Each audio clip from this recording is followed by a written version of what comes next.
Alright, hopefully we're live now here, and if you can hear me, that means we're here with a normal editing stream. So editing has been taking me a little while. I kind of took a week off after BLFC, haven't really done much from there, but we're going to start chewing away at our backlog, and hopefully it'll be a lot of fun. Had a couple things come up right before, because you know, that's usually how it goes. I actually woke up at 1 p.m. and I was like, whoa, I was so sleepy. Very eepy, very sleepy. So welcome in everybody. We're going to be finishing up some old stuff before we get to newer stuff. My goal is to finish everything this month and do some other stuff. If you were here last night for the super secret, not so super secret stream, that one has become members only because it was kind of a little test stream. So hopefully you enjoyed that. I'll be probably doing more stuff like I did there at night. So you'll be able to, you know, drop by, maybe do some gaming, maybe talk about some more spicy stuff, because that's always fun. If you're wondering about that, that stream basically has been archived, so make sure you show up to live streams if you want to show them live. How's everybody doing today? It's Saturday morning right here, right now on this planet Earth, and we're going to be going over Furry Weekend Atlanta, specifically the Kemono meetup, and we have a few interviews to go to. So I was kind of looking at some interviews yesterday while we were kind of checking out the late night stream, and you know, it was pretty fun. People said that they were pretty interesting. I'm not sure what to do with these. I've been sitting on this footage for a while. It's been kind of confusing. I'm not really sure what to do with those videos, and I was like, it's one of those things where I'm trying to figure out what to do with a lot of these projects, because I feel like the shorts and the videos and all this is really good. I'm just not sure what I should be doing with some of this. Like, we have a lot of interviews about what it means to be a kemono and like what people like about kemono. I don't think we'll be using the what do you think about the FWA part. And I was thinking of doing like a cold open where people will be like, I love the kemono fandom because, and like do that and do like a couple of smash cuts and then go into the kemono side of the fandom, because it's a lot of fun. This will be well, it'll be a relatively long video. I'm guessing we're going to hit 8 minutes pretty well. I had some songs picked out, but I got to find them again, so, you know, it'll be how it is. You're new here. Welcome in, Caitlin. Welcome in, everybody. I see Jinxed. Changed Ruby. What is the thumbnail, LOL? Don't worry about it, is how I'll say it. It's what we call clickbait. No, I'm kidding. You get to spend some time with me and my smooth voice and smooth vibes with some low chill house music as well, because we love that over here. So if you have any questions or you'd like to just, you know, talk and vibe with me, and these are kind of like little just chatting streams. I won't be using the sexy pose button or anything, but you'll be able to, you know, kind of talk, kind of relax. These are editing streams. It's more like a work stream, so you know, it's kind of like a study date almost. You get to sit down and spend some time with me, keep me motivated and on task, because I know that the moment I start working on something, I'm gonna open up YouTube and be like, what is the newest meme format, and then I'll like disappear for like 20 hours and I'll be like, oh, I didn't actually do anything. I had to release a video. Oh no. Oh no. But anyway, we have a lot of videos to do. I'm halfway through organizing the stuff for the 24-hour stream. Once we're done with this chemo video, maybe we'll organize some more things for the 24-hour stream.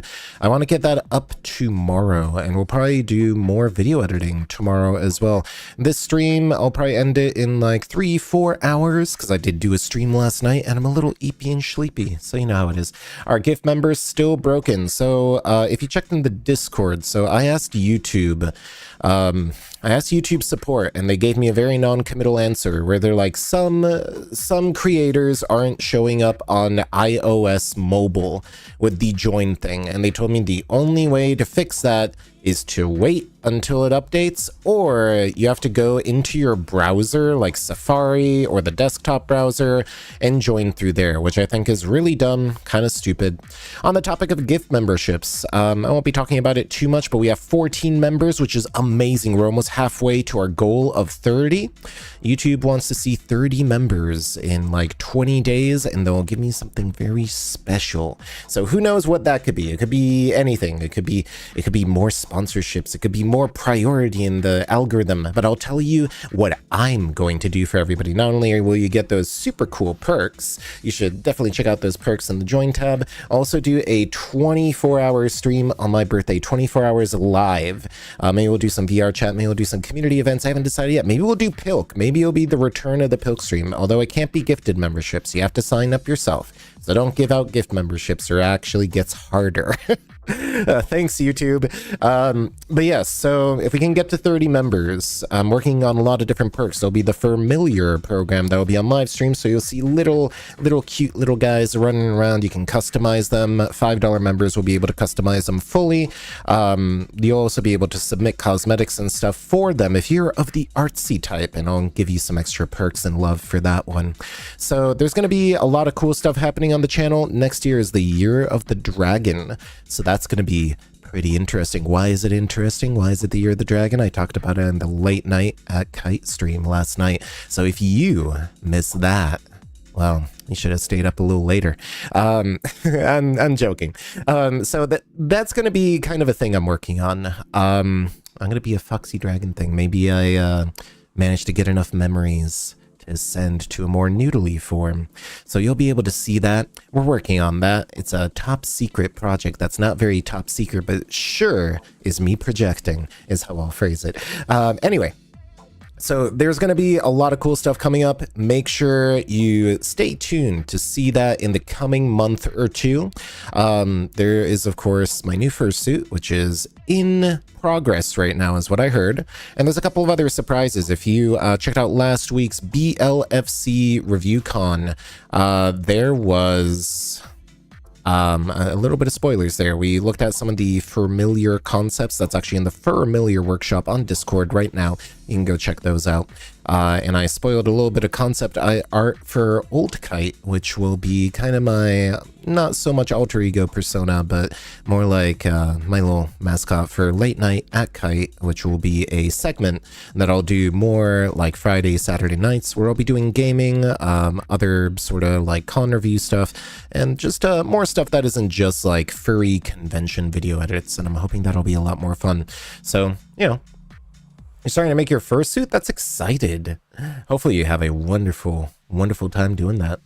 You have a friend who has a kemono fursuit. Casperito/Casey. Ooh, very nice. Hopefully you'll be able to join members when YouTube fixes the issue. Hopefully they fix the issue in like 20 days, because that's when their promise to me ends. But yeah, welcome in Hex, welcome in Robert, welcome in Dridzgo. Senku's here. I appreciate that, and I appreciate everybody being here. I got Ruby, Becky, Uber Blue Dragon. Everyone is here to vibe and hopefully enjoy some chill music and some video editing. This is going to be more of a traditional work/video editing stream. I got something in my eye and my model doesn't know how to cope with that, as expected. But it'll be hopefully a good time. As always, let me know if you have any questions or if you want to know anything at all. I'm going to move some things around on my desk because I have a bunch of cans of energy drinks and sparkling water. I'm trying to figure out how to open this. Like, I've been kind of having some memory, not even memory blocks, like inspiration blocks with how I want to set up a lot of this just stuff. And, so I need to look up Sun Goes Down instrumental version was one of the songs I was planning to use. And then was a couple of other songs. We'll figure it out. We might go through a bunch of songs. I think I just got, what was that? A follower on Twitch? Thank you so much for the Twitch follow. Although I don't really stream on Twitch that often. I'm surprised that is still a thing on my overlay. I need to fix that and swap it over to YouTube stuff. That's another thing. Eventually, we'll get commands for members to give me head pats. Everyone loves head pats and belly rubs and chin scratches and more head pats. So you'll be able to interact with the stream in real time with a lot of that stuff once I sit down and do it. But we're focused on some video editing because that's what we are behind on. And honestly, I would have probably left memberships to bake a little more because according to YouTube support, they rushed it out a little fast as well. But yes, welcome in everybody. Boop boop boop. what is my birthday, Kite? It is, Kite's birthday is December 11th. So we're going to be doing that weekend, hopefully a 24-hour stream. If not, it'll be a funny little event stream and we'll have a good time. Hopefully we'll have an enjoyable time. Hi, welcome in. Evelyn. Eveline. I hope I said that, but welcome. Hi, David. Hi. Welcome in, everybody. Estoy viendo tu casa. I don't understand. Somebody please translate that for me real fast. But yes, so hopefully everybody is going to have a good time. YouTube support. Yeah, YouTube support is notoriously questionable. You have to talk to Twitter to actually get anything done. But hopefully we'll get it done 10 days before the winter solstice as well. That's exciting. It's going to be cold. It's already cold here. I have to turn on heating. But with my new computer, it gets very warm anyway, so I just keep the place cold. I'm a December baby. Yeah, I'm a Sagittarius. I'm surprised I'm not a Tower, you know? I should just be like half horse instead. I feel like I need to translate that to make sure it's nothing bad. All right, Google Translate, go. Let's see what Google Translate is gonna tell me. Translate. Look out the window? That's weird. Why would I look out the window? I should probably check out your other message to see if you're not weird. So let's see.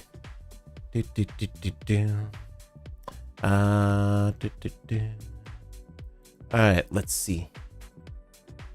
What does that mean? You're looking at my house. Okay, yeah, that's nice. Go to the Shadow Realm. Thanks. Bye. Anyway. So hopefully everyone's having a good time.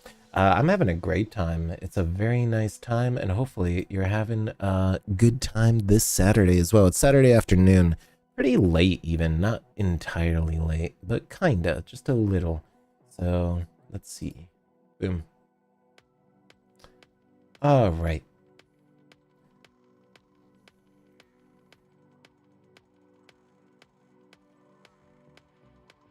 Will you see my new suit at Megaplex? Maybe, if it gets done in time. No time frame just yet. That's all the information I have on my new suit. Hopefully I'll have it because I would love to do some full suiting eventually.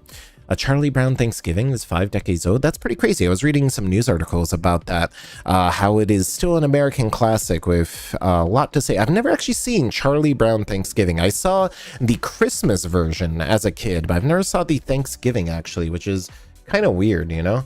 So I'm not sure what that is all about. Am I going to MFF? Yes, I'll be at MFF just Saturday. So come find me on Saturday. I'll be at MFF at the Jingle Parade at 3 p.m. as well at MFF. So keep an eye out for me. I'll only be there one day. The rest of the weekend, I'm going to be, hanging out with friends and doing some family stuff. So make sure to be there if you want to check me out for one day. But yes. Hopefully you're having a good time today, because let's get right into it. So one of the establishing shots I wanted to do immediately was one of these. Now the audio on a lot of this is kind of scuffed, unfortunately. FWA had some microphone issues. I'm not sure why. This was probably right before Anthrocon, where my really fancy Shure mic was acting up. I still need to send that in for RMA, because they should be able to like replace it. It's just always the problem that like when you send something for replacement, it never acts up in like the places where it needs to actually be replaced. So people will be like, oh, it's working for me. And I'm like, have you wiggled the plug or done any actual troubleshooting? They'll be like, no, it just works. I'll send it back to you. So that's kind of what happens. So we have a chemo group photo here. We have a bunch of chemo suitors. We kind of have to figure out what to do with this. We have some interview videos. Let's listen to the song I was going to use. It was, where was it? Sun Goes Down instrumental version. So let's go find that. Torchy is there too. You saw me at Denver and I'm awesome. Thank you so much. It's always great to meet people as well, especially at conventions and stuff. If you see me, say hello. I love saying hello to people. And it truly means a lot that people would like to say hello to me. And we'll chat a little. Maybe I'll give you a little card or a pub if I have one on me. But yeah, so we're looking for Sun Goes Down, the instrumental version. So let's listen to that.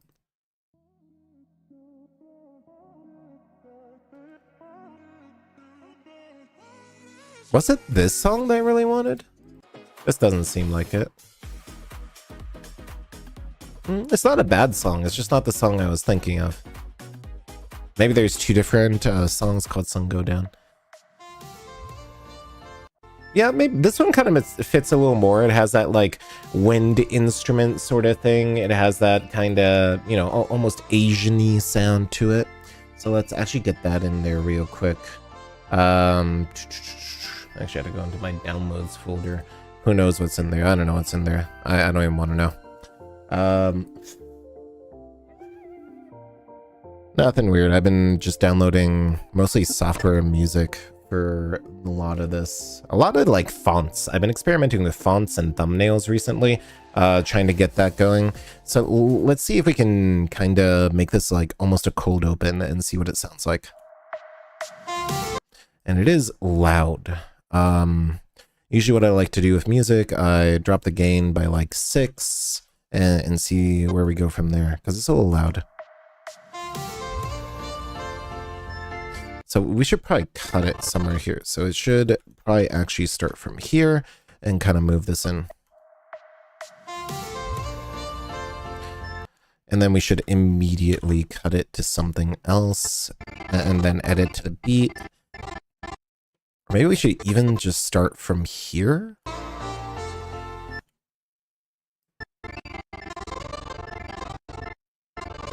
I don't know, like, it feels like this swoop in is a little better. And we should, like, Alright, so if we cut here, we can save a few seconds and move this forwards and see what this looks like. And then cut out on here. And maybe add some people, like, playing around or doing something.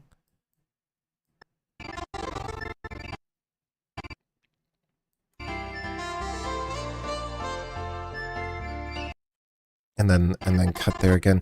I kind of wish I did that a little faster. For maybe we can speed that up by like a few seconds. Like I said, I'm not really sure what I want to do with this specifically yet. We have some interview pieces. There was some other music I had, but I have to find it. Where was it? Denver. I don't think it's going to be here.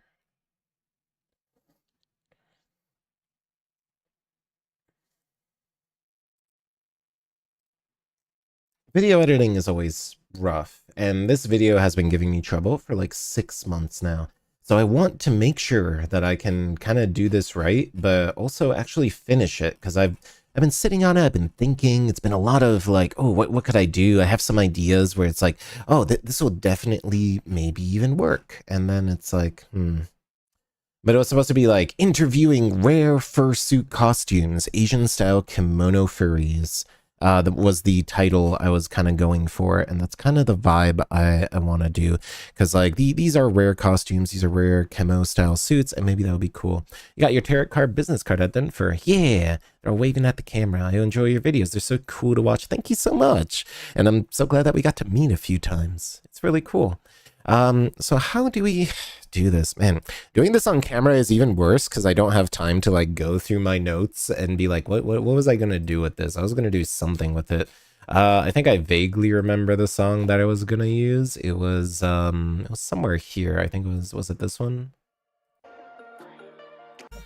No. It was one of these songs. But we'll figure it out. I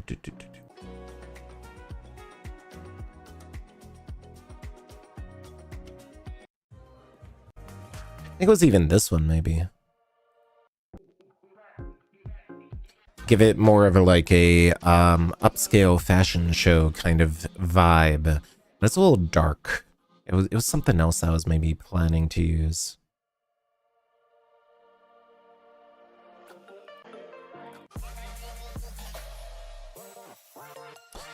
A little more modern.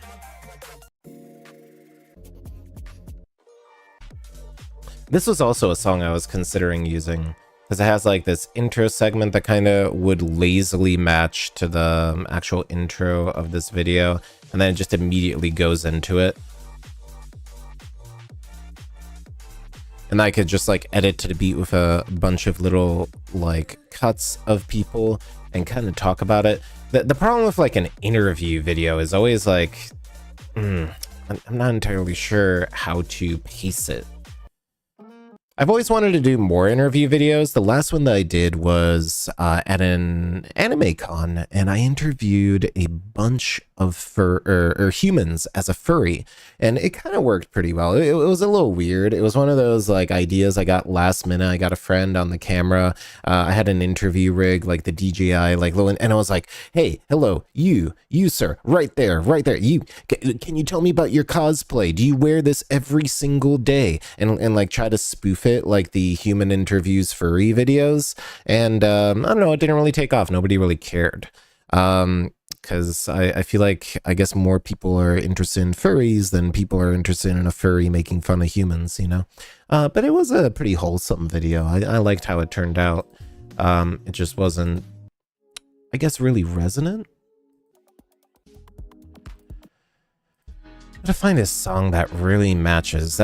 I feel like sometimes that's the foundation of a good music, is always good audio. Speaking of good audio, what do you think about the EQ on this microphone? Did I do a good job EQing this? We changed the EQ up a little. If you like my new sound a little better, do let me know. If you don't, maybe I'll swap back to it, but everybody has told me I sound much clearer and better and louder, and so maybe we'll keep it just like that. So hopefully it's good. The hand tracking's acting a little silly. I'm gonna have to figure that one out eventually too. Like maybe I need like one of those things on my shirt so my hand tracking actually tracks everything on my hands. Nah, even putting it on my neck isn't working properly. Hand tracking is a weird thing. If you know anything about VTuber hand tracking, you have to use this little thingy that goes on your desk right here called a leap motion. And like it's, I don't know, hopefully webcam tracking gets better eventually. Not this, no. I need like some K-pop, I think. Maybe something like that.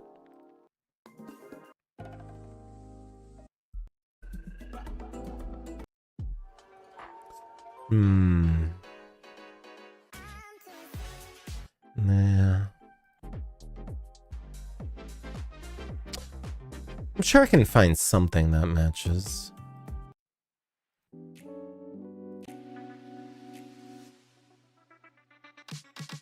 This is kind of K-poppy. Eventually, I'm just gonna have to pick a song and just like get it out.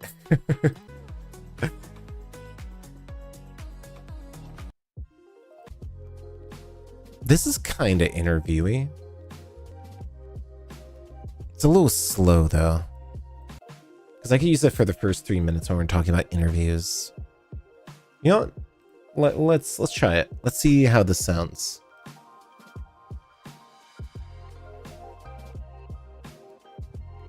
Yeah, this doesn't sound bad. We can make this work.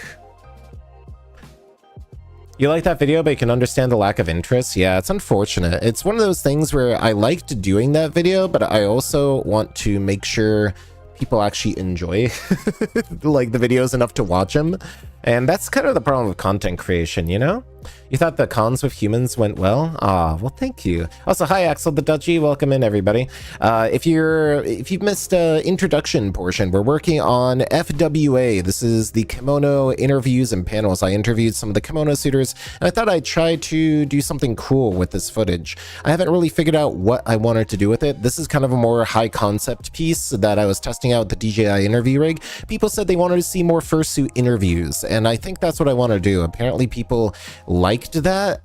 Maybe I'll try to make that part of my repertoire when I get like a DJI Pocket 3 eventually, maybe a year or two later when I have money again. But I do want to do like video interviews and like make it like kind of a thing. I think that'd be fun, and maybe even talk about people more often. I think crowd noise is always a problem. We'll actually be dealing with crowd noise in a couple of these videos, and we'll have to figure that out. Do an awesome live stream now, fix the details later. Yeah, hopefully. I mean, it's more like this is office hours for Kite. We're kind of vibing. We're kind of, you know, editing. This is proof I'm not just doing anything. And it also helps me motivate myself a little because I get to talk to everybody and you're all awesome. Blue Ridge Fur Fair is a furry convention, North Carolina. That sounds like a really exciting one. One of these days, I want to go to more conventions if I ever can. But you know, always hard. How's chat doing today? I see a lot of people kind of trickling in today. Are you having a good Saturday? Hopefully the weekend's been treating you right. Because, you know, it's a little bit of a sleepy day. Let's actually replace this song. Use that for the second portion. And this music isn't bad. I'm kind of listening to it. I'm vibing. It gives me kind of a smooth vibe. Maybe we can do something with that. What do you think? You can also tell me my musical choices are bad. That's also fine. Well, let's see how this works out.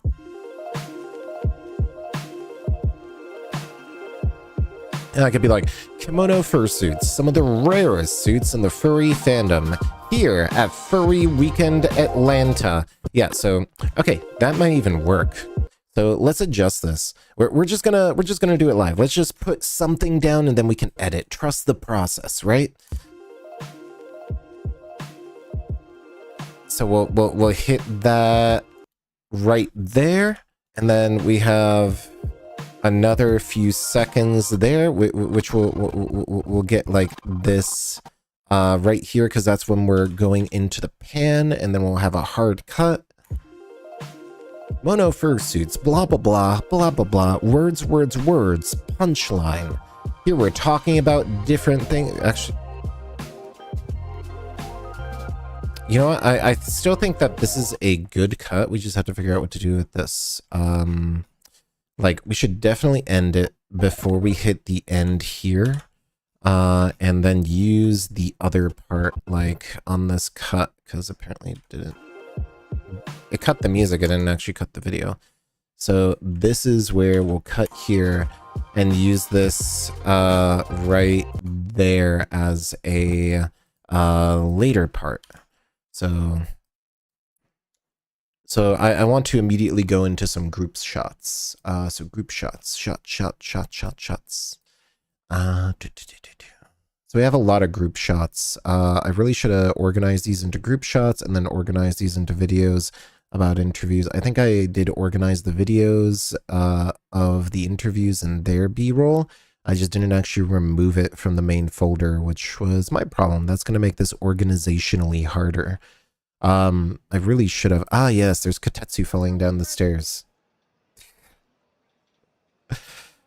This is the raw cut of Kotetsu falling down the stairs, if you're wondering how it happened. Ah, Kotetsu. Maybe I should have like a fall down the stairs button. Kotetsu's so popular. Alright, so before we do the meat, so what I should do is use this as like an intro and be like, kemono suits are some of the rarest suits in the fandom, blah, blah, blah, blah, blah. I would open up a notepad, but notepad now saves a bunch of information every single time. And I'm like, I'm concerned. What's going to pop up? All right, so we should be like, kemono suits are some of the rarest costumes in the fandom, or fursuit costumes in the fandom here at FWA, and then we'll put like some B-roll of FWA, because we have that. We have some beautiful B-roll that can be eye-catching, especially with this Kieran. This guy goes in there, like, just really put him in. What the heck is going on that I can't just drag and drop? Premiere is weird. Like, I truly don't understand half of the things Premiere does or makes me do in terms of editing. And I hate it. And it's one of the reasons why I want to move to DaVinci Resolve. Like, this won't let me, it just says, oh, you can only use audio now, haha. Why? I don't know. It just won't let me drag it. What if I drag it into the media browser? Now I can do it. Why? Nobody knows. Let's add crowd noise. I want to see how crowd noise will work. Because last night, people loved the concept of crowd noise. Fantastic. Yes. Excellent. Wait, we don't really have. I don't want my vocals over it, unfortunately. Man, that's a shame. That crowd noise would have worked out. Maybe I need to like just record crowd noise and have like a generic crowd noise thing. So we're gonna have a couple cuts. That's just going to be like highlight reel. Let's add like 2 fursuits. We'll make a used folder like we usually do. Used. And use those as like highlight reel and to bait the hook, so to speak. And oh yeah, I was gonna be like, there's no question why people fall for these fursuits, and it's gonna be kotetsu. That's gonna be one of the lead ups. See, we're already doing it. Like right now, we're we got something going. Something's brewing. It's percolating. In my brain, and I'm not saying percolating because I want some caffeine, because that's kind of true too. Stop drinking caffeine, me. I'm gonna become a caffeinated noodle. Crowd noise help you feel the con vibe? Yeah, I totally agree. I'm not late, you are? Hello, Mr. J. Dockleton. Welcome in. It's the J. Dockleton, cephalopod dad man. Proud of me always. Some other stuff. Check them out on Twitch. They're a very cool Twitch streamer. They're doing a series of interviews about VTubers called Boss Music right now. That's very similar to kind of the interview style that I've been doing here. So make sure to check them out on Twitch. Will Kotetsu be at Anthrocon? I believe they will be. Kotetsu has been kind of unclear about that. I know they were asking if I needed a room. I don't know if they actually got a room. I believe there will be... Oh, wait, Anthrocon? I thought I was thinking MFF. I don't know if Kotetsu will be at Anthrocon. I don't think Kotetsu likes Anthrocon. Maybe. Anyway. Every second costume in Japanese con is kimono. Yeah, but I'm talking about this from a Western lens. The kimono suits in the Western side of the fandom, they're rare, they're exotic. Everyone wants a kimo suit. Like, you ask somebody, they're like, I really want a kimono suit. I hate the Western toonie look. And then I talk to, like, people from China and Japan and Korea and Indonesia. They're like, yeah, everybody's, like, half dragon, half cat, or half dog, or half fox, or all of the above. And we really like the Disney style and the toony eyes, and you die if you sit in a fursuit that's made in the Eastern style for more than 15 minutes. And then they go put on latex and sweat it out for 4 hours. So, I mean, who am I to judge if I'd probably do it too if I had that kind of fursuit, but I don't.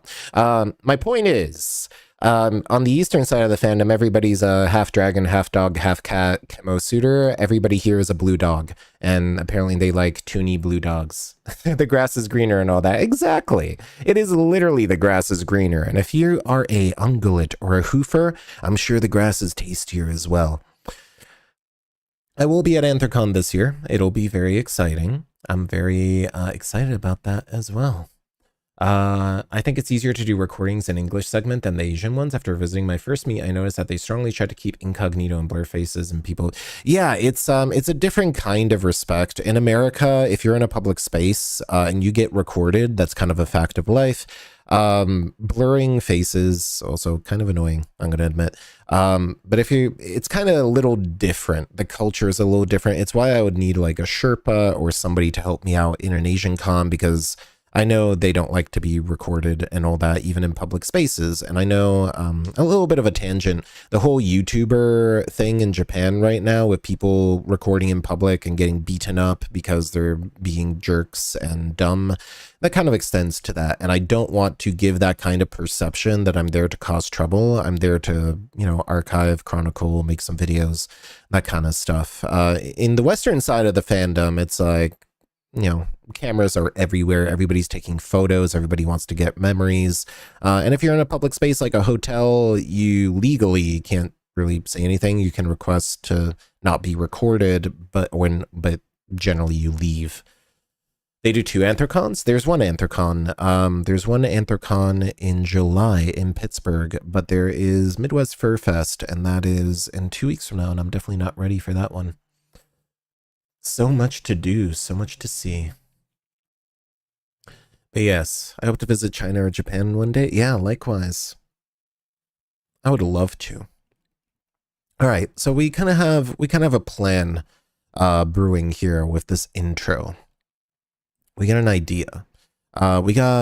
We should really kind of go through this and make another one that's called group shots. Now I actually kind of start doing this by default because group shots are very good as connective tissue. Like that's a group shot. We're just going to go through all these. I know PD here is in the interview. I think I screwed up his mic volume though is the problem. So I'm not sure if I can use his interview. That's a group shot. The lighting, of course, is not great because, of course, people would set up a entire meet in front of some giant windows because why not, right? And that's not so much a group shot. We can use that as an intermediary sort of thing. They really could have picked a better, well, they could have picked a better direction. This one, I don't think I'm going to use. There's people like suiting up. Kiba Wolf is there doing their thing. Interesting person. I would love to meet him someday. Yeah, so half of this, the microphone is kind of scuffed. This is like in general, just chemo stuff. Or did I actually do separate the interviews out a little? Or were these just with the bugged music? So, okay, so this is actually interview stuff, so we can remove that from our pool of candidates because we have a folder full of interview stuff. We're going to do some tidying it up really quick because I want to try to get this as clean as possible. I think this is also interview. Yeah, this is also interview. We have waddle.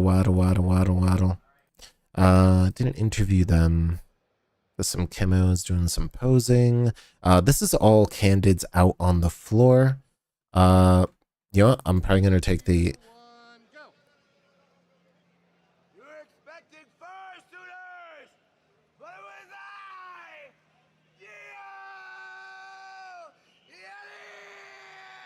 I should probably use that and be like, fursuiting in anime have some parallels. Blah blah blah blah blah.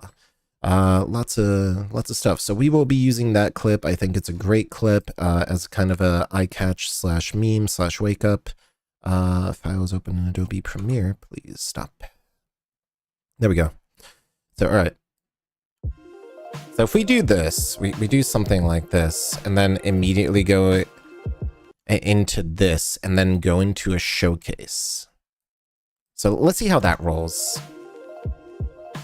Just here to say have fun. Oh, thank you so much. I've never been to a furry convention, but they look so fun, right?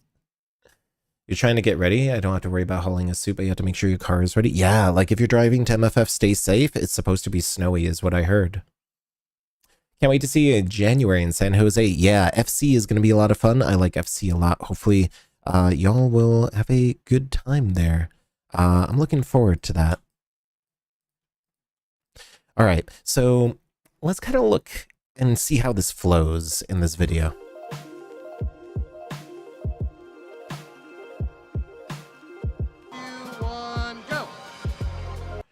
All right, so we want to just cut out the...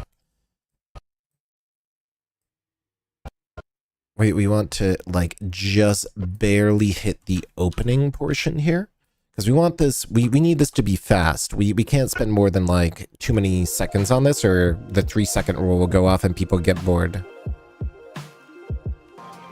You're expected first, students! What was I? Yeah!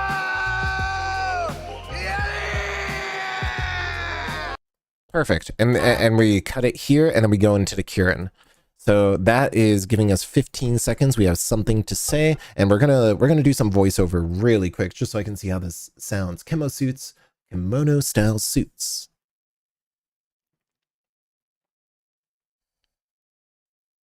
I'm gonna start out with a question. Anime fursuits, kimonos. Did you something like, did you know there are anime fursuits? Have you ever seen an anime fursuit before? Have you ever seen an anime fursuit before at your local conventions? Well, let's try something like that. Let's see what this sounds like. Have you ever seen an Ugh, that's a little harsh. All right, let's redo this. Have you ever seen an anime fursuit before at a local convention? Something like that. Anime fursuit. Yeah, like I'm really baiting the normies on this one, all right? Something popped on camera lens, that yellow dude. Yeah, dude, that's my finger, unfortunately. Maybe we can cut it a little short. Megaplex theme was be anything, do anything. Yeah, that's a really fun theme. I think it's super cool. And I think it summarizes the furry fandom. You could be anything, do anything. Any word on my new suit? Not yet. Mentioned that earlier. Not yet. Hopefully soon. Cosplaying is a huge crossover thing, is one of the major reasons I watch videos. Yeah, exactly. It's one of the things I really want to do, and hopefully that'll work out. Purple thingy in the bottom. Purple thingy in the bottom. We'll take a look at it. All right.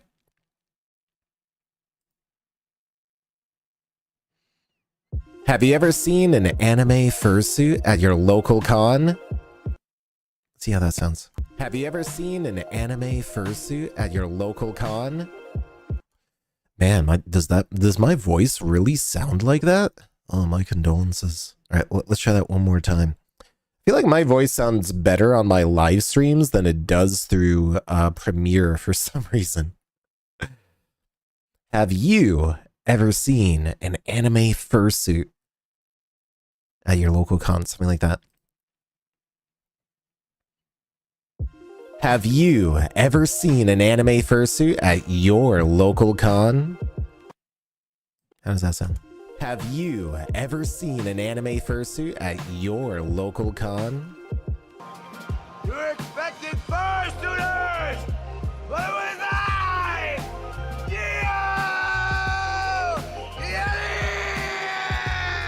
That's an intro. I'll call that an intro. Slightly different, maybe. It sounds different, though. Maybe something's getting cut off by the software. Maybe. I don't know why that's happening.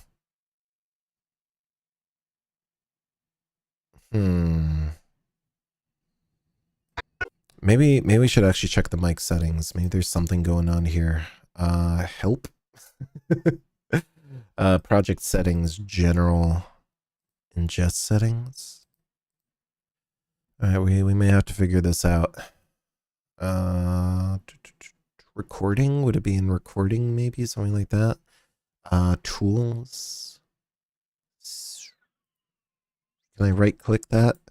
Add track, customize voiceover, record settings. All right, so pre-roll, post-roll, audio. It's taking directly from chat. Source. So that's my direct mic. The noise cancellation from OBS is probably doing some work there. Yeah, that'll do it. Because let me disable the noise cancellation and see what happens. Because now I'm actually curious. Let's do some behind the scenes funniness. So if I disable the noise filter, right? I've just removed the noise suppression filter. What do you think? How does that sound? Does it sound any different now? Now I'm going to add the noise suppression filter back.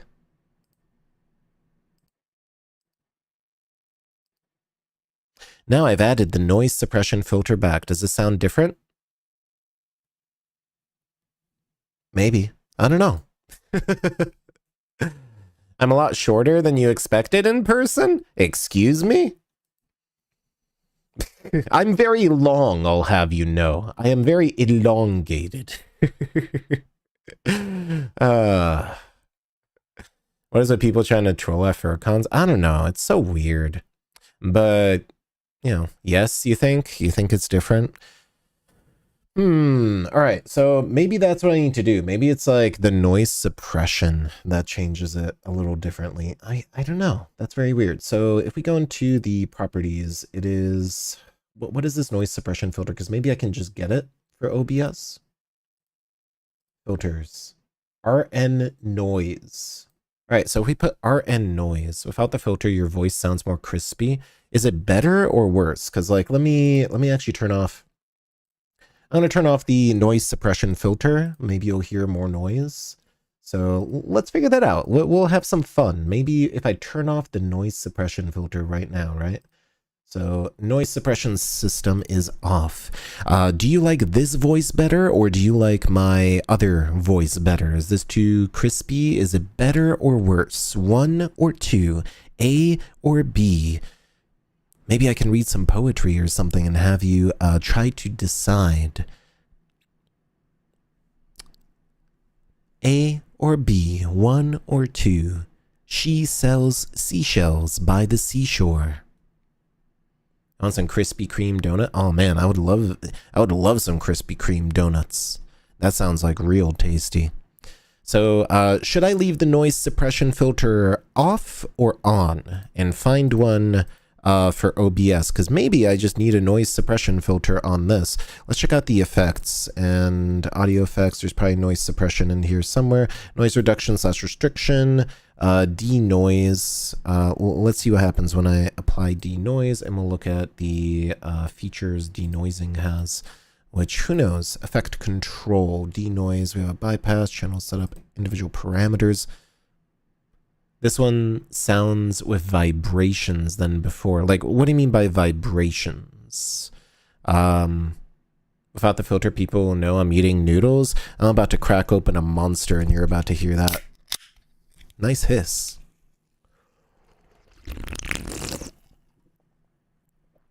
Is the schlorpening to your specifications here? Have I heard of fluffy jelly dog suitors? I sure have. They're pretty cool. Does this sound better or worse? Because that's up to you guys. Let's hear what it sounds like with the noise suppression on Adobe. Have you ever seen an anime fursuit at your local con? I mean, that sounds a little better. It sounds a little different. So like if we now remove the denoiser, right? And listen to that. Have you ever seen an anime fursuit at your local con? It's a little different. That's the ASMR you're here for. I don't know how to explain it, but it sounds better. It sounds better without the denoiser. Okay, so I will leave it just like it is coming out of the Go XLR. I won't doctor it anymore. If people say it sounds better and you like this ASMR here, Yorick, here's to your channel. Sorry, can't stay. Going out for dinner with your fam. Have fun. Hope to catch you in the next one. Bye for now. Thank you so much for all your support, Yorick. You are amazing. You keep giving us super chats. You keep me flying. You pay for my noodles. Thank you so much. You're amazing. ASMR Kite When now, you're watching him right now on KITE. Smooth vibes, lo-fi house music. The monster is kicking in. I'm starting to trip over myself, just like Kotetsu down a flight of stairs. Have you heard the song Going Gong by JR? I don't think I have. Yorick, you're amazing. Thank you so much for the support. Thank you, thank you, thank you. This is a perfect time to talk about memberships, too. If you've heard my last couple of streams, $1, that's all it takes to get a membership to the channel. Hit join, and you get a whole bunch of cool perks that we're working on, and it would really mean a lot. If you have an extra $1 rolling around in your pocket, you know, if you subscribe for a Noodle Cup Connoisseur membership, you buy me a little cup of noodles, and that'll make me really happy. Plus, get a whole bunch of other perks, shout-outs, and other stuff. It's going to happen very soon, 24/7 stream going up this weekend. It's almost done. I'm testing it right now. It'll be a late night at Kite feature at first, and then it'll roll out this week to be public. And last night people really liked it, so if you missed last night, you should definitely check it out.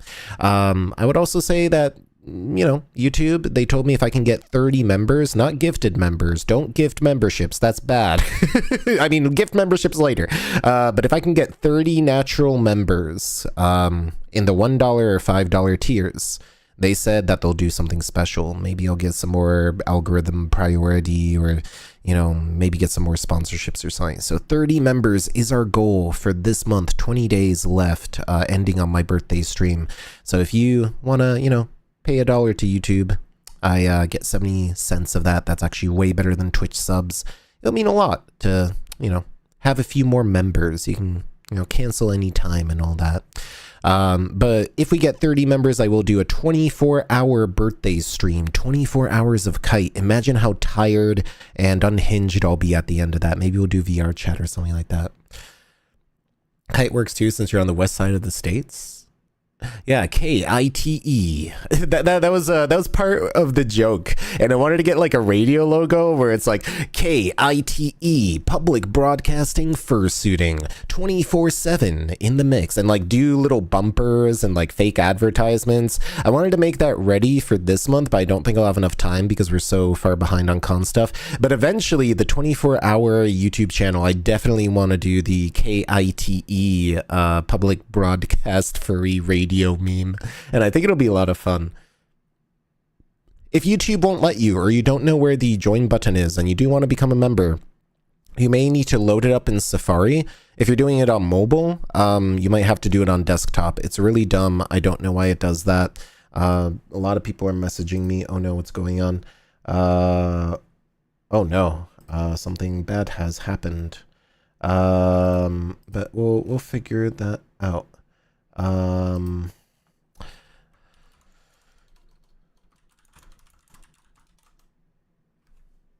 Anyway, something bad has happened to a friend of mine. I hope they're okay. Anyway.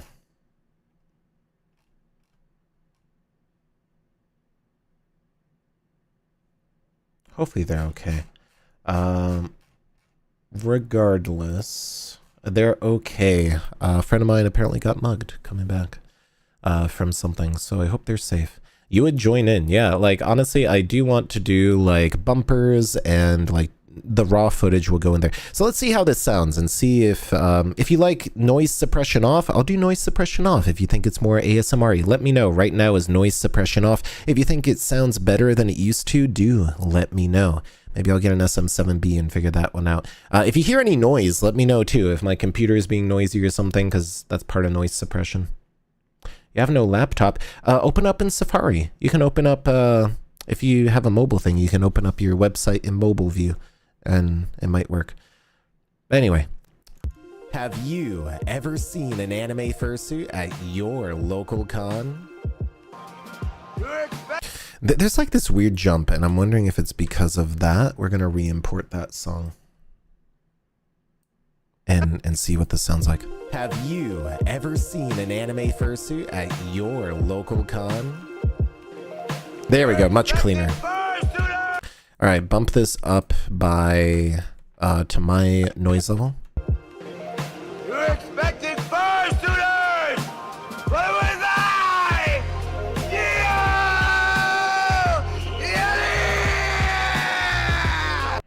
Yeah, that little purple thing is my finger, if you were wondering.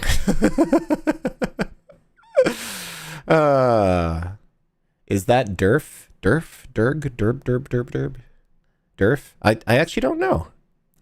How much money do you need to go to MFF? Hey, we got a member! Jose Luis de Ramon. Thank you so much for becoming a Noodle Cup connoisseur. And thank you for keeping me flying. I truly appreciate your support. And I will make sure to add your memories to my delicious hoard. So thank you so much for your support and becoming a member. So that means we're at 15 members out of 30. We're halfway there to do the 24-hour crazy stream and a whole bunch of other stuff. So if you're thinking of becoming a member, you got 20 days to do it. And we're halfway there. So I'm actually really excited about that. So thank you so much for your support. Welcome, welcome. You fart us. Well, that's a weird thing. Anyway, I don't get Zoomer memes. I'm a boomer. I'm 3,000 years old, unfortunately. But yes, where were we? Your 13-year-old friend Dusky decided not to attend FWA because of their last semester. Oh, I'm so sorry to hear that. Hopefully they'll be able to go to a different convention and have fun though. How much money do you need to go to MFF? So answering that question, let's take a little break and talk about that. You can generally budget, but it will always cost more than you think. First thing you start out with is the registration. A normal registration can be anywhere between $60 to $100 for a convention. If you go for sponsor tiers, that's even higher. And the thing about not having a sponsor tier is you'll sit in lines, which I always think it's better to get a sponsor membership than not get one. That extra $50 translates into time saved at a convention and not missing main events like dance comps or concerts or other things. So definitely consider it. You're listening at a But yes, so that's the first thing. So let's talk about con pricing. If you're smart like me or dumb like me, you'll probably have like points on a point credit card or know how to like game the system for flights and stuff. But let's say you're just buying normal tickets at a flight. It may cost you $200 one way to get to a con. You have to budget transportation. If you take your car, that's gas. You have to think about that. You don't have to think about wear and tear, I guess, but food is very important. You should definitely budget $50 a day for food because you'll be eating breakfast, lunch, and dinner at a very expensive place, and sometimes even $50 will only buy you one meal. I've had times where I spent $200 on food because somebody wants to do something special, and it turns out they're taking us to Fogo de Chao or something, and it costs a lot of money. If you want to save money, go to your local Costco or Walmart that's nearby and make sandwiches, or, you know, don't eat at a con if you want to save money. It gets very expensive. I would budget at least $50 a day for food. That's the bare minimum for sometimes one meal a day. Like at MFF, for example, the food trucks, you're spending $25 at least. The restaurant, $30 for all you can eat. Without a drink. It gets expensive. After that is the hotel. If you're splitting a hotel with 4 other people, maybe it'll cost you $200 for a con, maybe it'll cost you $100. I've had luck and I've had really cheap hotels and it cost me $50 for the hotel split across 4 people. That's where loyalty points come in, and saving those up is very important. You know, that's just getting there. So you've already spent $500 budget-wise just getting to the con. Sometimes I spend $200, sometimes I spend less because of points, but you know, you're looking at like maybe $500 a con, which is, I don't know, I know people who go out on a night drinking and spend that, so it's not that bad. But then when you're actually at the con, you want to buy some stuff, you want to go to the dealer's den, maybe get some art. You know, that's some extra money. If you just want to go to a con, budget $500 to $1,000. That's a pretty safe amount if you are thrifty and know what you're doing. If it is a local con and you can drive there, you can definitely bring that down. The major prices for cons are transportation and hotels, which you can get around if you use a points card and just put everything on your credit card and pay it off immediately. Those points, you get free flights and transportation. You can use it for a free vacation. So the tricks are really good. I need to show those tricks one of these days because like Southwest has a lot of money saving tricks. Like I sometimes get round trips on Southwest for $25. That's one of the reasons I can actually fly to a lot of these cons, is because I've learned a lot of tricks. And so some people will be like, I spent $2,000 on this convention. I'm like, I spent $200. Because I know how to get around it. And a lot of the thing is like, you have to be patient and know how to travel, because traveling is expensive. That's the biggest part, but I think is the most fun thing you can do as well. Who was that guy in the video screaming on the floor? That is Dio Brando from JoJo's Bizarre Adventure. That is a JoJo's reference. Speaking of sponsors, I was going to super sponsor after your first con at Anthrocon. Would it be worth it compared to general registration? Yes, Anthrocon super sponsor is always worth it because the lines tend to be long. It's the biggest convention ever. If you are a super sponsor at Anthrocon, you also get advanced hotel booking. At big conventions, hotel booking is a big problem. That's why at MFF, I'm only going for one day. I couldn't get a hotel. I couldn't get an affordable hotel. The real reason why like I'm only taking a little bit of time at MFF, I couldn't get a hotel room, and the people who kind of offered to room with me, they're like, yeah, this hotel room is going to cost $1,500 for 3 days across 4 people. That's like $300, and I didn't have that money, so I'm only going there for one day. So maybe I'll open up a GoFundMe or like a donation goal for future conventions, because yeah, I do this out of pocket. YouTube ad revenue definitely does not cover my expenses. So if you're thinking of doing this and going to cons, it definitely doesn't pay the bills. So let's say that. But it's a lot of fun. I love going to conventions. It is a hobby. I love it, and these memories are amazing. So I highly recommend set a budget, figure out how to get to a con, have fun at it. You don't have to go to every con like I do.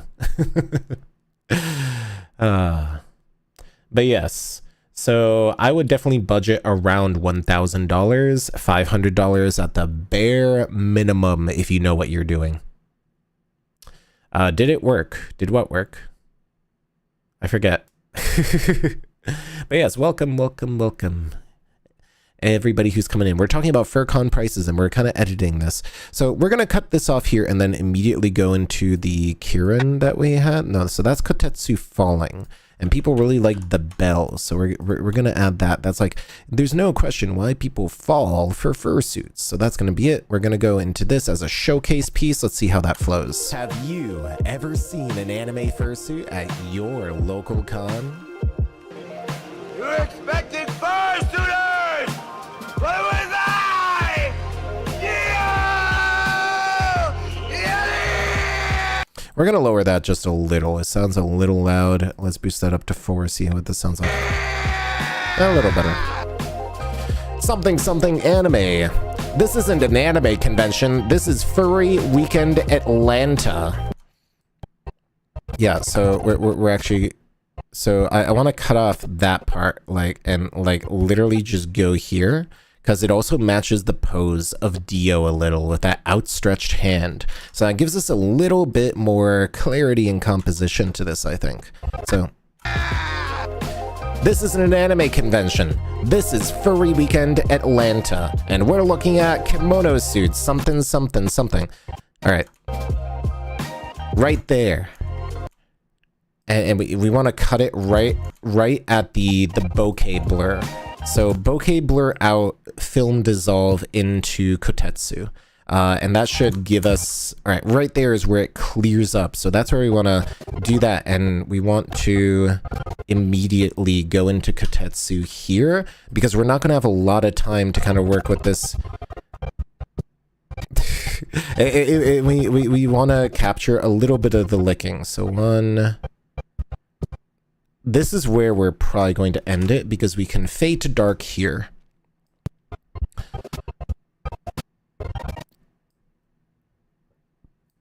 All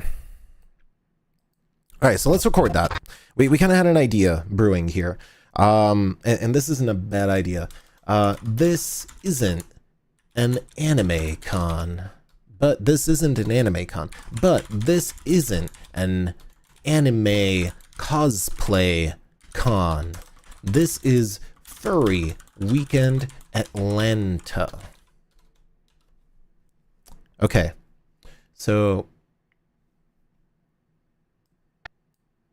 all right, so we're going to be repeating a lot of stuff, because my brain only has like 15 kilobytes of memory, and I need to keep going and figuring out how this feels and sounds. So if we repeat the same thing over and over, I'm so sorry. But you'll get more commentary out of it, I guess. Have you ever seen an anime fursuit at your local con? You're expecting fursuiters! What was I? Yeah!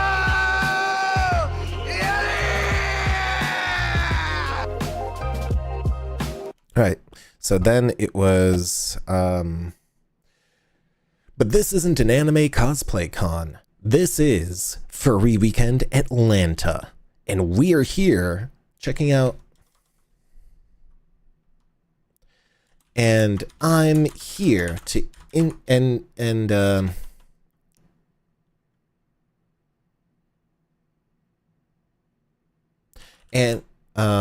and I'm here to check out the rare anime like kemono suitors.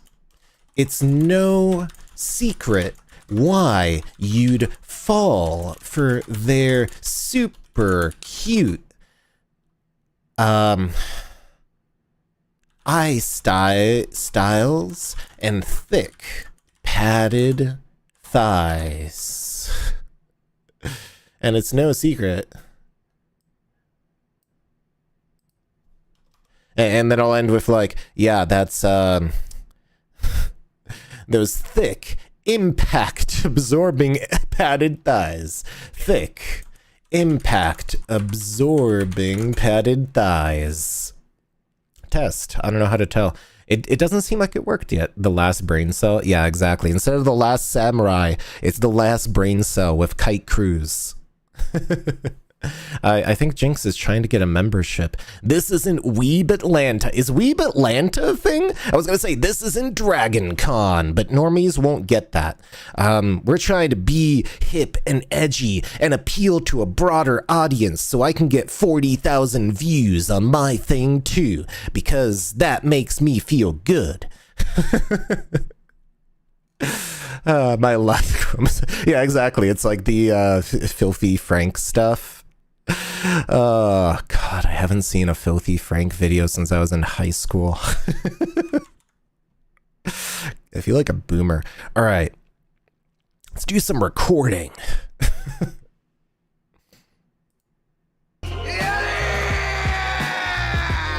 But this isn't your local cosplay anime con. This is Furry Weekend Atlanta.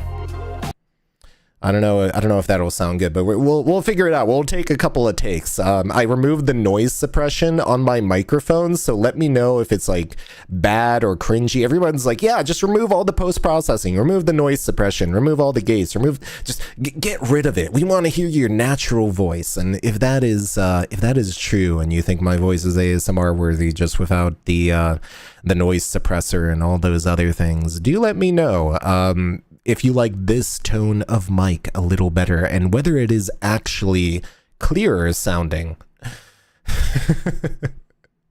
But yes, and I'm here to check out the rare anime-like kemono suitors for kemono fursuiters. All right, wait, we gotta do the Markiplier inflection gating is the feedback I got. So we're going to be doing a little bit of that instead of the normal monotone dulcet vibes, because even though I feel like I go up and down and up and down and up and down all night long, people think it's monotone for some reason. His new music, Joji, yeah, I've heard of that too. But yes, maybe we'll do a mix of it. Keep everybody interesting. Everybody interested. Keep me interesting. You finally joined. Did you join? Did it work? I hope. Or did you join on a different account? Oh no. Let me check. It's time. Let's look at the live view. All right, where's the live view? YouTube. We gotta check out the membership lists. Did it work?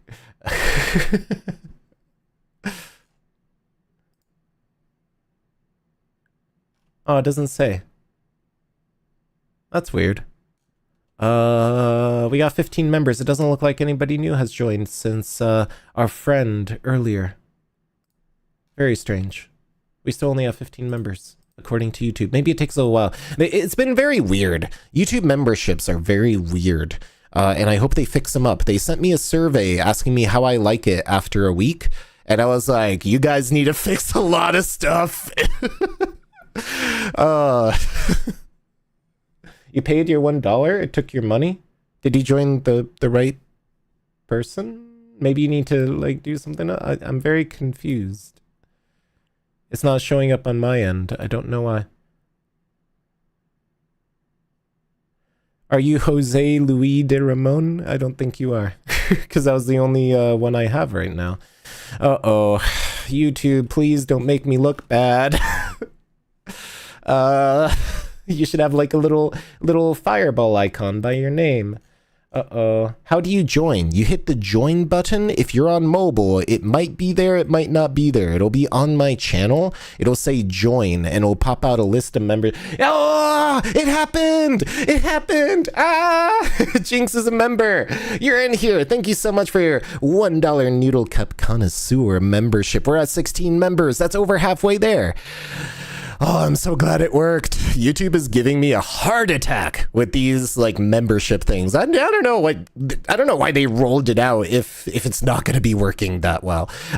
It kind of embarrasses me, and we're trying, chat. We're going to get it to work.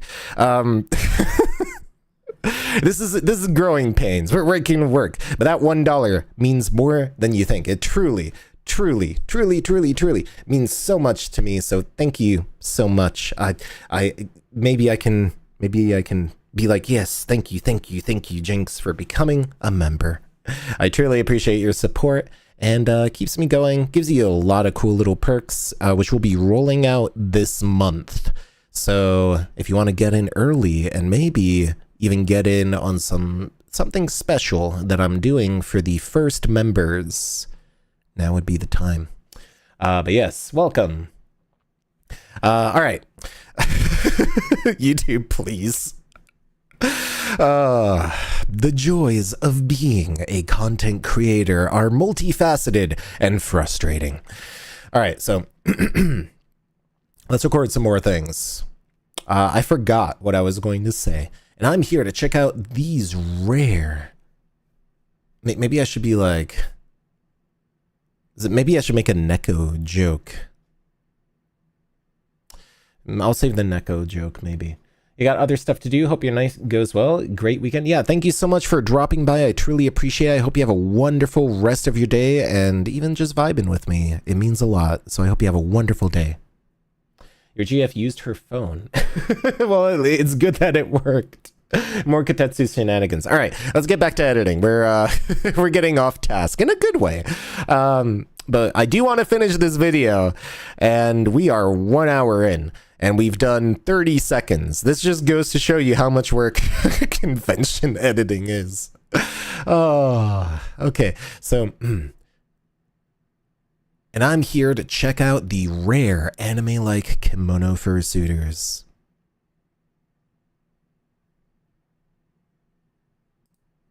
Furry Weekend Atlanta.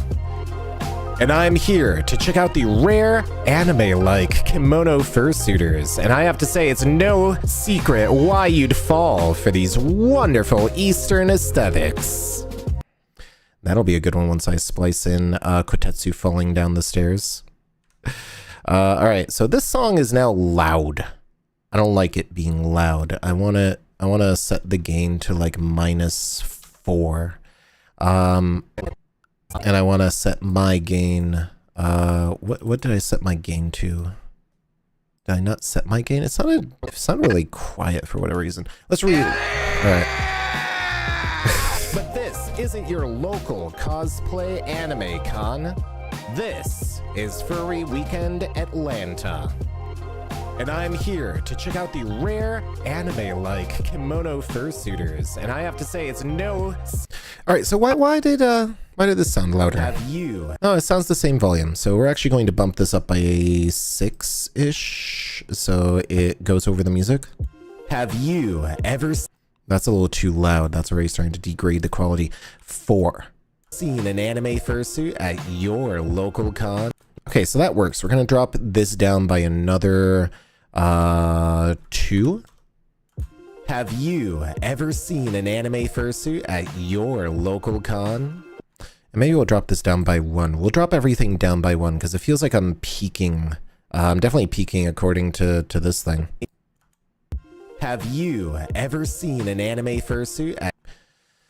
I don't know if this sound balance is actually working properly with this new microphone thing, because I'm definitely not peaking on my mic. I'm a little loud, but not too loud. Let's set this to 7 and see what this sounds like. A lot of video editing is just figuring it out and kind of screwing around with it until it works. So, you know, it's a lot of fun little stuff like that. You're lurking now? Welcome in. Welcome into the lurkening. Thank you so much for being here. Have you heard what happened to Odin Wolf's channel? I did. I hope he gets his channel back. I think it's very unfair. And from what I hear, there's bad actors taking credit for it.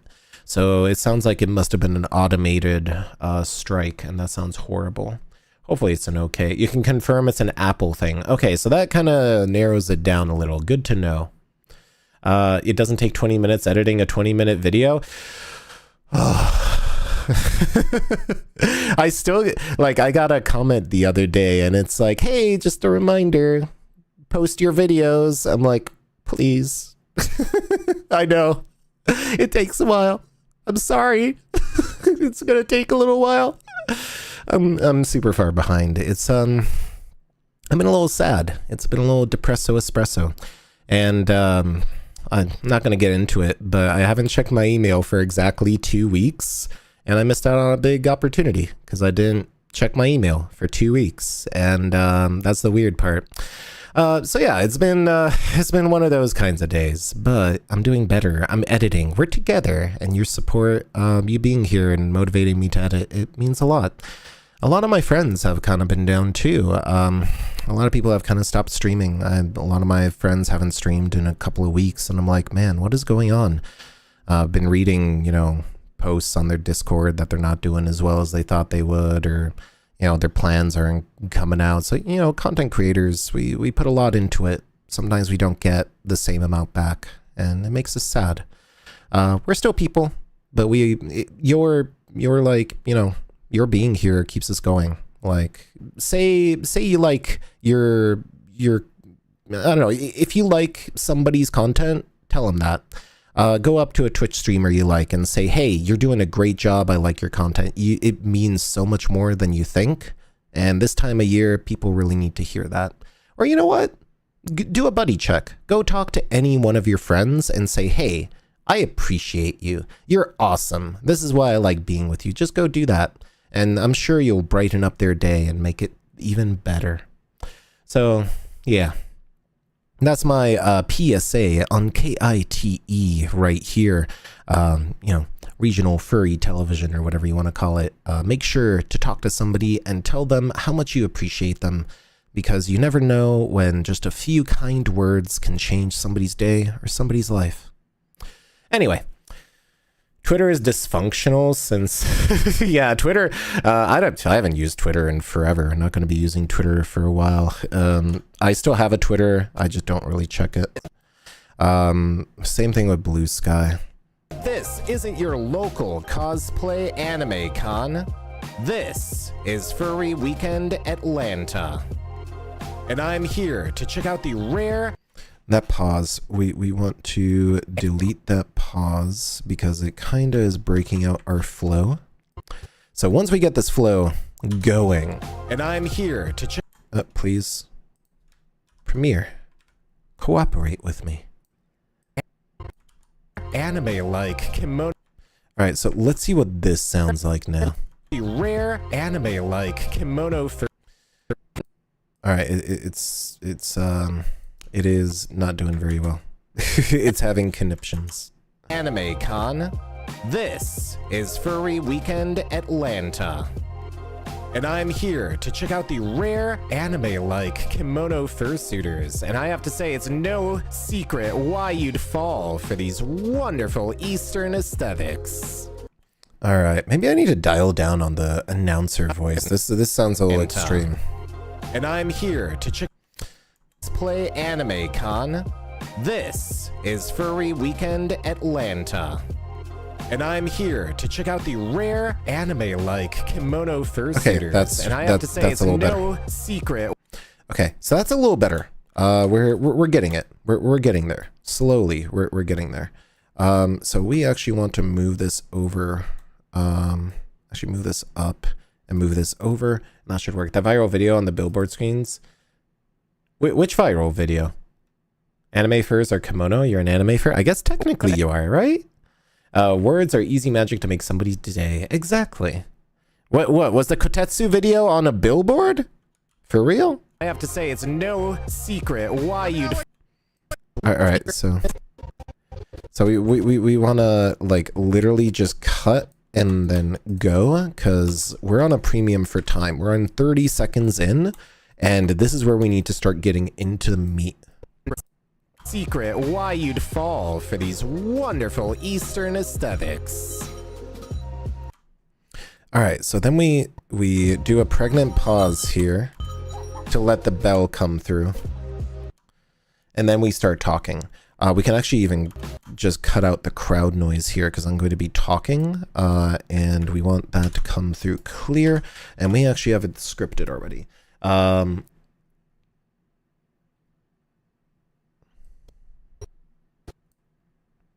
And we'll talk about, I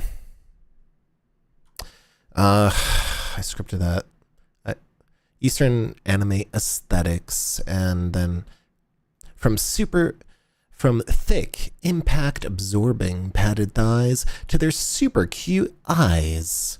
Oh, that actually sounds good.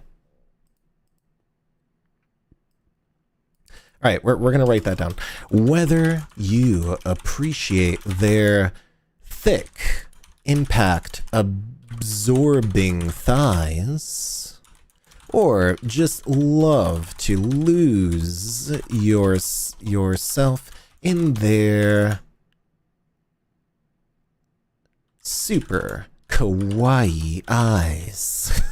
God, that's cringe, but it works. Super kawaii eyes. All right, all right, yeah, okay, that's a transition. So cute, but why he fall? That's his thing. He falls downstairs. Don't ask me why he does it. He just does. He likes it. You love the announcer voice? It brings magic to the video. Oh, I need a drink. And by drink, I mean a Monster Energy Zero Sugar because I'm a boomer.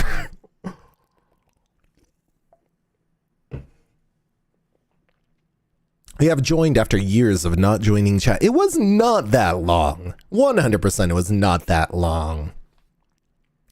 But welcome in. After 70 years, you are finally here. You want to let me know you're becoming a member? That is super cool. Let's see the pop-up. That suit probably cushioned him. Yeah. Katetsu's great. They love doing this kind of stuff. If you've seen these videos on my channel, Katetsu falls down the stairs a lot. They're very kawaii. But yes, welcome in, everybody. Oreo Bite, hey, welcome in as well. Welcome, welcome, welcome. If I miss you, it's because I'm hopped up on caffeine and thinking about scripting this video, so I'm so sorry. 3,000-year-old kite? Yeah, exactly. Do you know that Christmas is only 1,700 years old? Cake Locks! Welcome in to being a noodle cup connoisseur. You're looking mighty schlorpable for supporting me today, so thank you so much. It means a lot. It keeps me flying, and you're amazing. Thank you so much for your membership. I truly, truly appreciate it. And that means we're at 17 members out of 30. We're getting there. I'm a little nervous. We're going to have to do a 30 member 24-hour stream on my birthday. You know, that's going to get unhinged 100%. And maybe we'll do some other special stuff. Maybe I'll get a special model. Like, that could be exciting. I don't know. I'll keep teasing stuff. If we can get to 30 members, that'll be really, really cool. You're on break? You just got 5 minutes? Well, I hope these 5 minutes are entertaining, and I hope you have a wonderful break, and I hope you have a good time at work. It means a lot that people even watch me at work. That's like super cool.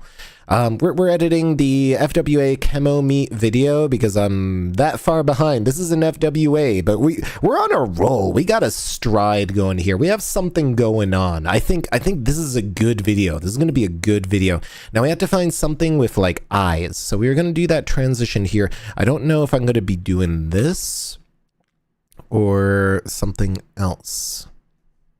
So, or like, is there something else with eyes that we can do? What about Raffle Fox? What's Raffle Fox up here? Does he stare at me? Maybe I'll be like, so I'm here. I've chased down. Ah, that's perfect. That'll go into that'll go into the can you tell me a Vocaloid? No. that'll go into our interview thing, and I'll be like, yeah, I chased down a whole bunch of but why aren't you letting me do the thing? Premiere, please cooperate with me. There we go. So I'll be like, I've been chasing down these rare fursuiters to ask them about their experiences of being a fursuiter.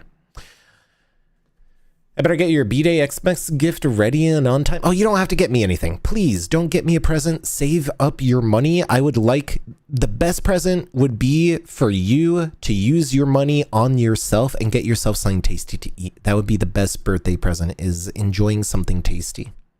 But yeah, welcome in everybody. What's good? Everything's good. We're having a great day today. And hello, King Kaiju Z as well. Morning coffee is good as well. But yes, have I heard of a song called Dim All the Lights by Donna Summer? I have not. I'm not a very musically acclimated person. All the things I listen to. Okay, so this isn't a joke at all, because as a content creator, I have to make sure I use royalty-free music, or else, like, you know, YouTube gets mad, the copyright owners get mad. I can't use like super popular music or anything. So what I have to do, I have an Epidemic Sound subscription. Imagine if you could only listen to royalty-free music, because I have to find this somewhere. It has to be royalty-free music, so you can't listen to like Lady Gaga or like the Beatles or like BTS or anything.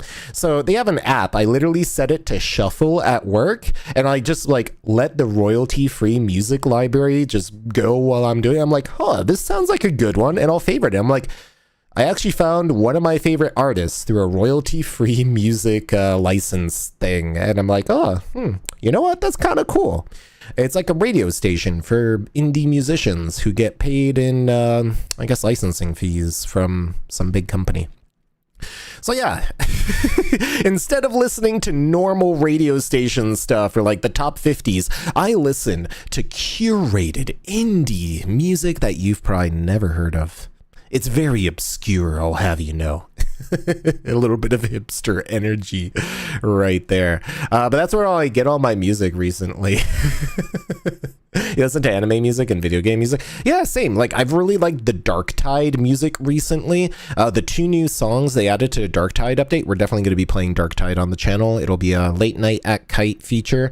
I'll be doing a lot more gaming streams and stuff that I did on Twitch, because I kind of want to get back into it. I want to get into VR chat and do gaming stuff. Once we're done with all the once we're done with all the editing, I'll start doing like VR chat and memes and maybe some interviews, maybe some fooling around, a lot more gaming. I want to kind of get back to my roots and play some more video games with people. So late night at Kite is going to be that segment of KITE, public broadcast, furry streaming. So if you like video games, I'm going to be doing furry video games as well. The first one I'm going to do is Rain World. Then we'll probably do Back to the Dawn. I'm also a supporter of Bo, Teal Lotus. Path of the Teal Lotus. That's another furry game. I'm going to be reviewing furry games. We're going to be playing furry games. So hopefully that'll be exciting. And maybe I'll become like the Mandalore of furry gaming.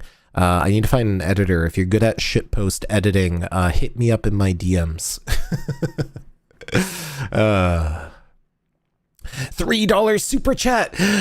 Thank you so much. Aggressive blep. Maybe I could do an aggressive blep. Oh, I don't have the ahegao hotkey. Just imagine I'm doing a very aggressive blep right now. I disabled the ahegao hotkey because it kept triggering randomly on stream with this model, and I'm like, look, chat, you get me excited whenever you throw me money at me, but not that often. Fuga Melodies of Steel. Yes, I love CyberConnect 2. If you know my name, it's a CyberConnect 2 reference. That's all I'll say. So I've played Fuga Melodies of Steel. Fuga 2, I haven't played yet. I was super hyped for it. I have it. I want to play it. I love CyberConnect 2. They are amazing. I haven't had time to play it. That's how busy I've been. A company I love, a game I love, I haven't had time to play it. Fuga Melodies of Steel, we're probably going to replay all of it, and I don't know when we'll do that. I'm not going to make any promises, because I'm like super late on everything. Remember the furry auction of Hubcap? Yeah, that was a really fun one. Hubcap's a cool dude, and the furry auction was really funny. 2 is a trip. I really need to play 2. I hear it's really good. I'm looking forward to 2. I'm looking forward to 3. It's gonna be great. Lo-fi music for pipe foxes. Oh man, do I have a spoiler for you? I'm gonna be more dergy. I'm gonna be rebranding. If you haven't heard that at the start of the stream or during the late night stream or like last week, we're gonna be doing a little bit of a rebrand. I'm gonna be more of a chemo blobby fluffy dragon thing. So I'm still keeping this model. There's gonna be some new stuff. There's gonna be some new lore, but the long and short of it is or at least the elevator pitch here, is going to be, I'm going to be a fluffy, familiar dragon who hoards memories and good times, and I want to make you a part of them. So that's going to be my elevator pitch moving forward. So if you like that sort of ASMR thing, I would love for you to become a part of my horde, and let's make some wonderful memories together. How about that? I think it's a little more relatable. I don't have to have 8 pages of backstory for this, because yeah, I really like my current lore for Kite, but I think I'm going to go back to my roots with their original design and become more dragony. So I'll be a fluffy Eastern dragon, and that means I can go to the dragon meets and talk about eating things like they do, and whatever else dragons do. Is Hubcap really an auctioneer? Probably. Kite TF confirmed. No, I'm staying the same. Like I have a very long dragony tail already. Look at how long my noodle tail is. You can perceive my extremely long tail. It's just always hidden. I never wear my real life tail either. Like I got the little 2-pronged, 3-pronged tail, and you can kind of see my pobs there. But yes, I'm already very dragony. It's just I never show it off. This pose is kind of cool. You can see a little bit of my pobs, maybe a little bit of a smug look right now. And you know, honestly, this pose isn't bad. Maybe I'll stay like this for a little while. Daniel, welcome in for being a member. Thank you so much for your support, because you're sure looking mighty schlorpable. Then thank you so much. I truly appreciate all the memberships. We're at 18 memberships, 12 more memberships, 24-hour stream. I've said this before. Oh my god, I'm so excited and happy, and I'm almost at a loss of words. It's like it's so amazing that people actually want to support me, and thank you so much, Daniel. You are amazing. Thank you for your $1 membership. It really means a lot. Even a single dollar, I get most of that amount. It's better than a Twitch sub. It's almost better than bits, and like truly, it means so much to me that you would even consider supporting me. So thank you so much. I have to like honestly, it's like I have to be like thank you. This is why I have the leap motion, so I can act all embarrassed that people actually like what I do. It truly means so much. All right. We were looking for eyeballs. I think we were looking for eyeballs. Your BRB, break time's over. I'm so sorry. We wasted 5 minutes talking about a whole bunch of stuff. Well, not wasted. We spent 5 minutes together talking about stuff. Kite looking cute. Yeah, exactly. You get a little bit of pob. You get just a taste of pobs. I love you guys more than I love them. No, you should love yourself too, because we all struggle with that. But the important thing is that you're amazing. Everyone is amazing in their own way, and you should own it. You are awesome. Thank you so much. All right, so let's see how this looks, because we were working on Kotetsu falling, and if we're looking at the timeline, I need to do some work, or Jeff Bezos is going to take me back to Twitch, and we don't want that.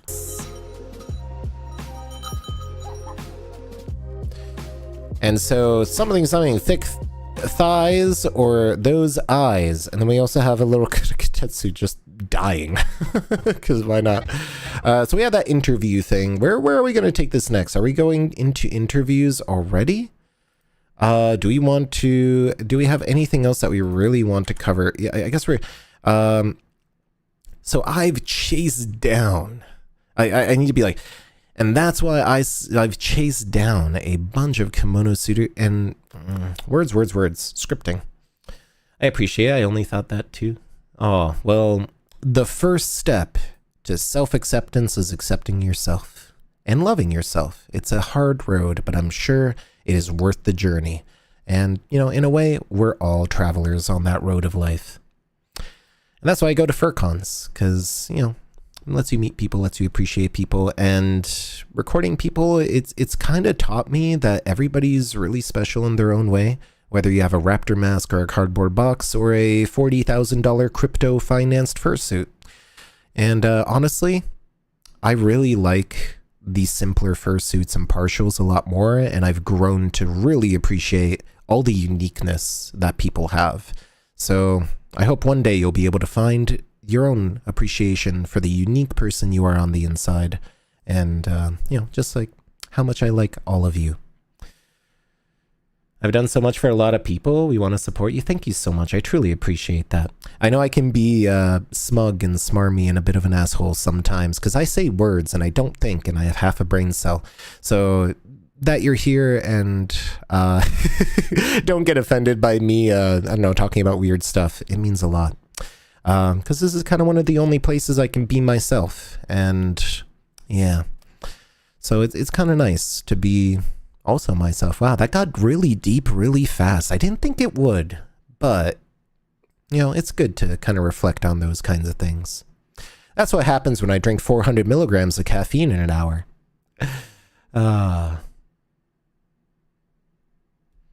But yes, go hug your BF. Tell them how much you appreciate them too. Everybody needs to hear that every once in a while. Toast to this. Yeah, exactly. I'll drink to that, brah. Me holding my Monster Energy while my leap motion tweaks out.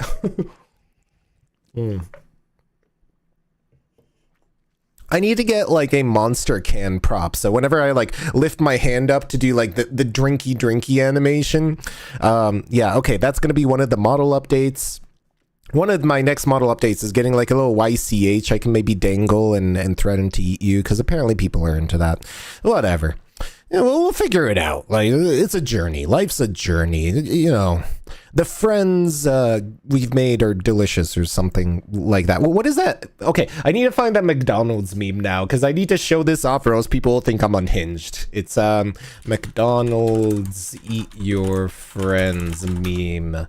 I need to find this because if I don't show it, then everybody will think I'm unhinged, which I'm already unhinged. But you know what? Let's find it. Okay, I found it. All right.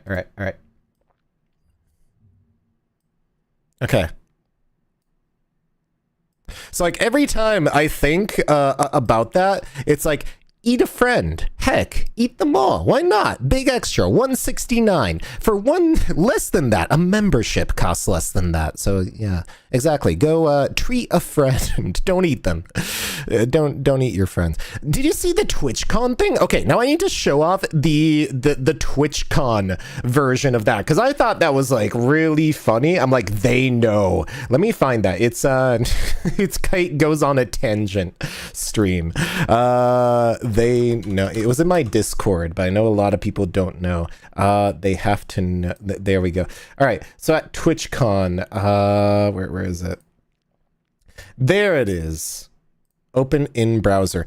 At TwitchCon, they had this. This is not edited. This is literally by their outside food court, and I had to take a photo of this because it was like everybody looked at that and they're like, yeah, they know. Snacks to eat, friends to not eat. Kappa Cabana this way, sponsored by Body Armor Flash IV. Yeah, so go treat a friend. I don't know, maybe go eat a friend. I don't know. If that's what you're into, that's not my problem.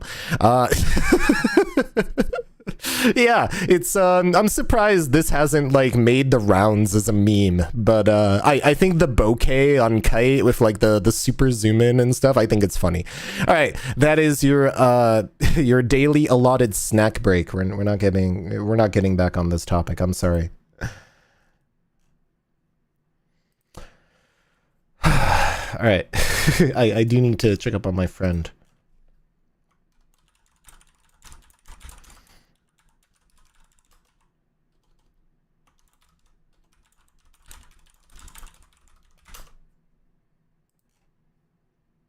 All right, just checking up on my friend because they had a bit of a problem. They were mugged coming back from vacation, and I hope they're safe. So just checking up. TwitchCon in Nevada, yeah. I use Opera GX, yeah, I sure do. It's the only browser that remotely seems good nowadays, except for Firefox, but Firefox has problematic social justice policies that I think go against most people's like beliefs, but anyway, I'm not gonna get in on that. Tell your BF I say hello. Kite 2.0 gets full suit complete with bodysuit eventually, yeah.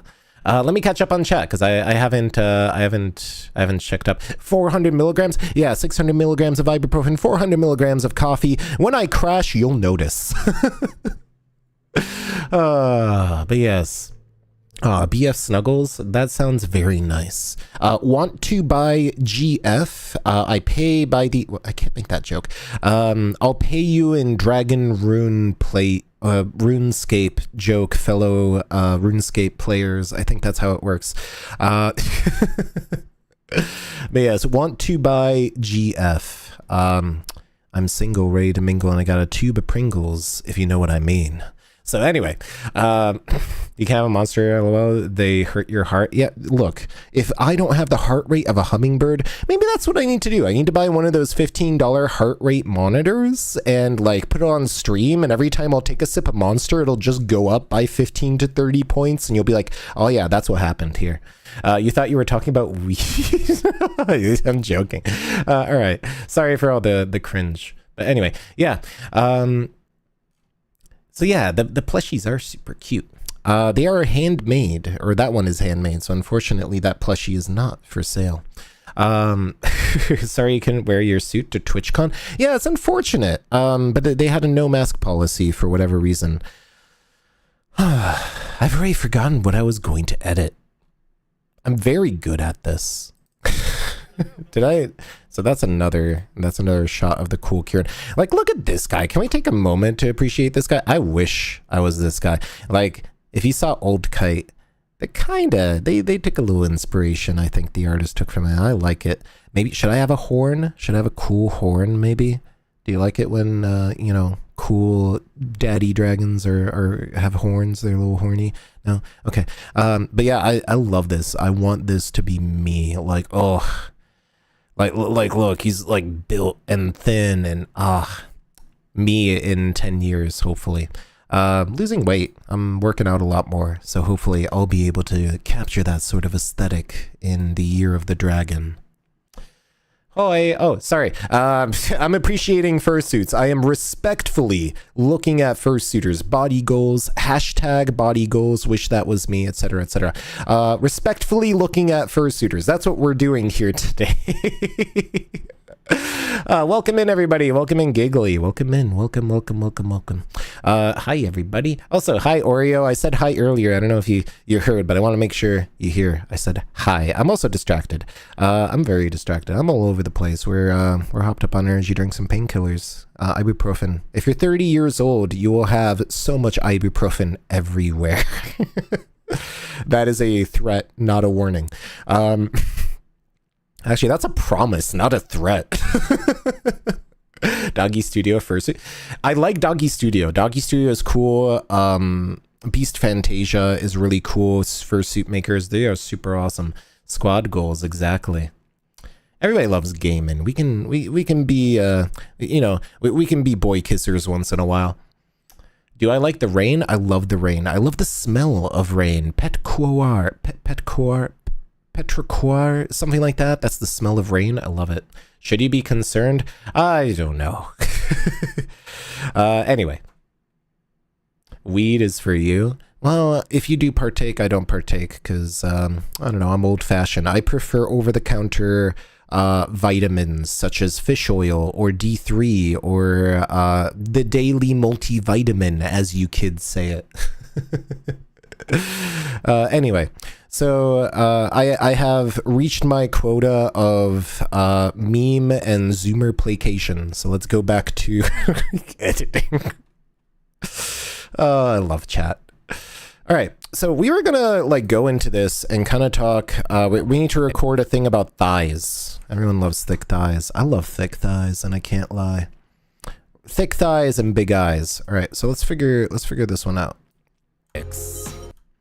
So where have we been? We need to listen to this. It's been like 10 minutes. I haven't done anything. And I'm here to check out the rare anime-like kemono fursuiters. And I have to say, it's no secret why you'd fall for these wonderful Eastern aesthetics. All right, this is where we're putting the thick thighs comment. What did I put? Whether you appreciate their thick thigh. Oh, Kotetsu. I should just be like, Kotetsu. These wonderful Eastern aesthetics. Kotetsu. That's gonna cost one of their 9 lives. That would be 9 lives. And then I should be like, but whether you appreciate their impact-resistant thighs or just love to lose yourself in their kawaii eyes. Kotetsu, that's gonna cost one of their 9 lives. But whether you appreciate their thick, impact-absorbing thighs or just lose yourself in their super kawaii eyes. Kotetsu, that's gonna cost one of their 9 lives. But whether you appreciate their thick, impact-absorbing thighs or just lose yourself in their super kawaii eyes. I don't like how that one ended, so we're gonna retake it. But whether let me unshrimp myself. I think that's where the hiss came from. It's the shrimpening. When one is on YouTube, you always spell it that way. Really, I didn't know that. The Hell Dragon is here. Welcome in. Always nice to see more dragons. Hello there, fellow dragon. Can't wait to do that until it sticks. Hello there, fellow dragon. I am also one of you. I'm very smug and greedy and enjoy hoarding things and eating. I enjoy food quite a bit. That's how you know. Anyway, thick juicy thighs. I love, chicken thighs sounds pretty good. Maybe we'll find some avali later. I need to go do food prep for this week too. I've been in my salad era and it's been working real well. You wait for my finished product? Thank you so much. I appreciate it. I know these streams are kind of like silly little ASMR editing streams, but that's what they are. It's an opportunity for you to talk to me, ask me questions, and keep me company as I work on stuff. Because honestly, it's a whole lot more fun editing with people than being in silence. But yeah, welcome in.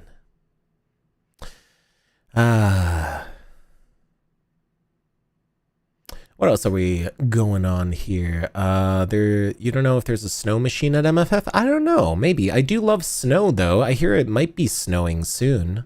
It'll happen. Eventually. Hopefully.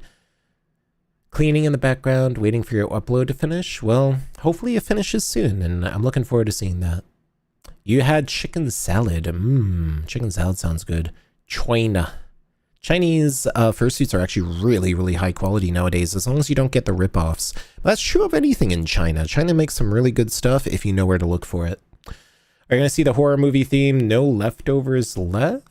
I haven't heard about that one. What is that? It's like ASMR, I suppose. It's a little bit of ASMR. Good chat, good vibes. I have a bit of a delay, I noticed. I have it on the lowest YouTube delay. That's one of the problems of YouTube live streaming. The delay is insane. You hit furries. Mods, hit the ban button. Thanks. Bye. I love having a mod squad to do things for me. Because I'm lazy. Is Kotetsu a boy cat or girl cat? They are a boy cat, I believe. I'm actually not 100% sure. I think they're a boy cat.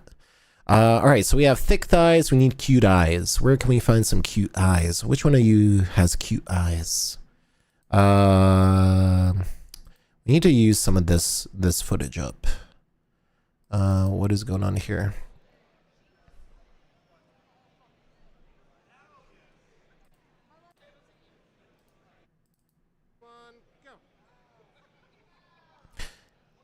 Kawaii neko eyes. They kind of have cute eyes. They have nice eyes. There's falafel fox. Those are cute eyes.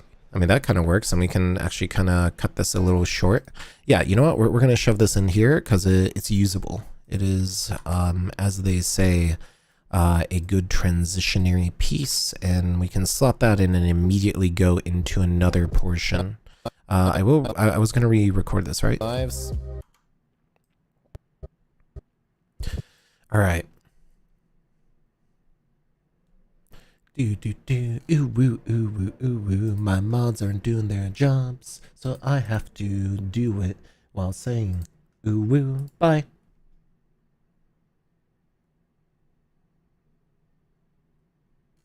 Anyway.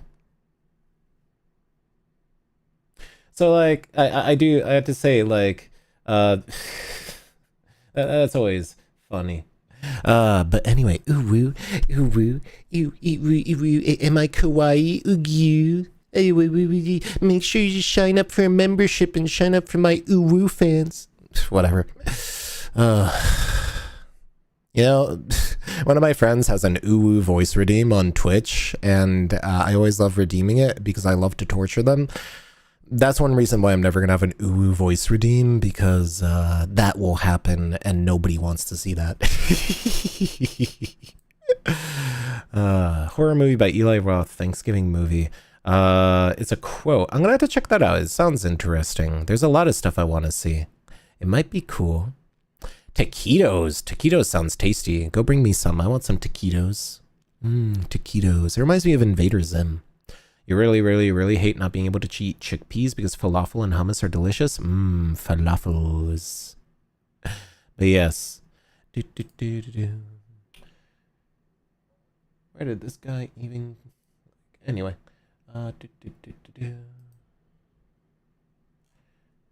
There we go. Now I don't have to look at them anymore. All right, where were we? Right, we were going to do that. We were talking about thick thighs. So we have thick thighs, we have good eyes. We got to script this a little. Whether you appreciate their thick, impact-absorbing thighs or just love to lose yourself in their super kawaii eyes. Okay, so that's the script we're going with. Let's see if I can actually deliver it. Beef taquitos? Oh, heck yeah. I love me some beef taquitos. You got any salsa with that? Maybe some pepper jack cheese? Some jalapenos or avocados? Maybe some guacamole?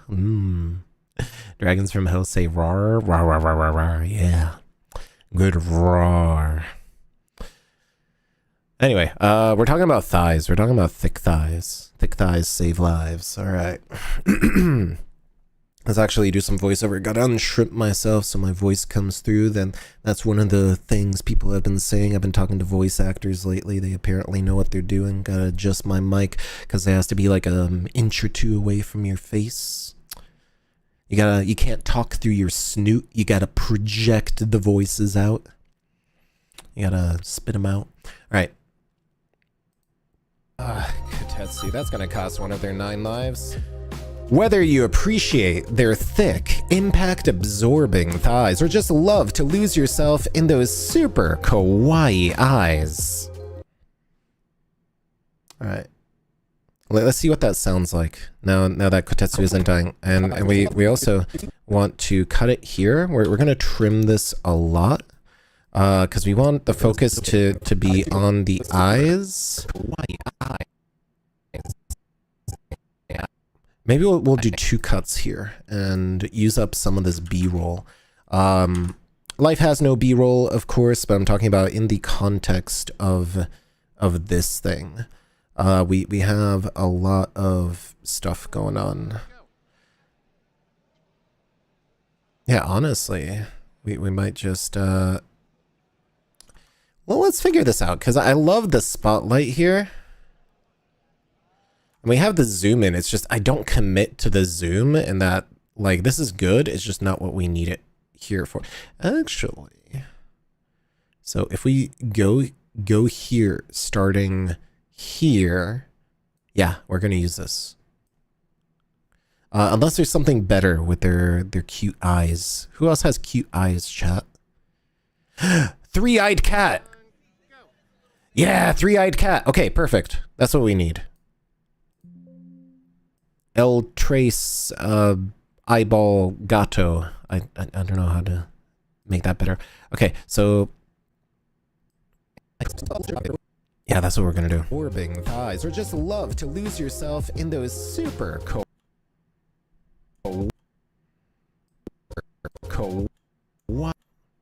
Alright, this is where we want to end it. Cut it here. We lose a little bit of like the shading is kind of bad. Like, I think this is about where it's good. We might trim it a little more even. Alright. You eat them with sour cream? Ooh, I can't eat sour cream. I don't know why, but I have a thing about sour cream and it's never really done it for me. I don't know why. I always get my tacos and stuff without sour cream and people look at me like I'm crazy. I gotta try salsa and guacamole. That sounds tasty. Hyatt Regency. This is actually the super famous, what is it? The Marriott in downtown Atlanta. The Marriott Regency at downtown Atlanta, I believe.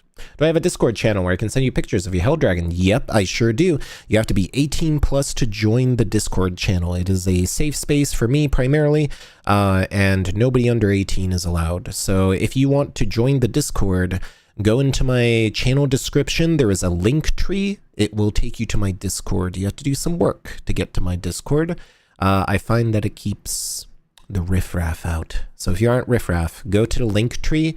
Click the join Discord button and it will take you to my Discord. Because, you know, furries have problems with bots and stuff. And then if I make it harder to join, then we get less bots and stuff like that. That hotel was on Loki. It was. It's in a lot of movies and shows. It's a super popular hotel. And honestly, the aesthetics of the hotel are really great, especially with these like outside shots with the vaulted ceiling and all the tubularness of it, the escalators. There's a lot of granularity in what the shots provide, and they give a lot of detail. It's just fantastic if you're doing any sort of candid shooting, because none of the backgrounds are boring. There's always something going on. Marriott Marquis, thank you. Yes, the link tree. Yes, you're 19. Got it. You can join. You can definitely join. So if you go, maybe I'll even, can I show this off? So if you go to my channel, and I will show this off really quick. So if you go to my channel, if you want to be my subscriber, you gotta go to my channel. That's horrible. Okay. So if you go to my channel, you will see this, right? So you will see this, and this is the view you should see, right? So you'll be able to go through my channel. It's right here at the top. So it has Kite Swim Swim Wanderings. Right here it says socials.kite.tube and 3 more links.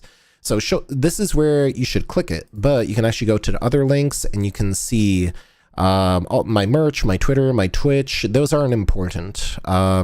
If you click socials.kite.tube, it'll be really embarrassing if it doesn't work. Here is my link tree. So I should probably say socials.kite.tube. Here's my link to my YouTube, my TikTok, my official Discord server, my Blue Sky, where I accept tips, and the merch shop. I do not use any other socials. If you see me on any other socials or using something that is not in this link tree, I have my Discord here, I have my Telegram here, I have everything here. If you do not see it on this page, somebody is impersonating me. The best way to get in contact with me is Telegram. That is the Telegram icon. I had a very embarrassing thing happen to me 2 weeks ago, I guess now.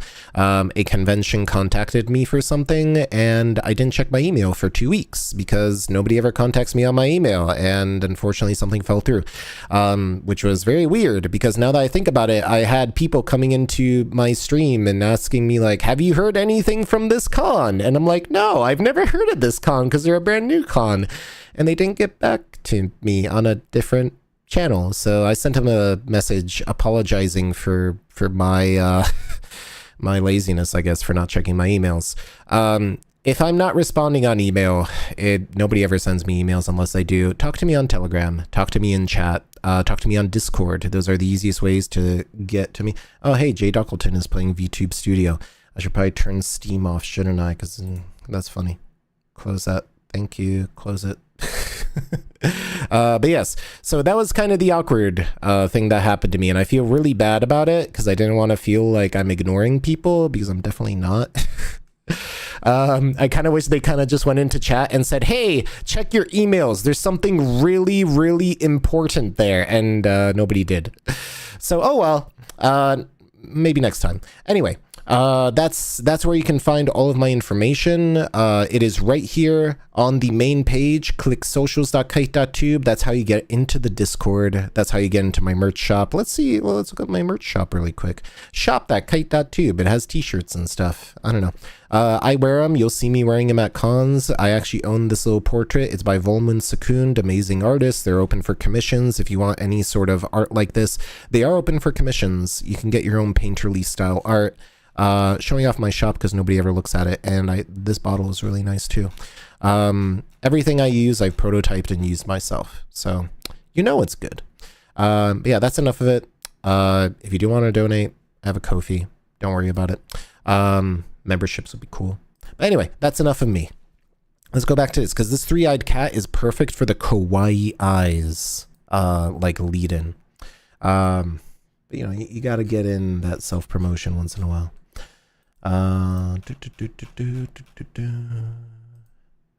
Did anyone join the... Somebody joined the Discord. That's cool. Oh, hey, welcome in. Hello, Dragon Maiden, Danth Maiden. Welcome, welcome, welcome. I'm telling you, welcome on stream, so I don't have to type it out. Welcome in. It's so great to see you all here in the Discord. Just a reminder, that Discord is 18 plus. So, yes, please do not join if you are underage, because it is a safe space for me, not for you. But yes, anyway, you just joined my Discord. Yeah, awesome. Vsauce, Michael here. The live stream is not sponsored, or is it? Raid Shadowless. Yeah, that's I mean, I'm gonna be honest, like every dollar that goes into the stream, it goes into, you know, getting me to cons. It pays my internet bill, which just went up because I had to get unlimited data, because they're like, yeah, we're gonna charge you $80 extra this month because you went over on your data. I'm not even kidding. I posted about that in the Discord. So now I have to get an unlimited data plan, and they're probably going to fleece me even more. So, you know, it happens. You're 25 going on 26. Yeah, exactly. Old people only. Anyway, three-eyed cat is amazing, right? That's what we're going with here. We're going to be talking about kawaii eyes. So let's see. I got a follower on Twitch, I think. We're gonna get that going. Like, the subscriber alerts will be eventually, the Twitch alerts are still active for whatever reason. I've disabled those a long time ago. They still work, but hey, thanks for the Twitch follow there. Anyway, all right, let's get back to video editing before everybody leaves because I'm talking about sponsorship stuff.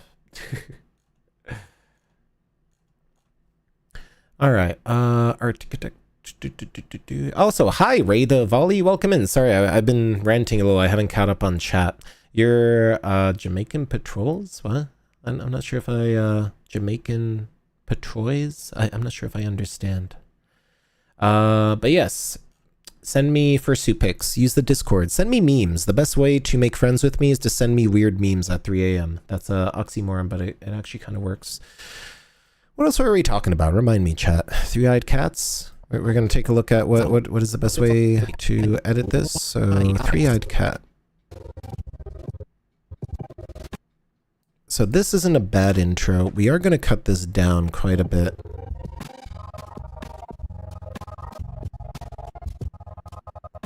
I mean, I love that twist. Yeah, I actually really like that. It is active. It is engaging. I love movement. If you spin around and just do stuff, that is usually more than enough to get into a video. We are going to cut it down a little. I want to get that like pan down. These are both good shots. Honestly, that right there, cut that hard cut into the other part.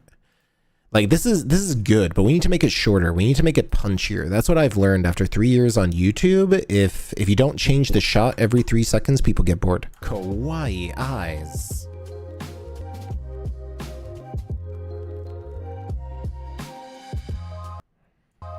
Yeah, and it actually hits the musical cue. We're going to add a little bit of a actually, if we go here, cut here, and then immediately go here. I'm going to experiment a little. Let's see what this looks like. So like if we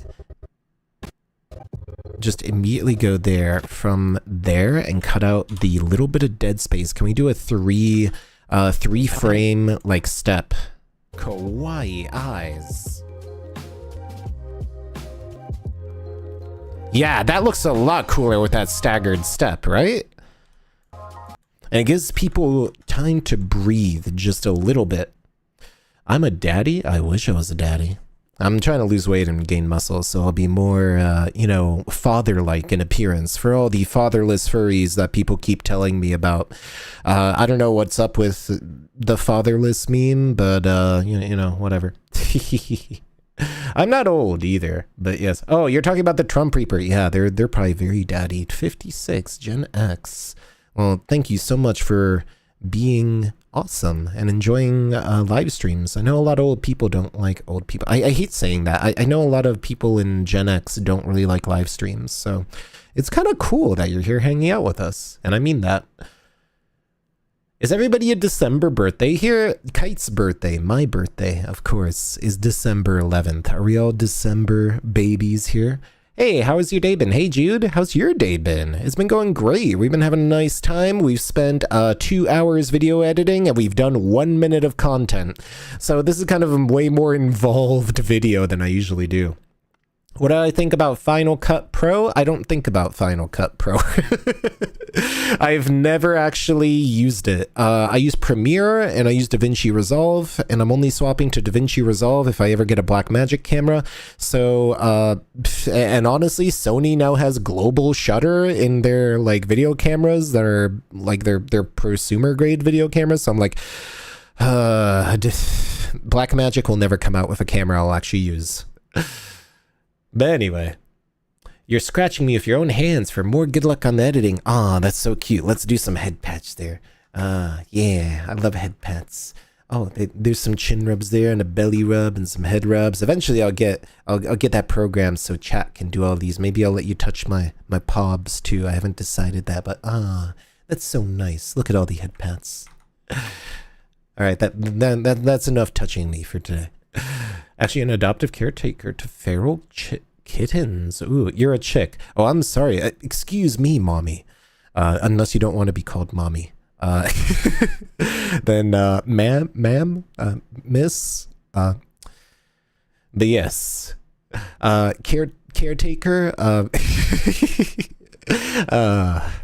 I know that's like the meme, right? What was it? Like, I'm trying to remember. It was like, gender neutral caretaker. And it was like a comic that was like exploring the BDSM connotation of daddy and mommy. And it's like, oh, I am sorry, parental unit. And that's always stuck with me. But yeah, I'm sorry if I'm getting funny. Ms.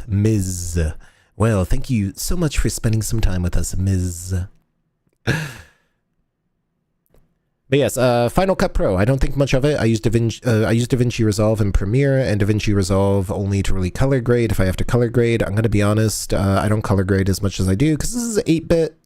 I shoot in H-log, so it's kind of already, you know, out of the box good enough. If I color grade, it's something that really needs to be color graded nowadays. I used to shoot in S-Log 3 on 8-bit. It didn't really make much of a difference. One of these days, I hope to get a 10-bit camera, and so I could do even better footage, but that's not on my budget, unfortunately. But yes, all right, let's get back to the editing. So where was I? Should we just watch this from the start? Thighs, or just love to lose yourself in those super kawaii eyes.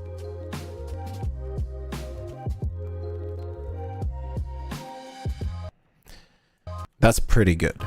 I think that's pretty good. So before they raise their head, because that implies a completely different, we want that like finality of transition where they hold this without moving, because that release, I've noticed like when fursuiters are performing, they'll like do their entire thing and wiggle around and then hold it, and then you're like, okay, thanks, and they're like, okay, and like they have that release point, which usually like it makes it look less neat. It makes it look a little sloppy. So oftentimes I do what is called like heads and tails. So I'll start recording 3 seconds before they start acting and 3 seconds or so after acting.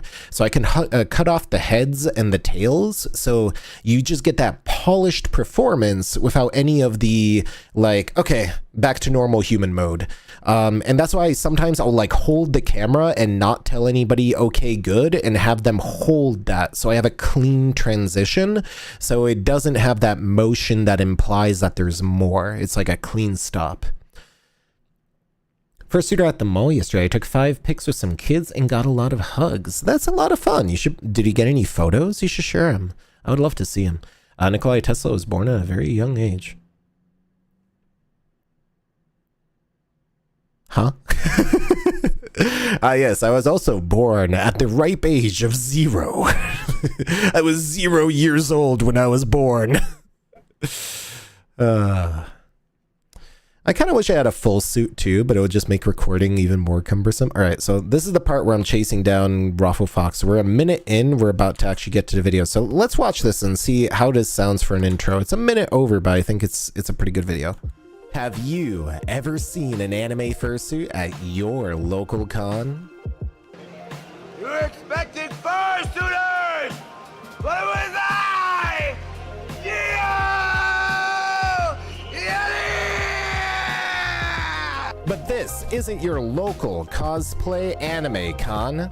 This is Furry Weekend Atlanta. And I'm here to check out the rare anime-like kimono fursuiters. And I have to say, it's no secret why you'd fall for these wonderful Eastern aesthetics. Katetsu, that's gonna cost one of their 9 lives. Whether you appreciate their thick, impact-absorbing thighs or just love to lose yourself in those super kawaii eyes, I didn't come up with a way to end this. We had to do some more script. I didn't think about this. Whether you like this thing or this thing, there's no doubt that we on the Western side of the furry fandom have a soft spot for this style of fursuiting, this style of cosplay. Those super kawaii eyes. There's no doubt that we on the Western side of the fandom have a soft spot for... Okay, that's too much. I need to speed up. There's no doubt that we on the Western side have a soft spot for this cosplay. With super kawaii eyes. There's no doubt that we on the Western side of the fandom have a soft spot for this style of cosplay. There's no doubt... Okay, so let's see if this actually transitions properly and I hit the tone. In those super kawaii eyes.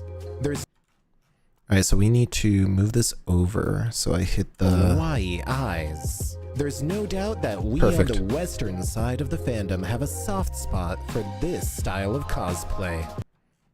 And for that reason, I've chased down these unique performers, these unique costumiers. Yeah, that's words. Hey, Tavi, we're doing pretty good. Oh, and a Second Life avatar. That's exciting.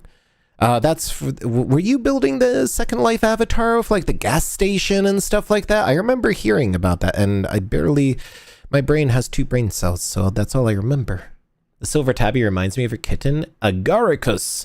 Pet Agaricus for me, because they sound like a fierce warrior, or at least will grow up into one. Thanks for dropping by, Agan. I hope you have a wonderful rest of your day too. Thanks for vibing with me. And hi, Furry Fofo. Welcome in. I feel like the moment I start working, I just always miss chat. Thank you so much for dropping by. If you're leaving, thank you for coming by if you're here. Your coworker made a liar out of you? Oh no, what happened?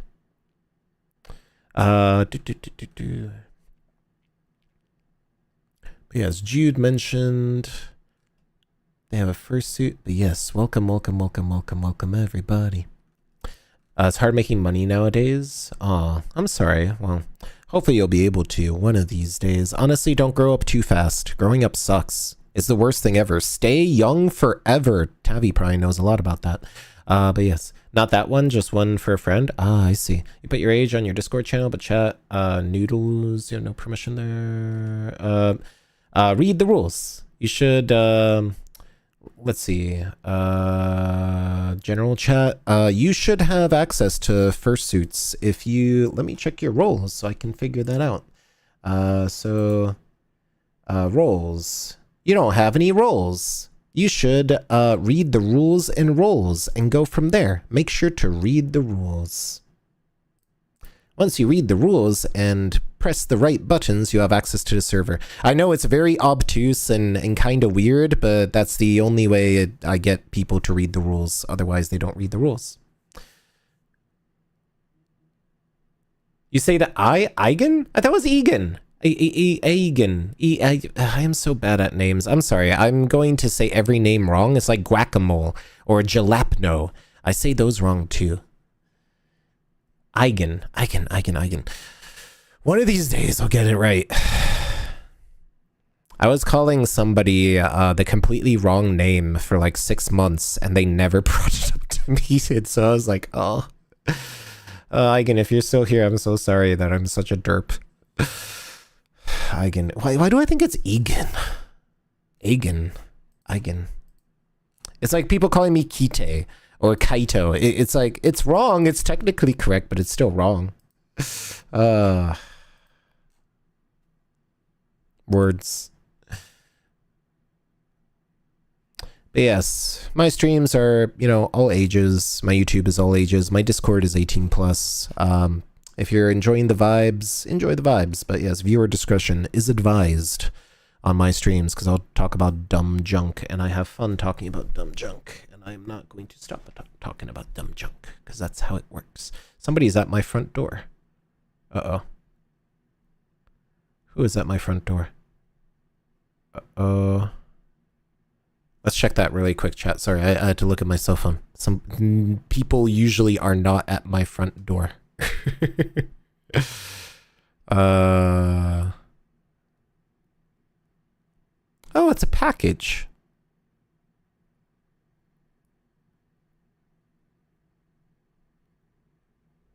Oh, it's a package. Okay, I'm going to hope nobody steals it while I'm doing this stream. I should probably go get it, shouldn't I?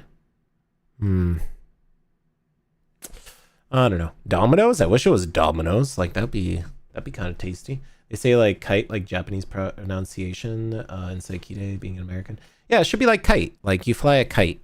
It's kaito would actually be the proper Japanese way of saying it. Cactus, not cactus. Cactus ba'at. Tavi. It's the same thing with Tavi. Tavi. Like, I screw up their name all the time. I'm so bad at names. I'm bad at names. I'm bad at faces. I'm probably going to call you, like, some sort of weird thing, like a kumquat one of these days. And it'll be like, ew, Raffle Fox. Yeah, tell me about it. Falafel Fox. But yes. Anyway. But yes, you do have to be 18 years of age to be in my Discord. Do not join or else my mods will shoot you on sight. That's how it works. So yes, just letting you know, make sure you also read the rules and get your roles or else you don't get into the server and that's awkward. So if you are there, Hell Dragon, make sure to read the rules and things and select your roles, and because that means you read the rules. Anyway, I should get the package quickly. I probably should. Oh, congratulations. What were you congratulating about? Sister's wedding. Hey, Destroyer, how was your sister's wedding? Was it good? Hopefully it's good. Congratulations. I'm a senior? I don't think I'm a senior. Oh, somebody else. Oh, like graduating high school. I see. Okay. Words. All right, so let's look at Raffle Fox because we're going to be talking about chasing them down. Style of cosplay. Get back here!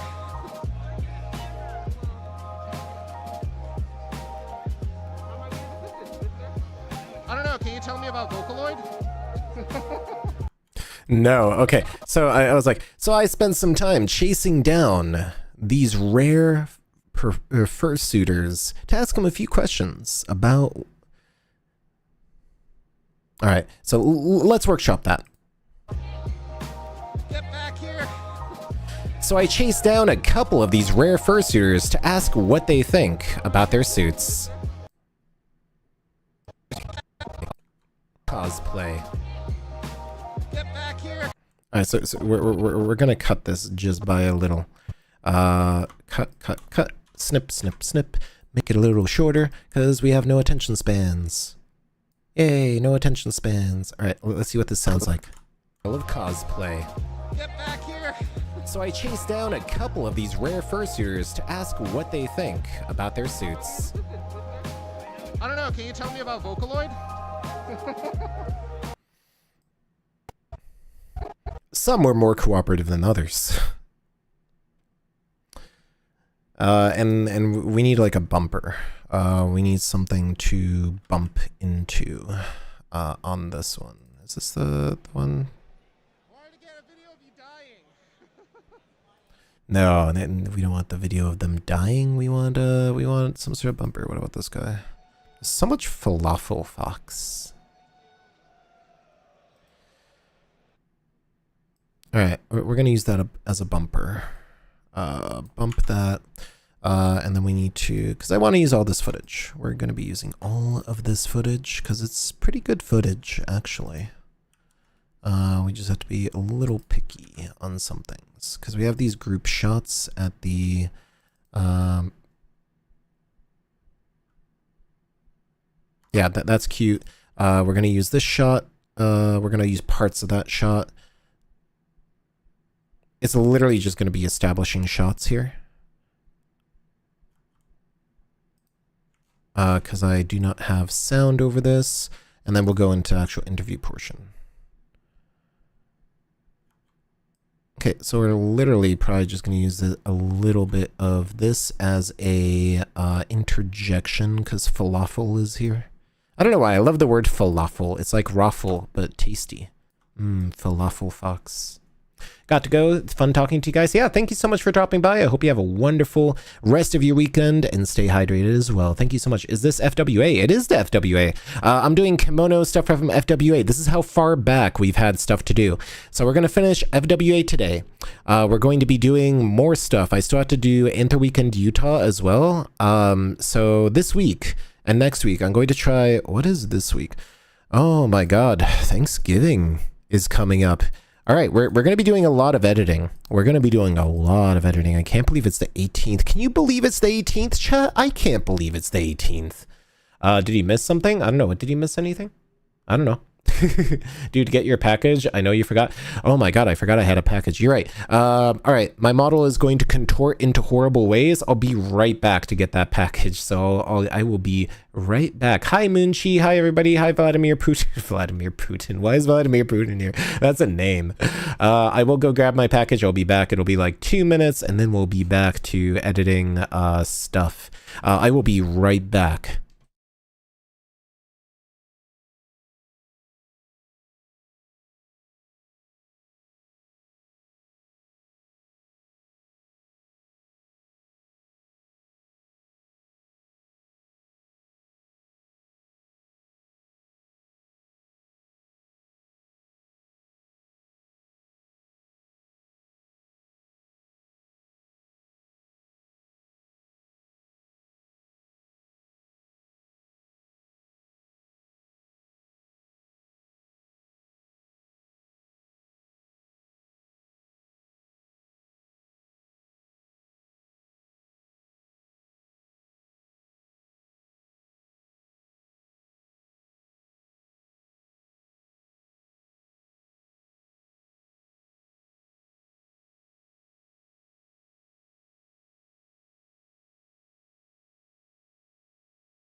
I have returned. Hopefully my model didn't contort into a horrible blob.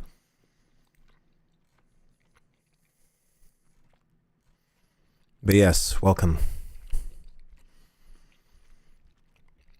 I do want to finish this video.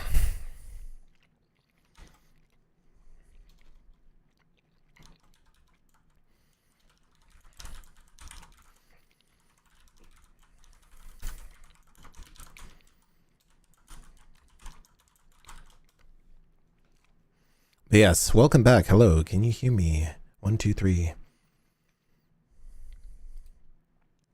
All right, so let's try finishing this video because we are 2 hours in. I thought I would have been done by now. It goes to show you how much work goes into video editing and talking to people. Welcome back. I got some little snacks. It just froze staring into the void? Oh no. I'm so sorry that you had to view my soulless husk for a while. Elevator music? No, I'm so sorry. I'm here. Hi. Welcome in. Sorry, I went to get a package because people steal packages nowadays, which is kind of a problem. All right. What were we doing? Okay, I see what we were doing. I love cosplay. Get back here! So I chased down it. I'm gonna boost this up to like 5. See what happens. Style of cosplay. Get back here! So I chased down a couple of these rare fursuiters to ask what they think about their suits. I don't know, can you tell me about Vocaloid? I don't know, can you tell me about Vocaloid? Okay, just end that there.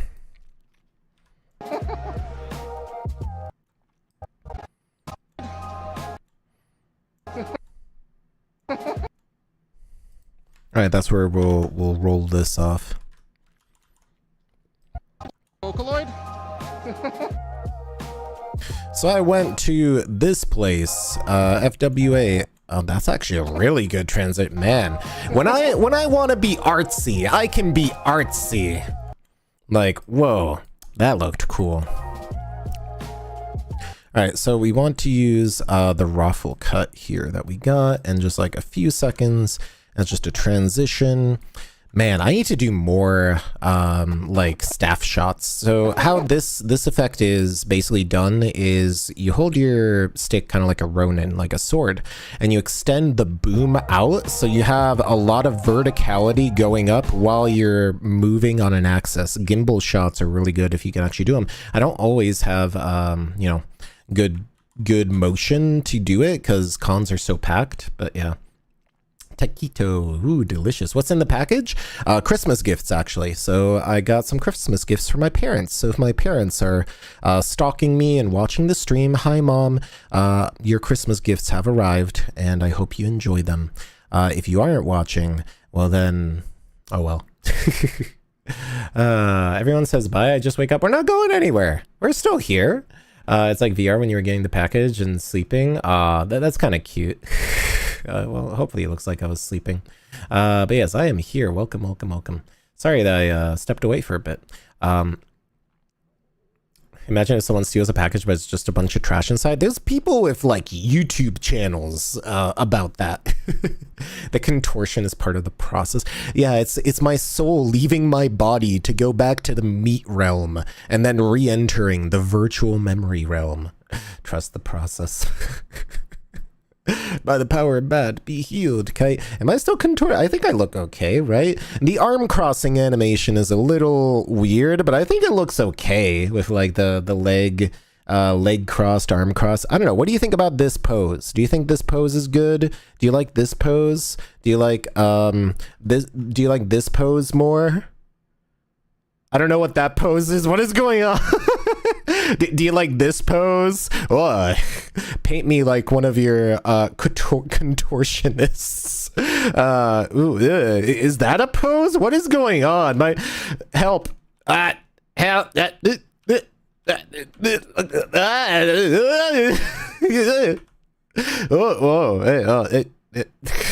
you is this the kind of pose you were looking for? What are these buttons doing? I have no idea.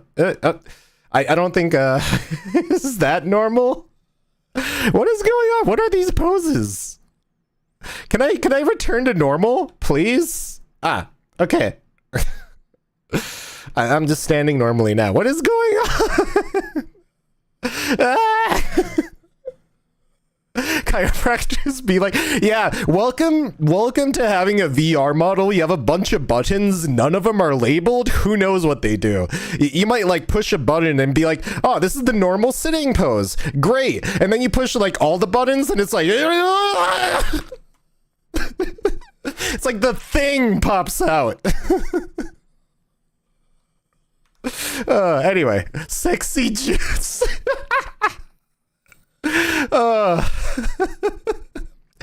was that easy. That's better. Okay. Damn, I've been doing yoga. If this was Twitch, I'd be like, somebody clip that. That could be a short.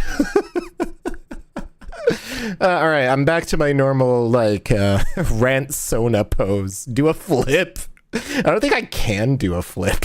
I don't think it's programmed in. Maybe that's what I need to do.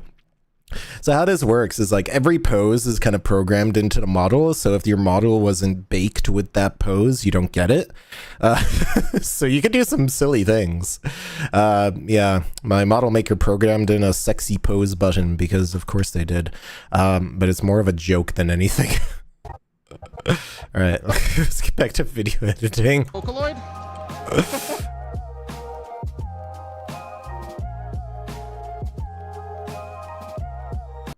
All right, so yeah. All right, what's the pacing on this? Let's figure this out.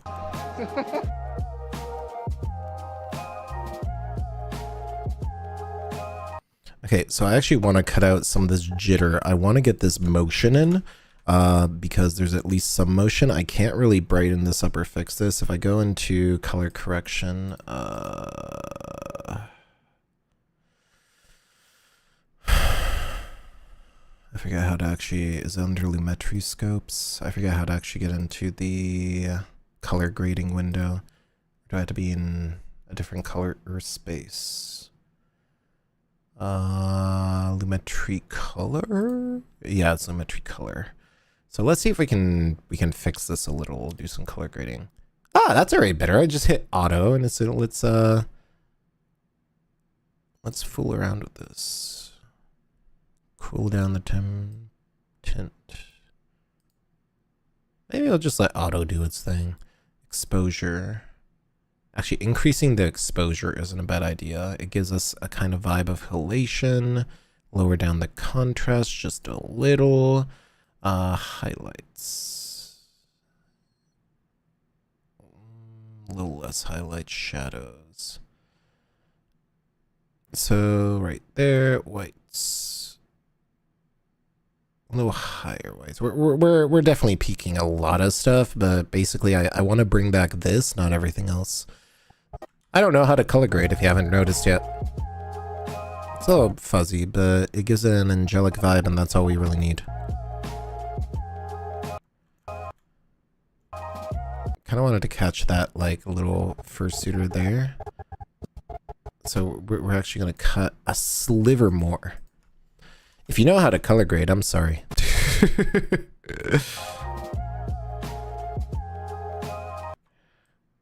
And then immediately go into here. And then we have to do the same thing for here. It's like Dead Rising, artsy, provocative. Exactly, dude, editing is hard. It really is. Hi, Mr. Streamer. Hi, Mr. Wren. Is it time for Darktide? I want to play Darktide, actually. Editing is tough but fun. I don't know what I'm doing. I never know what I'm doing. I'm just, you know, whatever. What color is that? Great question. I have no idea. What if I just auto this? I'm wondering. Does that look better? Looks look brighter. Looks noisier is the problem. Oh, this one. Does it look better or worse? I don't know. Style of cosplay. Get back here! So I chased down. It kind of looks a little better. Oh, just hit auto. Whatever. Brighten it up a little. FWA is just naturally dark. Oh, that actually kind of matched it. For this style of cosplay. So that was properly exposed over there. So I chased down a couple of these rare fursuiters to ask what they think about their suits. I don't know, can you tell me about Vocaloid?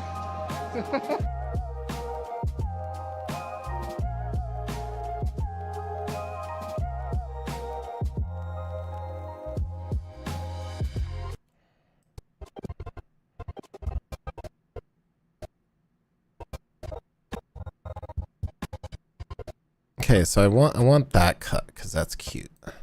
But I also want to trim the fat a little because we have musical cues we want to hit here.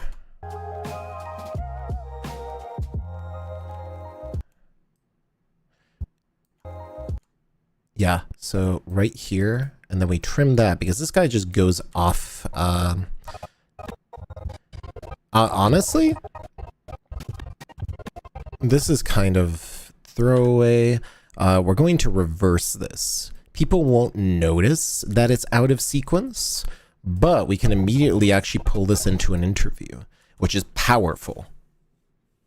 That fursuit was cool. Yeah, there's a lot of cool fursuits. Pipe Fox is awesome, Fox. Ah, thank you. I am going to be rebranding a little. I'm going to be much more durgular. So look forward to that. I'll be more noodle dragon-y in the future, but that's a secret for everybody. The three-eyed cat is really cool, though. Dark Tide when I finish my homework. Yes, Mom. Kite ball mode can fit through small, but yeah, it's like the morph ball. Bloop, bloop. Speaking of Scott Pilgrim memes, I hear the new Scott Pilgrim is either horrible and or amazing, depending on who you ask. So that might be interesting. FWA's lower levels are bad with lighting unless you're near windows or colored lamps. Yeah, like FWA is this weird nexus of the lighting is either amazing if you know how to deal with it, or it's absolutely horrible if your camera can't. And shooting at f1.4, there is very little I can't shoot into or out of. But the problem is you have to then have the eye to know when it's a good idea and a bad idea to actually shoot in a location. For example, one of my favorite parts is like I recorded I believe it was either like a deer or a fox with antlers or something by FWA with like the spotlight shining ahead. That was like I think one of the best shots I've ever done, and I reference it a lot. But it was because of that spotlight. The lighting otherwise is terrible. Very cool shoots. I always wanted one, but they're very expensive and complicated. They are. Hope one day you'll be able to have one. Simulcasting is allowed on Twitch again. It could be. I was thinking about it. Good time to buy black fur fabric after. It could be. I know. Usually, be careful. Joanne Fabrics, like you don't want to buy monster fur. It's called monster fur. It is very low quality. Don't buy that. You don't want to buy like tinsel fur. You don't want to buy low quality fur. It's why most people buy fur from places like Fursuit Supply or Howl Fabrics or stuff like that, because there are differing grades of fur quality. And if you get the wrong fur quality, not only will it look bad, it won't stand up and it will die pretty quickly. I need to do simulcasting eventually. I'm going to be honest, I don't want to get into bed with Twitch again, because I don't want people to support me on Twitch and get subs and do stuff like that. And like YouTube does pay more, it supports more, and that's why I kind of moved away from Twitch in the first place. YouTube has more exposure. YouTube is just a better place for creators, and I think for you guys, you get less ads, which is also a very cool thing. The ads pay more, there's less ads than Twitch, and in general, I think YouTube's just a better place for creators. I may simulcast to Twitch eventually. It's not going to be this year. If it is this year, it'll only be on the 24/7 channel just to test the waters. I'm staying on YouTube for the future. But yeah. The dark with red markings, they're pretty cool. I interview them, so we're going to be doing that soon. Raid Shadow Legends sponsorship? When? Never. I've actually gotten requests from Raid Shadow Legends. I don't think that you guys would... It's a two-way street, right? You have to play the game and encourage people to play it. I don't think my audience is the right one for Raid Shadow Legends. But hi, everyone. Hi, DJ Fizzy. Welcome in. I'm catching up on chat right now. Very cool suits. I will give Kite stuff nobody asked for. Oh, I mean, I think that's great. I love having random facts. You should definitely say more of them. Give me that sweet halation. Good tripping on the good vibrations. Damn, spitting fire. Here with Cactus Bat with those beats so fat. It's lyrically whack. And this is why I don't freestyle. 'Cause I, crocodile. Yeah, I don't know. I'm glad I found these FurCon podcasts because they teach me a great deal. Yeah. Want a break from the ads? Exactly. Did you know that Earth, Wind, and Fire did a song called December with the melody of... I didn't know about December. Actually, no, I heard about that. Yeah. Do you remember the 21st night of December? I know that's probably wrong, but I don't remember. Now that actually flowed real nice. Hi everybody, Churrid Leaf. Hi Churrid Leaf. I'm so sorry that you're listening to Kite Karaoke right here on KITE. Don't touch that dial because this ain't your mama's fursuiting channel. Car crash noise, elephant, etc. Mind me asking, are there any suits or people that have ever made me feel uncomfortable? Many. A lot.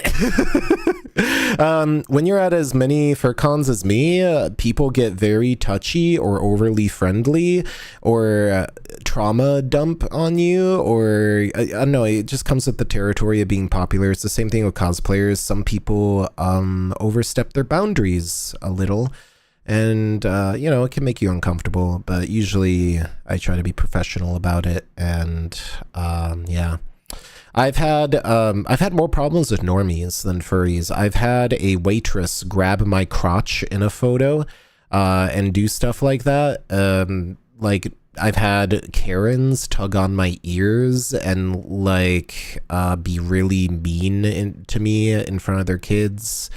Normal people are usually worse than furries. Also, thanks for dropping by, Destroyer. I hope you have a wonderful night. Thank you for dropping by. Hopefully you have a good one. But yes, how goes the editing? Really good. We spent 2 hours and we've done 1 minute and 20 seconds of editing. So it's going. Man, this is going to be an 8-minute video, but it's going to take us 16 hours at this rate. Let's focus a little more, maybe. I'm having fun talking to chat, though. Just chatting is just fun. Kite managed to jump up a waterfall and evolved into a fluffy dragon. Yeah, exactly. I hoarded enough memories, and I'm going to become a dragony thingy. Do other people wonder how we get salt? Like, who decided to taste random rocks? Look, there could be rocks that taste delicious and we'd never know. Like, who knows? Plutonium could taste like oranges and we just never know. It could be delicious. Just imagine that. Where should I post my con photos? In con, you can post it in fursuits, you can post it in con and travel, or the photo sharing section. You can post it wherever. If it's fursuit stuff, you could just post it in cool fursuits. That's pretty cool. But yes, the 25th night of December. Sorry, I don't know why I said the 21st night. There was probably a reason for that. But yes. All right, so we're going to the Kemo meet where there's kimono suitors and you'll see bappy bappers and stuff like that. And I'm trying to kind of get a feel for this pacing. Okay, so right here is something that changes. So we have a musical sting we have to hit. Like that drop was funny. So like right there. So don't drop the ball. We're gonna be interviewing some cool kemo suitors coming up first. All right, and then we're going here. So this is where we're actually going into the interview segment. This is what I've been dreading the entire night, and the 6 months I haven't done this is the actual interview portions. Because I'm so bad at interviewing, and I'm like, oh, I don't know what to do with this. How do I edit this? What do I do with this? So now we actually have to do it. We actually have to edit the video, chat. I'm sorry. There's no way away from this. We actually have to edit the video. Where is it? Where did I put it? Here it is. We actually have to edit the interview. So they're not the first person I interviewed. It will be a little out of sequence, but through the magic of movies, we get to be a little out of sequence. We get to be a little unhinged with our editing, and that's the good part. All right. So we're going to put this in use. We're going to start off with the cool dark foxo here. This kitsune-like creature. Kitsune thingy. They look cool. I like their suit. They're actually, I saw that suit. I was like, oh my god, that's a beautiful suit. It almost makes me wish I was one of those, you know. That's the best part about being a furry. You can just decide to be something else whenever you want. You want to be a dragon? Go be a dragon. You want to be a blue dog? Go be a blue dog. You want to be a cow? Man, that's awesome. Go be one. Like, represent yourself however you want. Let's see, how do we do this?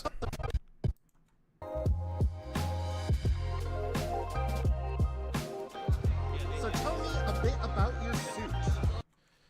So we're going to put that here, and we're going to actually do a little bit of cuts, because we have this interview portion, and I think we're only going to use half of it. We have to still listen to this.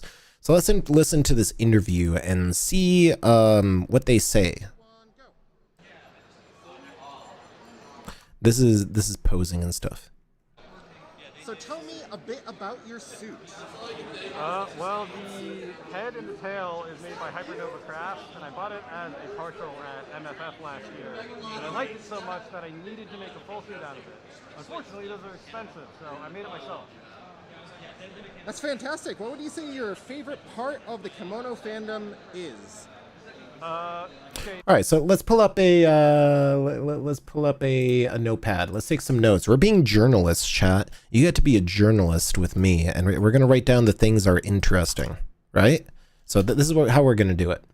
You stick to playing games on your PS4, right? Editing is hard. There's a big chance you're in someone's dream because the brain reuses faces you've seen before and uses them for dreams. I bet. Oh no, we got a clip. Do I wanna know what that clip is? What is that clip? Oh my god, there's a clip feature on YouTube? Oh no. Give me that sweet halation. Good tripping on the good vibrations. Damn. That's horrible. Thank you for the clip. I hate listening to myself. No, I'm joking. That's a good clip. That's a good clip. I need to get used to my voice here. Uranium tastes like green watermelon. Oh my god, see? That's a tasty rock. We would have never actually known that that uranium tastes like green watermelon sours, chat. I want to taste uranium. You can taste uranium as a treat, but only once. Cute. No, you're cute. Protogen are cute. Khalil, the protogen, saying I'm cute. Very yum. A waitress grabbed my package. Wait, what? Yeah, oh yeah, that did happen. Suitor having to nom the mic makes you yellow. Yeah, like some of these interviews I'm not going to be able to use because you can't really hear the interview person. And it kind of sucks because this is the first time I did this with fursuiters. It was kind of a test thing, and that's why I was a little nervous about using this. Your parents are forcing you to do housework. It's not because they're lazy, it's because they need help. And honestly, help out your parents. You can always come back. I'm not going anywhere. Make sure to help out a little with your parents. Do you ever get an error show up, a corrupted file or bad footage? How much does that frustrate me? A lot. You can ask Tavi Monk. I recorded them at FWA. The file was corrupted, among a bunch of other fursuiters. Anthrocon was a big problem. A lot of videographers had issues with corrupted files. We don't know why. I lost an entire fursuit parade outside at Anthrocon because the file corrupted. File corruption is one of the biggest problems, and it's why cinema cameras have 2 memory cards, and they record to 2 memory cards at once, because losing that, like, especially when you're doing candids, especially when you have one take, one shot to get it right, if you lose that file or you accidentally delete it or it gets overwritten or like the memory card blows up or something like that, it is the worst thing that can happen, because not only have you wasted somebody's time that wanted to see something, like, those memories are lost. You're not getting them back. I've tried to recover a lot of stuff. You can see on my channel, I've tried to recover 2 hours worth of Anthrocon parade footage. I got 10 minutes out of it, and that was me working on it for like 3 weeks trying to fix it. The worst thing is corrupted or poorly exposed or bad audio. Like Anthrocon, I can't use that on the 24/7 stream because the sound is just shot and ruined. On here, a lot of the sound is shot and ruined as well. It's very bad. Have I ever wanted to do a game show? Yeah, it'd be really fun. I look at the streamer on Twitch. They lead vfur. God, why can't I remember their name? Whiskey Dingo. There we go. Whiskey Dingo does a game show. I'd love to do something like that, or even be on Whiskey Dingo's game show someday. That'd be cool. Well, I'm sorry, Timmy. Hopefully you can help your parents out a little. The suitor. Let's see what else is there. Drawing is hard. Drawing is very hard. Also, welcome in, Magma. Hi. But yes, the greatness of editing. All right. Meat and shellfish? Yeah, shellfish is probably weird. Like, science is mostly, hey, do this thing, let's see if you die. All right, let's do some journalism now. So tell me a bit about your suit. Well, the head and the tail is made by Hypernova Crafts, and I bought it as a partial at MFF last year. And I liked it so much that I needed to make a full suit out of it. Unfortunately, those are expensive, so I made it myself. So much that they made their own suit. Part of the kimono fandom is shape. Kemono shape is very pleasing. I like kimono. Like they're fun. They're friendly. Like it's a very like difficult thing to do comparatively because of how much padding and stuff there is. It's something I've sort of realized over time that like kimono suiting is a lot more arduous for those of us who sweat more, and I respect the performance of it a lot. Awesome. What's your favorite part about FWA? These parts of the interview will probably cut out. This is my first FWA. Because the FWA parts didn't really come in or become relevant very well. You can hear Kotetsu's bell falling down the stairs. And there's so many different suits and there's so many different people out and about and different ways they express themselves. And I think it's just really cool to see such a like large swath of the furry fandom in one spot. And there's so many different suits and there's so many different people. That's a soundbite. All right, so at like 106, we can maybe use that as a soundbite. 106. We're gonna chop up this interview, so sorry if it's not gonna be in one piece. There's so many different suits and there's so many different people out and about and different ways they express themselves. And I think it's just really cool to see such a like large swath of the furry fandom in one spot. Okay, to 119. We're going to use that as our cold intro and then go into it. Awesome. What's your least favorite thing so far about FWA? The elevators. I don't know, it might be a little bit controversial considering my last... oh, no, wait. This guy hates the pup masks and latex people. I forgot. Never mind. All right. So we got stuff to work with. This is actually great. So we have a lot to kind of work with here. Let's find that clip and extract it. So we're actually going to cut this so we don't have to listen to this. That's the wrong audio clip. We want to not listen to this one. I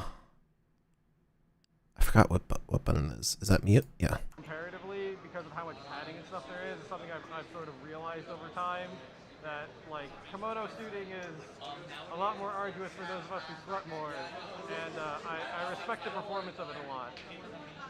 Awesome. What's your favorite part about FWA? That's a tough one. This is my first FWA, so that's a tough one. This is my first. Okay, so we can definitely cut this and use this portion. That's a tough one. This is my first I screwed that up. All right, let's try that again. Awesome. What's your favorite part about FWA? I'll try some snow here. I remember seeing Kotetsu doing that. Yeah. A little bit of a limited scope in what I've done so far, but I kind of like the fact that like it's such a large convention, and there's so many different suits and there's so many different people, and there's so many different. Okay, so we actually want to cut this. So I know I asked them how they like FWA, but this is way better as a cold open. I don't know if this is journalistic integrity or whatever. I have no idea. But this will be a good cold open. And there's so many different suits and there's so many different people out and about and different ways they express themselves. And I think it's just really cool to see such a like large swath of the furry fandom in one spot. Awesome. What's your... Okay, so that is our soundbite here. We're going to put a lot of these things kind of together. So we have this good soundbite right here. This is also something we might use. Interviews are weird. That's all I have to say. They're a lot of work. So tell me a bit about your suit. Well, the head and the tail is...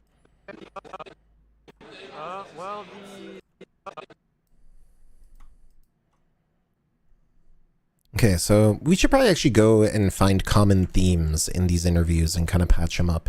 So we have kimono shape is very pleasing. Over here we have so many different type types of suits and stuff. So this is red black fox. Red black fox. Just doing really shorthand. So I can kind of look through it. We should probably go through the other interviews and identify common themes. This is something I probably should have done earlier, but I've been struggling with it. So together, we'll do it. We'll do it together. All right, next interview. Can you tell me a little bit about your suit? So this is Pop-Rock. He is made by fursuit, which is a Korean maker. He's very colorful and gay. Okay, so Pop Rock the Rainbow Doggo? Question mark, Pop Rock. And they are made by ASL Fursuits. Made by ASL. Very, very gay. Got it. Awesome. Next thing, let me try moving this around because my camera is acting a little weird. All right. The joys of being a solo content creator. The Kemono fandom. I just love how cute the suits are and how people are making new changes to the way we make suits all the time. Awesome. What's your favorite thing about FWA? My friends are bangers. I feel like I've already been here for 2 days, and it's only been one, so I'm having a great time. Well, that's cool. I'm going to cut out the, what do you think about things you don't like? Because that doesn't matter. So I love how cute they are, changed to suits. So I'm thinking I kind of want to be I want to be but don't take it from me. Let's talk about what they think are their favorite parts. I talked to them a little to figure out what they love about their suits the most. Something like that. It is a pretty suit, isn't it? It's very nice. Pop Rock. Yeah, Pop Rock is cool. Red and black markings. They look like Kitsune Fox but black. Yeah, they look wonderful. There is a clipping feature. I know, it's horrifying, isn't it? You gotta go now. Have a good winter. Yeah, thank you so much for dropping by. Have a Merry Christmas and Happy New Year as well. Catching up on chat, because whenever I look away, chat says words. So, can you tell me a little bit more about your fursuit?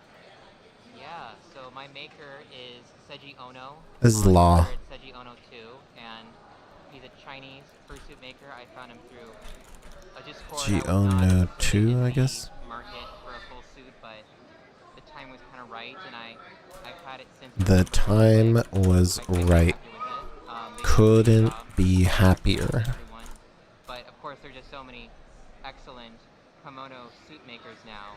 There's so many excellent suit makers now. Okay. It's cool to see be part of a fandom little sector like this. Cool to be part of the fandom sector. I enjoy the international aspect to it. It's fun to see, cute kimono suits, not just Enjoy the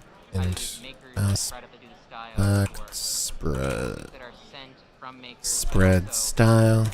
Suit makers and suitors that are in,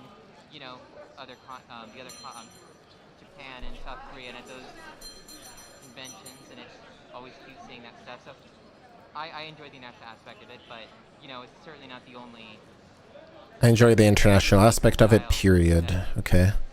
Awesome. What's And then your cut. favorite part about FWA? Let's see if they say anything cool about FWA. Yikes! Uh-oh. Part.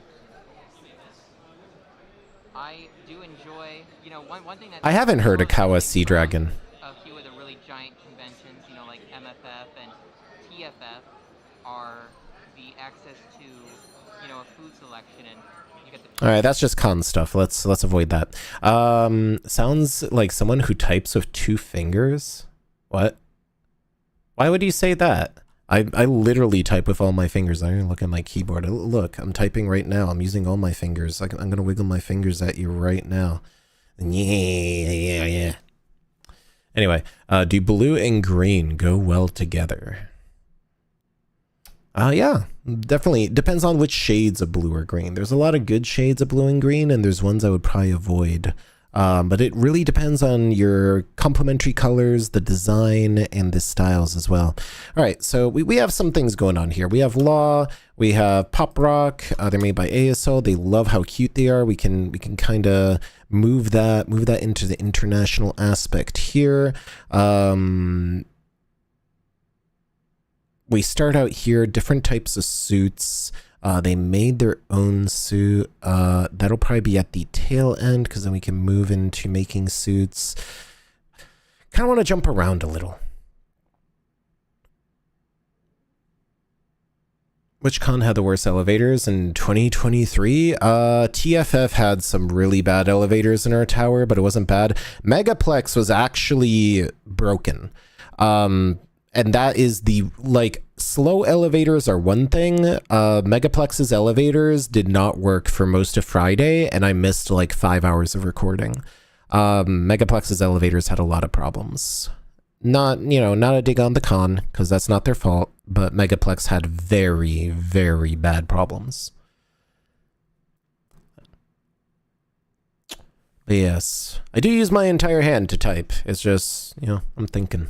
I'm using my brain. I can only use, each one of my brain cells controls one of my two fingers, and like when I have to think, that overheats them, and then all my fingers don't work properly. Anyway, let's listen to this guy. 3, 2, 1, go. They're cute. Can you tell me a little bit about your suit? Yeah, this suit is kind of unique because it was kind of a prototype for this design. Like, they made the head first before anyone bought it, and then they filled in the rest once I got it. I love it because I love the bright colors, and I love just like the wave energy.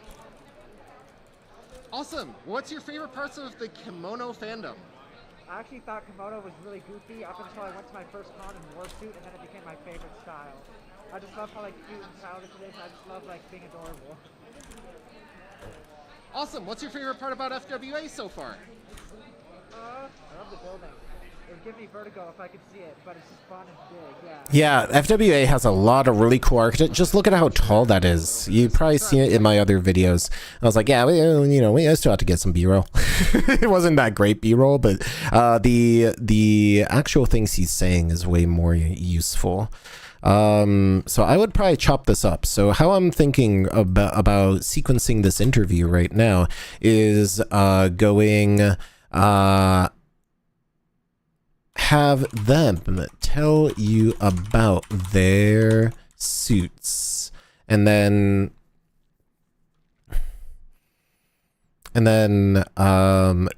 cut those little parts and then go into why they enjoy the suits and just jump between as like a little cut and then into their performances, because their performances are pretty important. Are escalators called escalators if they go down? They do. Maybe de-escalators. I think those are content negotiation people. Dragon type with lizard skin. Ooh, fancy. I'm fluffy. I like being fluffy. Top 10 worst con elevators? Yeah. You might as well just say top 10 biggest fur cons, because that's basically going to be the list. Anthrocon, MFF, FWA, FC. Like, every con has elevator problems. That's just how it is. It's how it is at this point.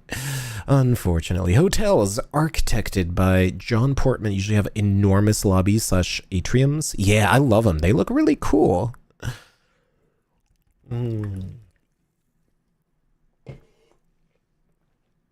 Getting my daily dose of Monster in. All right. Next person. We kind of want to get an idea of what people are going to say and then organize them properly. Can you tell me a little bit more about your suit? So his name is Jace Andrus X.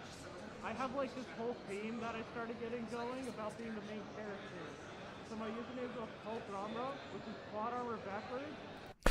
I didn't know Tolp Ronma was plot armor backwards. And they're the main character. I don't think we can use that one. It's funny though. It's more like, it's very hard to hear because of the crowd noise. I kind of wish I could have shoved the mic into his mouth. Very cool. Now, tell me your favorite part about the kemono fandom. Maybe we can use that. So the very first con I went to, there was this adorable kimono suit that I absolutely adored. Like if I'm ever ever getting a full suit, it's going to be kimono because it's so adorable. That's good. All right, so Mr. Tolp what is it? Plot armor. Rama armor, plot armor. They talked about they saw a suit that was so adorable it had to be kimono. That's good. I love the big heads and everything. Awesome. Okay, that's good. And then how long are these performances? Can we stretch this? It's like 10 seconds. Yeah, and then we probably like cut it because we don't need that much B-roll of them. Yeah, we can make this work. We're gonna make this work. We can barely hear the interview. Yeah, that's the problem. The fursuits are muffling. I'm gonna have to add subtitles. And I'll probably add subtitles after this. Maybe turn them up the mid-range of the equalizer. I could try. When we put it on and we start actually doing it, I'm just like reviewing the footage right now. We'll try to figure out. It's very kind of hard to listen to. Hi, A. Johnson. Welcome. My dog is going crazy. Oh no, zombies. I hope you're okay. Wish we could fix those elevators. Yeah, I mean, honestly, when you have 15,000 people using 6 elevators, they're gonna break down 100%. Like, even if they overload it and like all that stuff, it's just hard to keep those up and going. 2, 1, go. These are not chemos. 3, 2, 1, go. What are they doing here? So tell me a little bit about Ah, it's your an suit. interview. Funny thing. It's weird that these are coming through real clear in a bunch of crowd noise. Family, she surprised me with this suit yesterday, and I was sobbing, and all of my friends were in on Aw, it. that's so cute. They got their suit. Sharp, and she This isn't chemo, so I can't really use it in this video. I need to do actually the FurCon video. Who is this person? All right, ready? Oh, this was when I was going to do videos on like the reviews and After Dark. I didn't end up doing a FWA review video. I really should. I'm gonna hold on to these because I did do some like investigative journalism about some things about FWA, but I decided not to rock the boat and release that. Sergo, and those cute Sergos. So I don't know. They're probably talking about FWA as Tell well. me about your fursuits. My suit is Nova Galaxy. She's a husky. I don't know. She got a volume. A volume sound. I love how they that's show my up the suit, pretty volume much. sound and it just cuts away. This is Kyler. She's a Dream Vision creation circle that I made myself, and Aw. I con crunched her right before FWA. Cute cheese. I don't know if I used these in the FWA video because I was intending to make a interview video and then I just never touched it, unfortunately.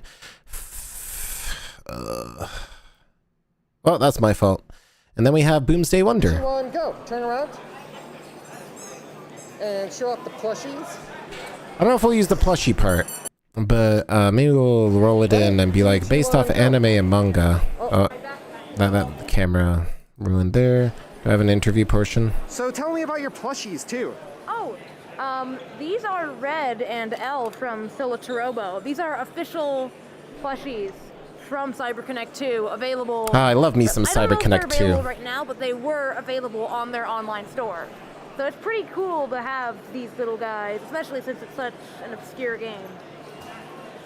Oh, for Fans sure. of And this gaming and weekend, anime. Fuga 2, a game related to these, is actually out. Fuga Check it out 2! check it out on Steam. I might have to redub that part. This is how old this interview is. I'm just getting to it now. So tell me about your suit. And Fuga 2. Did I see that dancer at TFF Stratosphere and ACFI? Yeah, this is Boomsday Wonder. They're a fantastic dancer, an amazing person, and they're taking the dancing world by storm, I would say. They're wonderful. The interviews do give good videos, more variety. Yeah, I'm gonna include them. Nylon mesh or mouth or balaclava. Yeah, some of them are good. Some of them just don't come through. It's less the fursuiter's problem, and more my technique was bad. And this is the first time I did fursuiter interviews, and the last time, because I never really did it again, because it took a lot of effort, and as a one-person camera crew, if I had a DJI Pocket 3, because I use a DJI lapel mic, those two actually integrate together really well, and you could do some like real one-man camera crew stuff. It's hard. It's like the anime con one I did where I interview humans. I actually had a camera person. But if I had a camera person, I would totally do this again and try to. I think maybe I'll try to work in more interviews because it breaks up the video and adds a little more spice to it. And I'm starting to go into like this almost filmmaking era where I'm starting to think with like more YouTube designed content. People love the, seeing suits, but I think I need to think more of it as like a documentary or like traditional broadcast production. So like, making sure there's words every 15 seconds, talking about what's on screen, being more obvious with stuff, adding motion graphics. And I think this is kind of my journey as a creator. Originally, like, I mean, if you watch my very, very first videos, they're just videos set to some music. It was inspired by the trends of like 2010, 2008 sort of era J-Moth and Japanese kemo style like fursuit showcases and just memories. It's just a bunch of people goofing off and having fun in a fursuit to some like, Japanesey music. And I moved, decently quickly from that to a more like almost fashion show style, lo-fi house beats and more electronic music, because that's what I have access to in terms of licensing. And then I started doing voiceovers, which people seem to like the voiceovers a lot. It gives people stuff to comment on. And now I'm going to kind of move into the direction of being like, I'm going to tell you why these fursuits are cool. And I'm going to start using like motion graphics and adding stuff like arrows and that kind of stuff. And kind of really bump up the production value, bring it up to kind of more broadcast production speed. And I know it's a lot because I'm one person. It takes a lot of effort to do this kind of stuff, but hopefully you'll like it. Sprite Zero Sugar, where? I love Sprite Zero Sugar. Croissant was winning a spelling bee. Ooh, that's kind of interesting. Croissant? Imagine if they said croissant and you had to spell that. You either know or you know. Did I interview Kotetsu? No, Kotetsu doesn't want to get interviewed. Kotetsu is, they either like me or hate me, and sometimes it's both. Kotetsu's really nice. They're cool. But they would not want to be interviewed. But yes, this is some old interviewing. But yes, welcome, Urza, the blue dragon as well. You want to see furries? You want a fursuit, but you're 19 and still in school? Well, keep working. Get a good job. Get a fursuit. You can get one. But yes, so let's listen to Boomsday Wonder. These really cool plushies. Oh, I made this suit head myself. I started it back in 2019. It's a very good suit. It's a very nice suit. 2020. The style is kind of influenced by the works of Studio Trigger, such as Premiere and all that. So what kind of species are you? I'm a weasel. Just a plain old weasel. They're a weasel. That's awesome. What's your favorite? I'm half weasel. I was half weasel before I started changing everything. Love the atmosphere. Kind of weaselly. I'm still long and elongated. A lot of my friends, especially ones the dancer community. It's been really nice. Friends. Awesome. Did you not like anything about the con? All right, so what I'm going to do is I'm going to use that because they made their suit themselves. It's style influenced by Studio Trigger, and then we're going to talk about the plush toys. Talk about plush toys and gamer influence. So we're going to go into interview, talk about plush toys, the gamer influence, this with like the Solo Torobo stuff. So we kind of have a skeleton right here. We have 1, 2, 3, 4, 5 interviewees. I thought I recorded like 10 interviews. Where did they all go? Maybe we have 6. That's still good. Yeah, okay. And then we're going to pepper in some group shots, and then I'm going to talk about some other amazing suits, and talk about Western Eventually, okay, so then move into Western influences, go into, you know, Bash the Pinata, Chemo Cube is there, Chemo Cube, the Dragonies. The Dragonies are Western makers, right? I'm going to try to check that out. Dragonies. Before I say words out of my butt. Poof suits.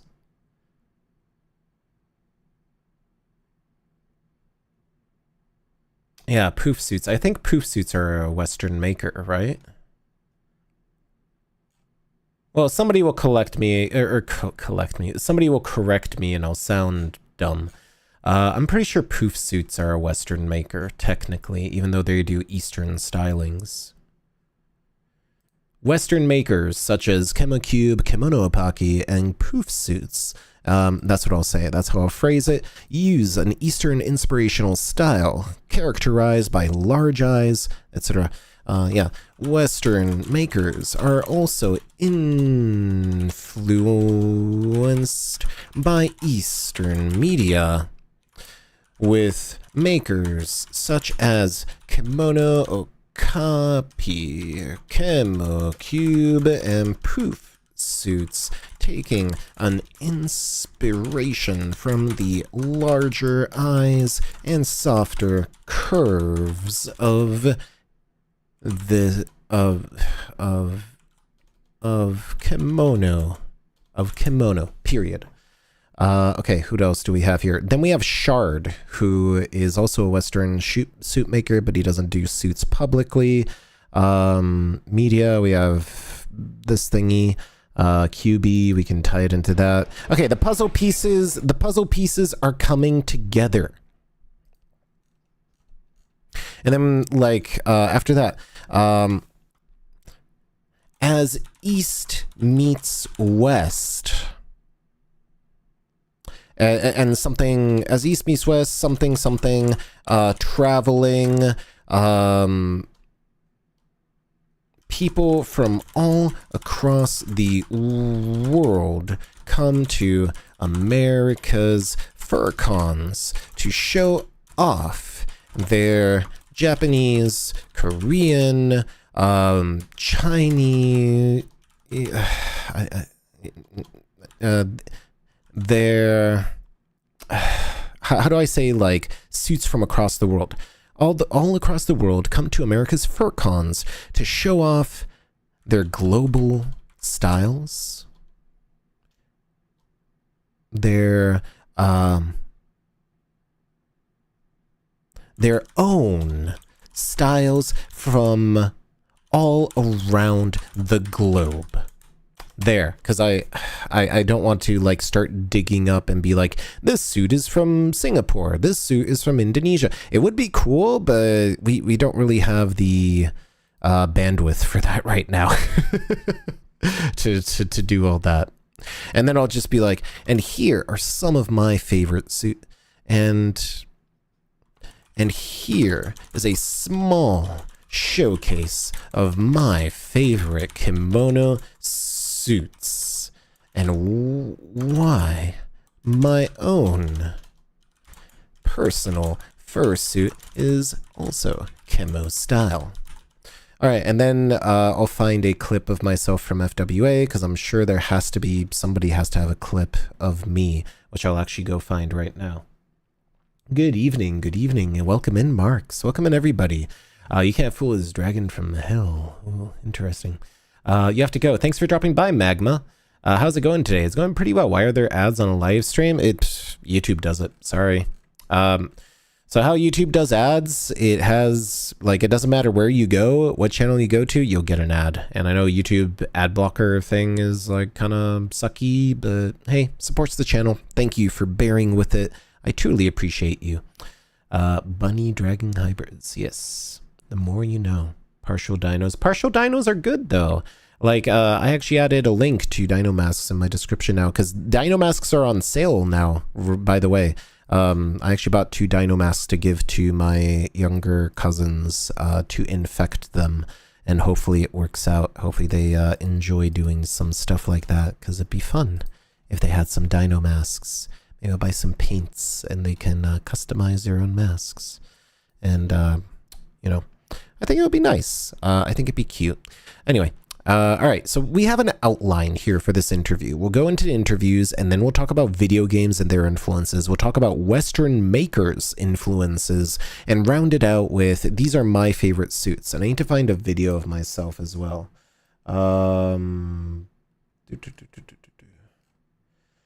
But yes, I could probably check that out. Where the heck? I have to actually go back into my cold storage here and find something of myself. So con footage, we're going back to FWA, trying to find a good photo of Kite. It's probably going to be an A-roll, because that was supposed to be like the video review stuff, and I didn't actually do any of the video review. Look at all the like A-roll I took, and then I never actually did anything with it, because I was like, kind of wish I did. Oh yeah, I interviewed some humans too. Like that's the funny part. I actually I did all of this and then I just never edited the video because I was like, I don't know about it. I really need to sit down and try to finish that up. That's a good shot. And even my own suit is kemono inspired, and that's like a good trail off. And that's why even my own personal suit is kemono inspired. It's hard being a solo camera guy and being the director and producer and everything else. I think I used all these clips. I hope I did. But yeah, this is kind of my clip graveyard. If anybody wants to try to throw this together into a video, you know what? Maybe I'll throw Barlow on it. I'll be like, hey, I'll pay you if you turn this into a FurCon video and figure out what am I supposed to do with this. I'm just so tired. Yeah, there's all the interviews. This is all I think I finished all the FWA stuff. There's outtakes, apparently. There was even outtakes. Man. FWA, interesting con. I did a lot. I always wondered why is it called cold storage as like videography term. It's a storage term. So my cold storage is a gigantic like little tiny server. It's like 16 terabytes worth of storage, and it's cold storage because big memory banks are very slow. They have high capacity but slow working rates, so I move stuff from cold storage into my videography SSD, specifically because that's way faster. Cold storage is just big. It's like putting something in your freezer and then you move it to your fridge when you're actually going to work on it. Have you ever been to a Hard Rock Cafe? Not in Universal Florida, but there's a Hard Rock Cafe around here. 911? Why? Oh no, FBI, open up. The furry bulge inspectors are here? Oh, whoa. Anyway, I see math, brain turn off. You made a dragon puppet. Yo, that sounds real cool. Weed dog. I mean, maned wolves actually smell like weed. That's a fact. I guess if you want to be a weed lord, you can be a skunk or a maned wolf, because they both smell like weed, or a binturong. They smell like popcorn and weed. Who knows why? Fursuits were not an invention by Isaac Newton. It was created because 1 + 1 does not equal 2. Exactly. Well put. Good evening, everyone, and welcome in everybody who just got in here. We're doing some editing and we're doing some other stuff. I think that's a good one. I don't need like a very, very good photo of myself. I just need something to be like, yeah, even me, the person who talks, has a kimono suit. And then just leave that alone. We're just going to put that there. Okay, so we have a rough outline of what we're doing here before my brain melts. Let's start cutting this up. Let's see where we're at. Maybe let's play it. It's 2 minutes. Let's watch what we've done so far in the last 3.5 hours. Have you... Oh, we need music. Okay. Have you ever seen an anime fursuit at your local con? You're expecting fursuiters! But it was I! Yeah! This isn't your local cosplay anime con. This is Furry Weekend Atlanta. And I'm here to check out the rare anime-like kimono fursuiters. And I have to say, it's no secret why you'd fall for these wonderful Eastern aesthetics. Kotetsu, that's gonna cost one of their 9 lives. Whether you appreciate their thick, impact-absorbing thighs or just love to lose yourself in those super kawaii eyes, there's no doubt that we on the western side of the fandom have a soft spot for this style of cosplay. Get back here! So I chased down a couple of these rare fursuiters to ask what they think about their suits. I don't know, can you tell me about Vocaloid?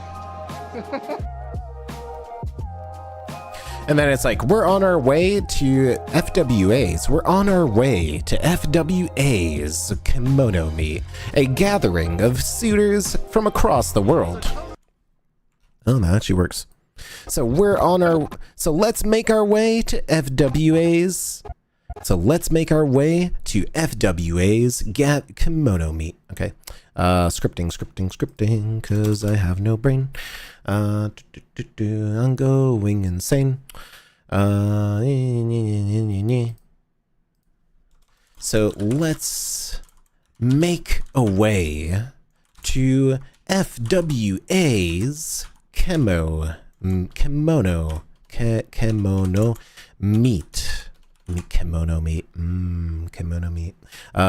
Meet. Where where people from across the world come together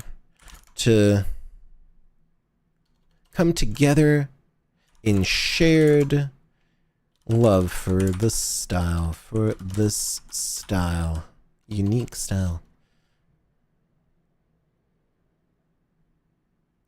Shared love for this style.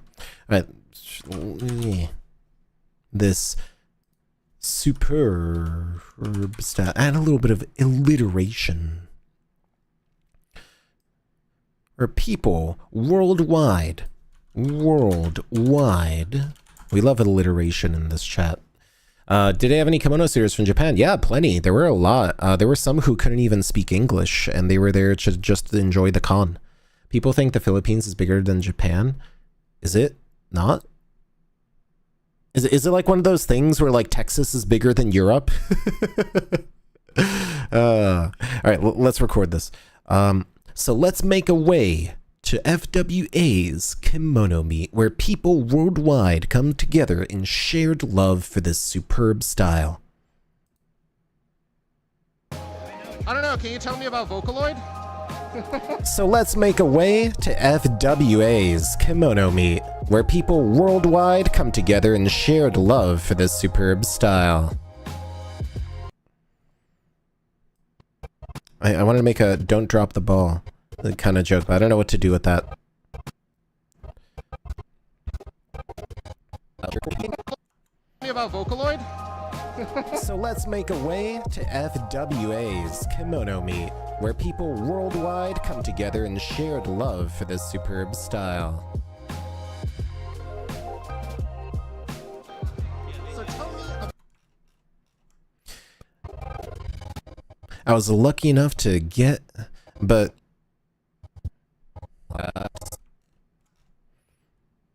actually, I'll probably put it here.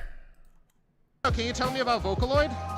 So let's make a way to FWA's Kemono Meet, where people worldwide come together in shared love for this superb style.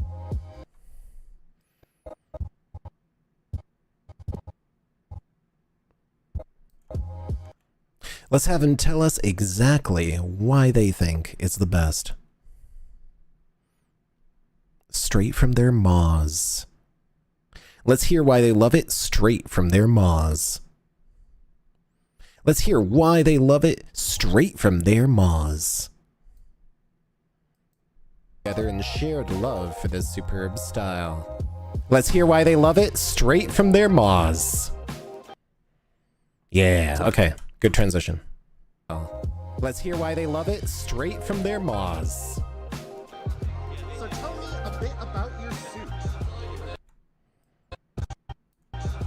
Okay, so we're gonna cut this here. Like we said, we're going to organize this quite a bit because we have 6 people that we've interviewed, and we're going to be talking about how they're the rarest form of the suits, but also why they love it. So we have how they made it, why they love it. The suit is very pleasing. We have the community aspect, which we're going to cut apart a little bit. This guy, we're going to start out with liked it so much they like their own suit. We're going to go into law, that, or rather pop rock first. No, we're going to go into our friend here, then law. And then we're going to go into the other person who enjoyed the international aspect and the prototype and all that stuff. Well,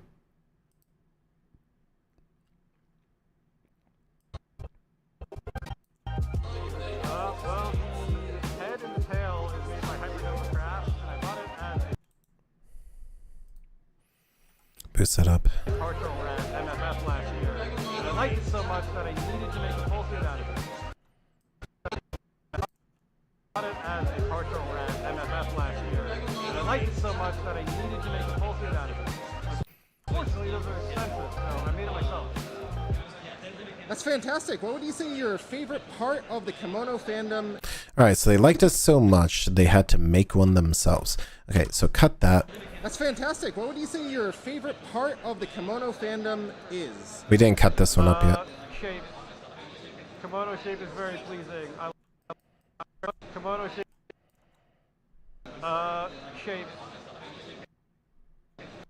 Okay, so we cut this because it's the kimono shape is very pleasing. And we'll kind of cut this together and move this together because we don't really need this. We're actually going to put where is it? We're going to put their performance over it, which will be really cool. So is this it? 3, 2, 1, go. Yeah.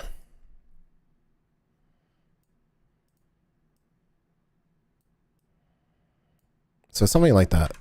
Okay, so kind of rough cut here. Straight from their moms? No, maws. This is like a 6-month throwback. It's a lot. We're basically going to be doing a lot of stuff this week and next week, trying to come up with a lot of stuff. What do you think about the new version cover song "We Didn't Start the Fire" by Fall Out Boy? I haven't heard of it.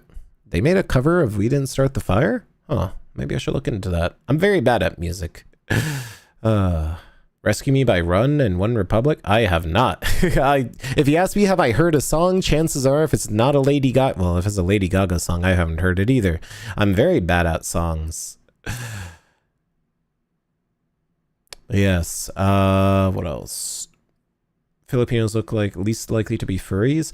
It's surprising. I know their culture is very conservative, from what I hear. But the Philippines, the more I hear about it, the more I'm like, huh, that's an interesting country with a lot of different things going on. Let's hear why they love it straight from their maws. Well, the head and the tail is made by Hypernova Crafts, and I bought it as a partial at MFF last year. And I liked it so much that I needed to make a full suit out of it. Unfortunately, those are expensive, so I made it myself. Kimono shape is very pleasing. I like kimono. Like they're fun. They're friendly. Like it's Okay, so we're gonna move this around actually. The best part about furries is that they don't move their mouths, so I can rewrite history just a little bit. This is perfectly okay, right? This is journalistic integrity. I can rewrite history as a treat. That's one of my special powers. Oz. Kimono shape is very pleasing. I like kimono. Like they're fun. They're friendly. All right, so. Kimono shape is very pleasing. I like kimono. Like And then move that there. Kimono shape is very pleasing. I like kimono. Like they're fun. They're friendly. Like it's. Okay. Straight from their maws. Kimono shape is very pleasing. I like kimono. And then immediately go into here and like get that swoop. That swoop. Yeah. All right. Kimono Kemono shape is very pleasing. I like kimono. Like they're fun. They're friendly. Like it's a very like difficult thing to do comparatively because of how much padding and stuff there is. It's something I've sort of realized over time that like kimono suiting is a lot more arduous for those of us who sweat more, and I respect the performance of it a lot. Awesome. What's your favorite? Okay, and then we cut into this, and then we go back into because they got that. Head and the tail is made by. We can actually extend this out a little more, I think, so we can buffer it. Kimono shape is very pleasing. I like kimono. Like they're fun. They're friendly. Like it's Yeah, let's move this around. Kimono shape is very pleasing. I like kimono. Like they're fun. They're friendly. Like it's a very like difficult thing to do comparatively because of. Yeah, that actually looks good. K-pop artists, do I like? I like some K-pop artists. I mean, I hate being put on the spot because I'm like, I know songs. I like songs. I like a lot of K-pop indie artists. G, baby, baby, baby. Does that count? How much padding and stuff there is something I've sort of realized over time that like kimono suiting is a lot more arduous for those of us who sweat more, and I respect the performance of it a lot. Well, the head and the tail. Okay, this is where we cut this and then splice it in. The head and the tail is made by Hypernova Crafts, and I bought it as a partial at MFF last year. And I liked it so much that I needed to make a full suit out of it. Unfortunately, those are expensive, so I made it myself.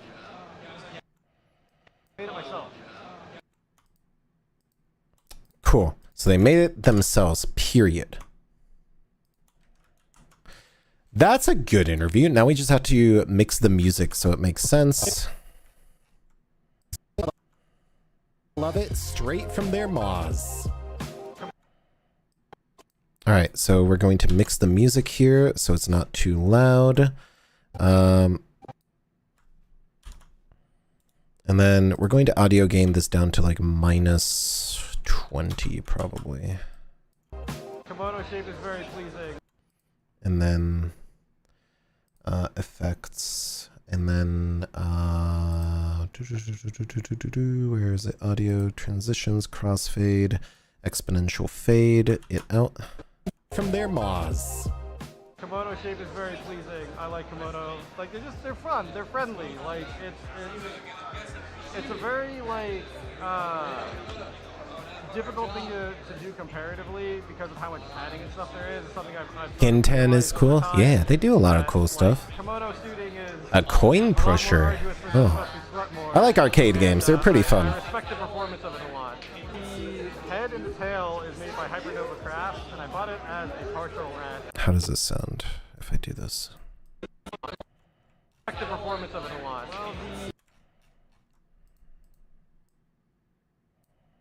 The head and the tail is made by Hypernova Crafts, and I bought it as a partial at MFF last year.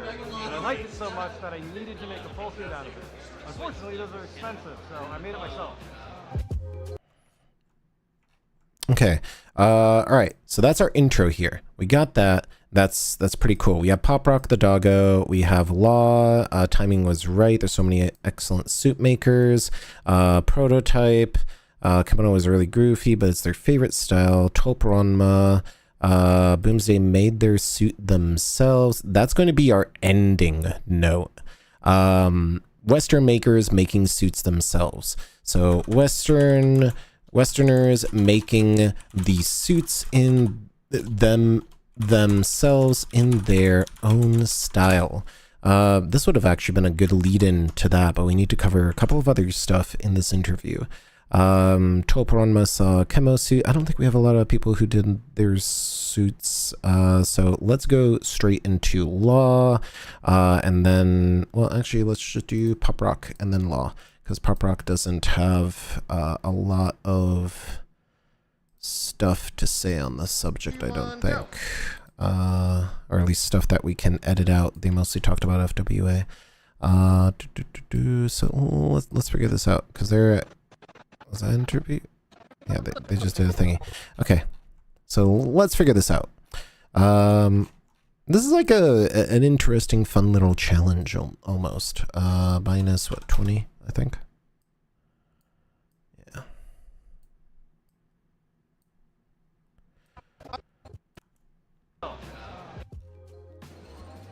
Can you tell me a little bit about your suit?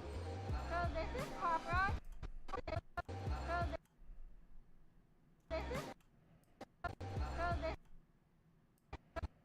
Okay, so right there, cut that there, and we'll try to make that transition natural. I don't know if I'm going to do a little bit of a buffer or not, but... So this is Pop Rock. He is made by fursuit, which is a Korean maker. He's very colorful and gay. Awesome. Next thing, let me... And how people are making new... Question is, what is your favorite thing about the kemono fandom? I just love Fandom. Okay, so cut that there. So this is Pop Rock. He is made by fursuit, which is a Korean maker. He's very colorful and gay. Okay, so we're going to cut this because the rest is me screwing up and kind of dead air, and oh my god, what have I done? What have I done? Hit a button. Ugh, I hate when I hit buttons. You never know what's gonna happen. Ooh, scary. Okay. It's okay, it's okay, it's okay. Alright, so cut that. Delete that. Move that over. Editing. It's so much work. So this is Pop Rock. He is made by fursuit, which is a Korean maker. We're gonna bump this up by like 10, probably, maybe 6. Let's start at 6 and kind of move our way up. Man, wish I knew what the like best way to do this was, but I guess I'll just keep doing it until somebody yells at me for being an idiot, because that's usually the best way of doing something. If you ask people for help, they'll never give it to you. But if you screw up enough, somebody will be like, you're an idiot, this is how you do it. And that's the best way to get advice. So this is Pop Rock. He is made by fursuit, Louder. 10. which is a Korean maker. He's very colorful and gay. I just love how cute the suits are and how people are making new like changes to the way we make suits all the time. Awesome.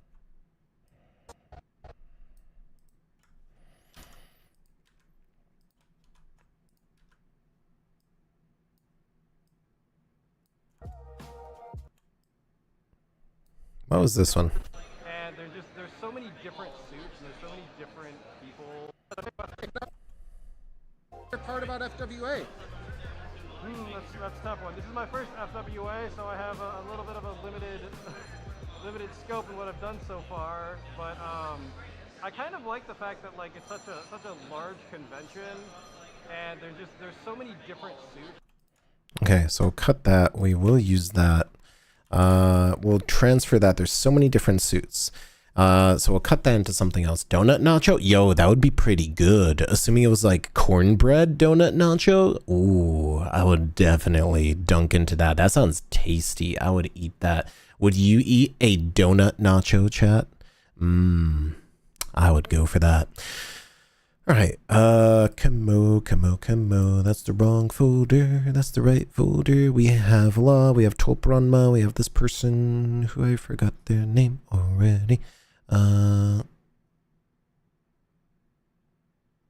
So I'll save that, because we definitely want to talk about their suit making style. Let's get law in this, I think. We can always shuffle it around, we'll figure it out eventually. Last year, and I liked it so much that I needed to make a full suit out of it. Unfortunately, those are expensive, so I made it myself. So this is Pop Rock. He is made by fursuit. Actually, Pop Rock should be at the end because it's kind of an example of a more Western style design, right? It looks more Western. This is a Korean maker. It's very colorful and gay.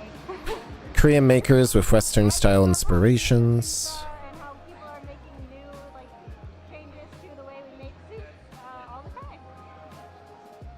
That's actually perfect for the introduction to Western makers who are making Eastern style fursuits. That's like a really, really good cut. Oh, yeah. They did a great job. There'll be a wonderful addition to that segment. So we're going to move Pop Rock over here off to the side for real quick. Oh, I already have Pop Rock in there, I guess. Oh, okay.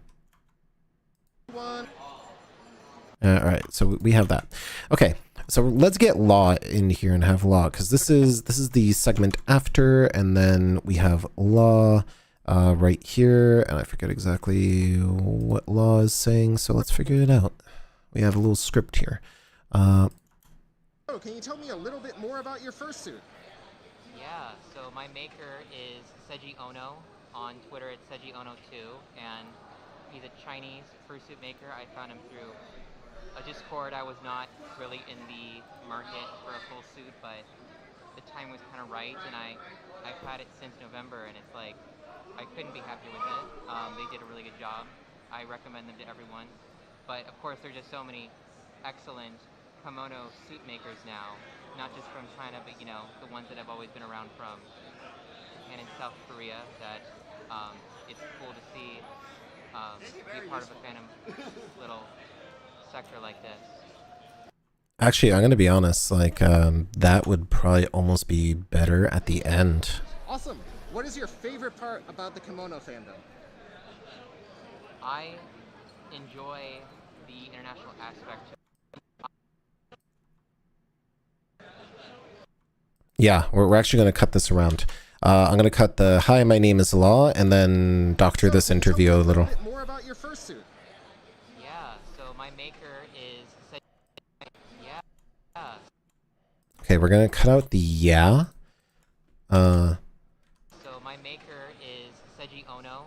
On Twitter it's Seiji Ono2, and he's a Chinese fursuit maker. I found him through a Discord. I was not really... Yeah, so they don't really talk about like an introduction, so this actually works.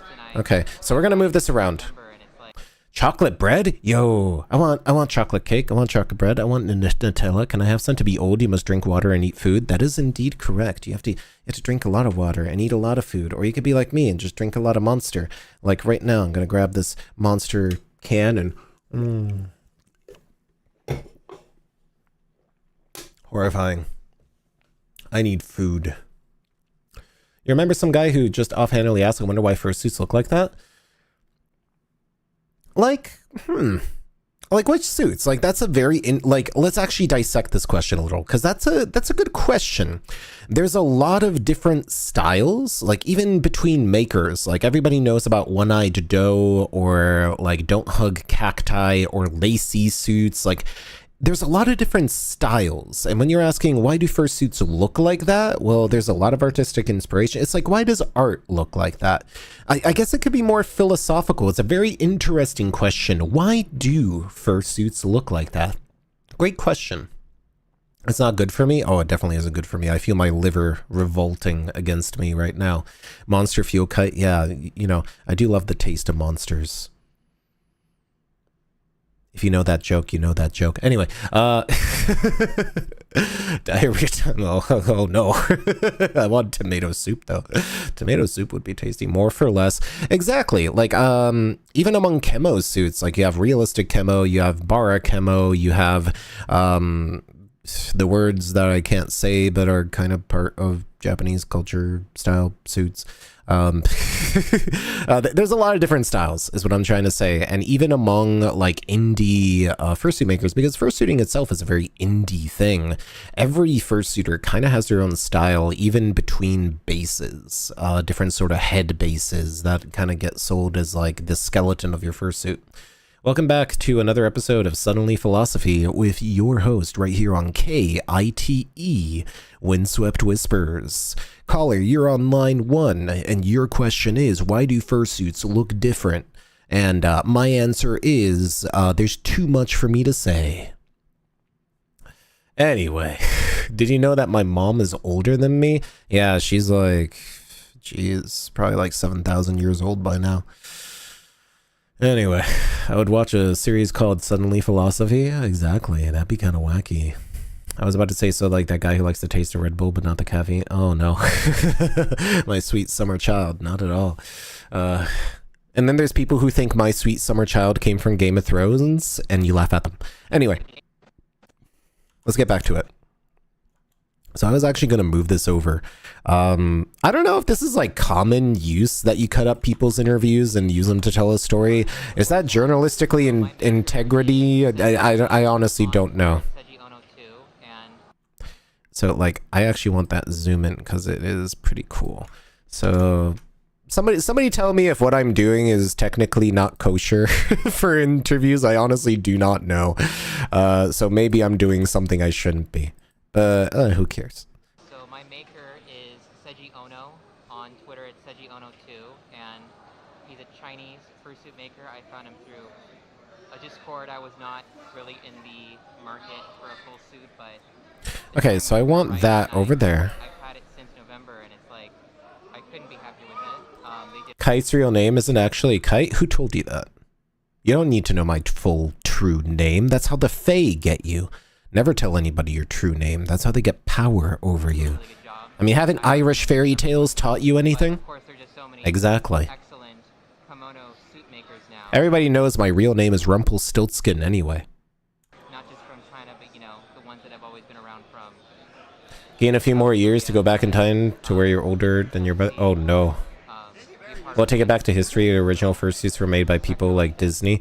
Actually, the original fursuits were made, well, it depends on how wacky you want to go. Do you want to go to shamanistic interpretations of animal people and that far back? Or do we want to go to ancient Egyptians? Or do we want to go to the 1900s where people were called animal performers and they had lifelike animal suits that they entertained with at diners and stuff?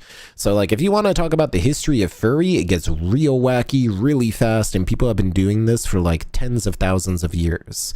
And honestly, furry is not a new thing. It's very old. It dates back to like the 1900s to where there were actual furries. Or if you want to go farther and be a little more reachy, I mean, you can go to ancient Egyptians. Okay, like think about it this way. The world's oldest piece of art has a half man, half bison in it. Like, look, if you tell me the world's oldest piece of art on a cave drawing has the Neolithic equivalent of a sexy bison daddy on it, I'm just saying.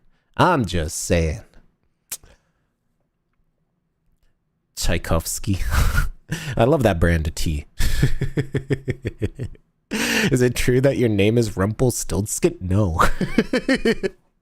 It's a literary joke. Read a book.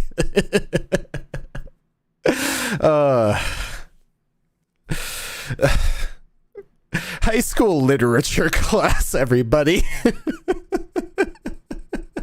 I'm joking. All right. I will make sure to keep my jokes at a 5th grade level from now on.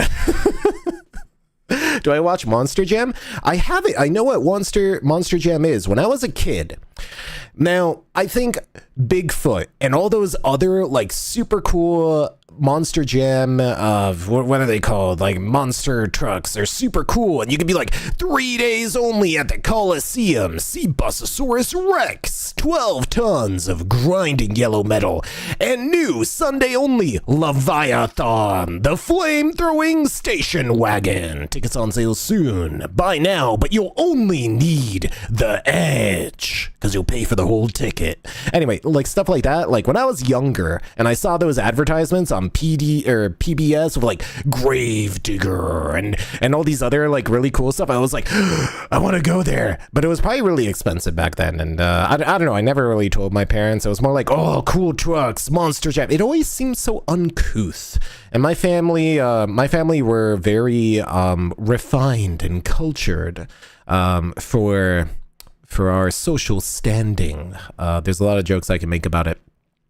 But like, for example, I couldn't watch Dragon Ball Z because people beat each other up. So I bet if I went and said, Mom, I want to see the monster trucks crush cars in the redneck arena, they'd be like, we're taking you to the Nutcracker Ballet instead. Probably real story. I really like, we usually go to like theater and Cirque du Soleil and these upper crust, highbrow experiences because I quite enjoy being snooty and thinking of myself beyond my station.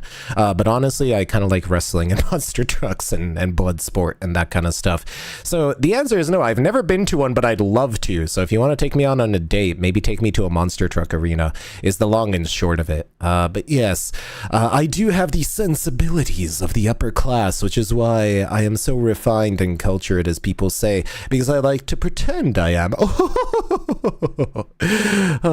Anyway, a Lego set. Oh, I'm so sorry. Why did they throw it away? You know, I hear a lot about that. Some people are just bad parents, but I'm not going to say they're bad parents because they removed, threw away your Legos or anything. I'm just saying. Anyway, off the topic. If I hit myself, would I get hurt? Probably. I know sometimes I'm like, oh, bap the camera, and people hurt themselves because the heads are actually really kind of bad. Like the fursuit heads are not actually that soft. They're actually really hard. But anyway. Humans have always had atavistic expressions. Yes, we project ourselves onto non-human beings well and always have. Yes, I mean, that's a concept of empathy as well. Projecting your emotions on something else that you do not have feelings for. It's like why people feel bad when they see a broken lamp at the side of the street. Why you get angry at your computer and try to do like rituals with incense and pray to the machine spirit. And sometimes it works. Projecting concepts onto other concepts is not a uniquely furry thing, and I think a lot of people forget that they anthropomorphize their day-to-day lives quite more often than you'd think. Anthropomorphism being the concept of giving human traits to non-human things. Very, very common. Thank you for coming to Philosophy 102 right here at KITE. I'm going to make KITE a real thing, I bet. But yes, but wait, there's more. Thanks for coming to Philosophy Hour right here. Smooth vibes, good jive, something like that. It's weird. Back in Disneyland 1950s, time characters throughout the year looked way different. Yeah, that's true too. Projection is very much a human thing. Yeah, I do a lot of projection. I'm a 3D fluffy animal on the internet. Trust me, I do a whole lot of projection. Anyway, double entendres. 2-for-1 special. So my maker is Seiji Ono on Twitter. Okay, so we cut that. We were looking at this.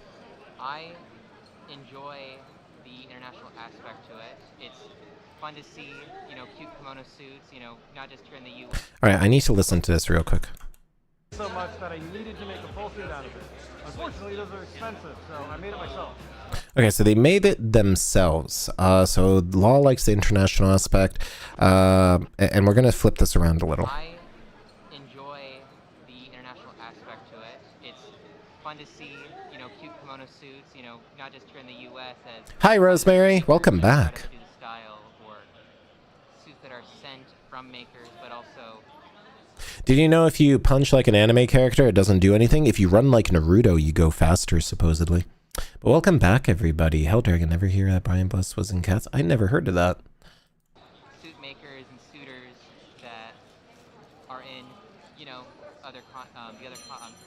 Japan and South Korea and at those conventions, and it's always cute seeing that stuff. So I enjoy the national aspect of it, but, it's certainly not the only.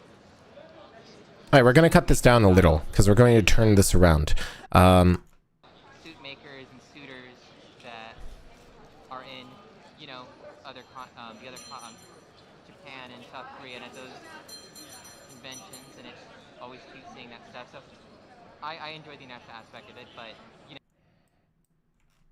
All right, let's cut this down a little. It's a little rambly.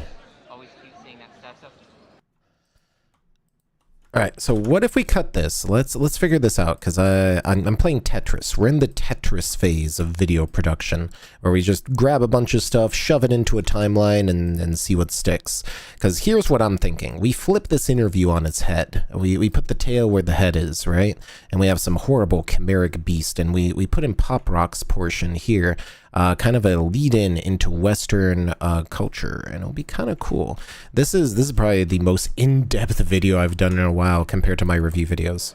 I enjoy the international aspect to it. It's fun to see, you know, cute kimono suits, you know, not just... And then we put his performance in here, and we'll see how that looks. So we put that here. It's a very short performance, so there's not much we can really do with it, though. Either there's makers that spread up to do the style, or suits that are sent from makers, but also suit makers and We need... okay, so... Because this is like a minute-long interview. We need to figure out how to cut this down a little. Aspect to it. It's fun to see, you know, cute kimono suits, you know, not just here in the U. Okay, so let's find some, I know I recorded way more of Law, so let's find some B-roll of Law. He's definitely around here somewhere. So that's something here. We're gonna have to listen to horrible audio. Ah, there's Law. Hello, Law. Yes. Good. That's what we want to see here. That's the B-roll I wanted. That's some good B-roll. I enjoy the international aspect. Let's actually look at the other part. This also B-roll. You know, not just here in the US. Top Ranma is there. I think we reuse that. Okay. See, you know, cute kimono suits, you know, not just here in the US, as either there's makers that spread up to do the style, or suits that are sent from makers, but also suit makers and suitors. Okay, so these two should be in the opposite slots. International aspect to it. It's fun to see, you know, cute kimono suits, you know, not just here in the US, as either there's makers. Okay, and then we move this, and then we have a much more polished sort of look here. Either there's makers that spread up to do the style, or suits that are sent from makers, but also suit makers and suitors that are in, you know, Japan. And Let's cut this down a little. Conventions, and it's always cute seeing that stuff. So Yeah, let's cut this down a little. Okay, so... I enjoy the international aspect to it. It's fun to see, you know, cute kimono suits, you know, not just here in the US, as either there's makers that spread up to do the style, or suits that are sent from makers, but also suit makers and suitors. Okay, we need to cut this, yeah, earlier. Kimono suits, you know, not just here in the US, as either there's makers that spread up. Not just here in the US, period. Here in the US, as That's gonna be hard to cut. Okay, let's figure this out by the waveform. Enjoy the international aspect to it. It's fun to see, you know, cute kimono suits, you know, not just here in the US, as either there's makers that spread up. Not just here in the US. Either there's makers, you know, not just here in the US. Period. And then we move this in here, and then we smooth it out with an exponential power. Well, let's see how this sounds.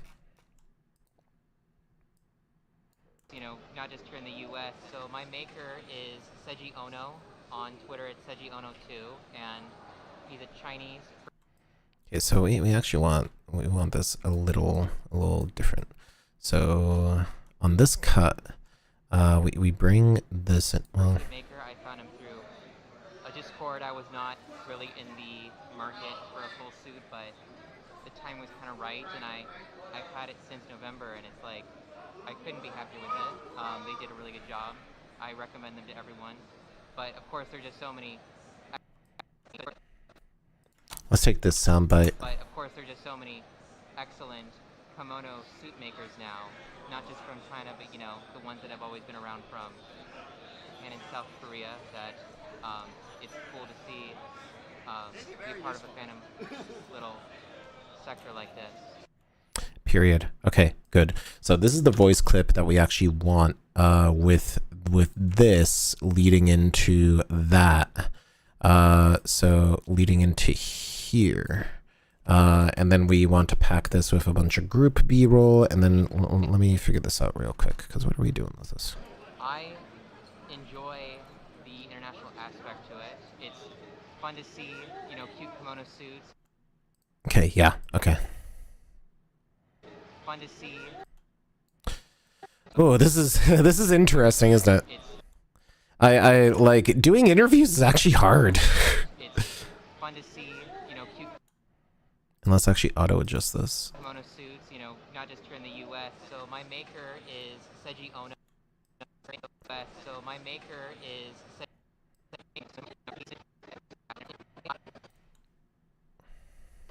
I enjoy the international aspect to it. It's fun to see, you know, cute kimono suits, you know, not just here in the U.S. So my maker is Seiji Ono. On Twitter, it's Seiji Ono2, and he's is Seiji Ono. Cut that there. Seiji Ono. On Twitter, it's Seiji Ono2, and he's a Chinese fursuit maker. I found him through a Discord. I was not really in the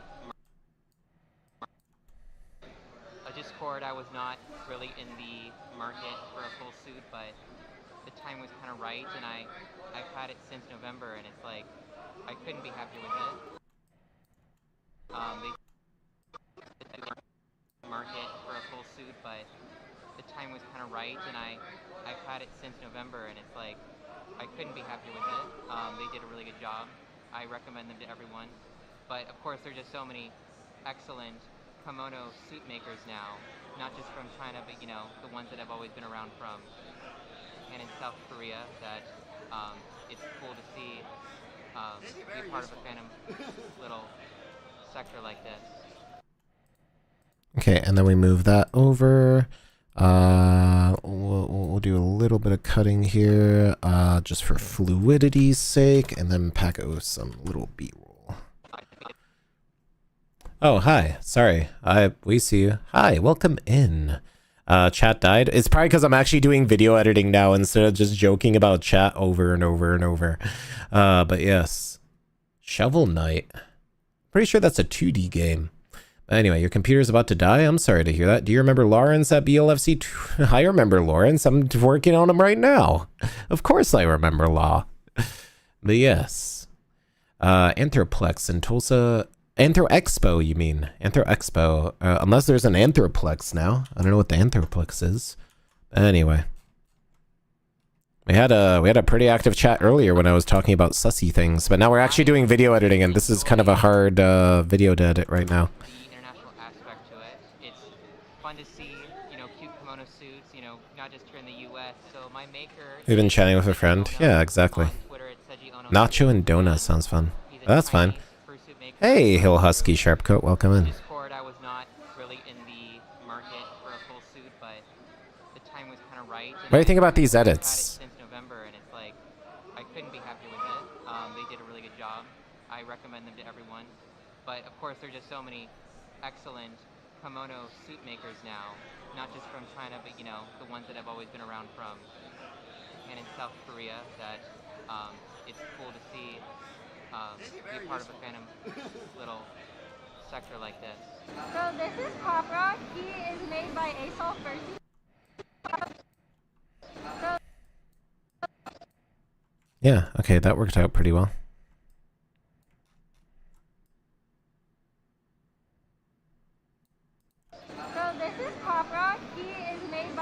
Okay, so this is actually going to be our tail end, because of the western parts. It's just really cool to see such a large swath of the furry fandom in one spot.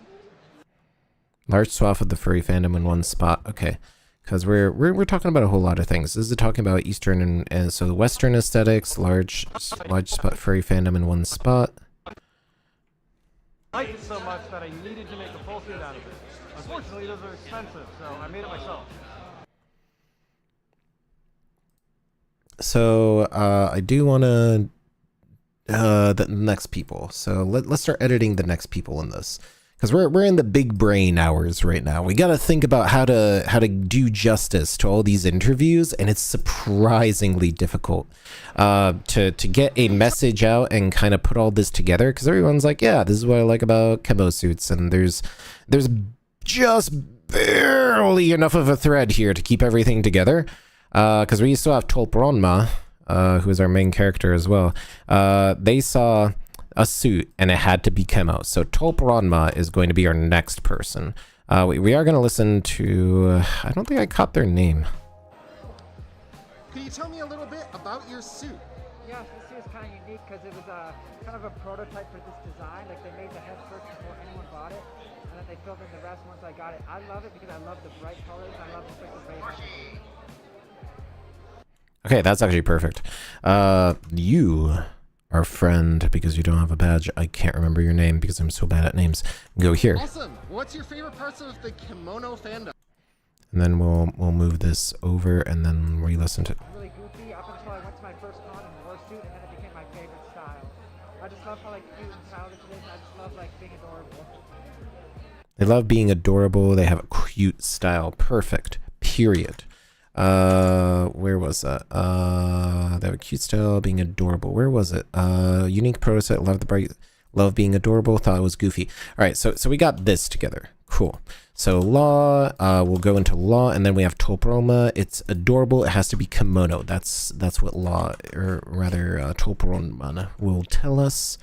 And we're gonna drop this in. We're gonna put in their own B-roll into that, although they're very lively even while they're chatting, which is kind of cool. So put that there.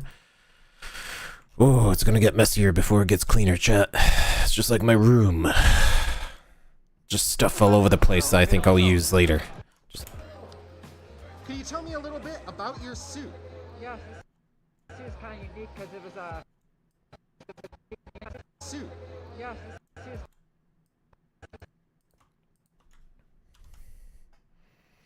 And once again, we're going to do the little swap the dialogue trick around, because they first talk about how much they love the suits. And I liked it so much that I needed to make a full suit out of it.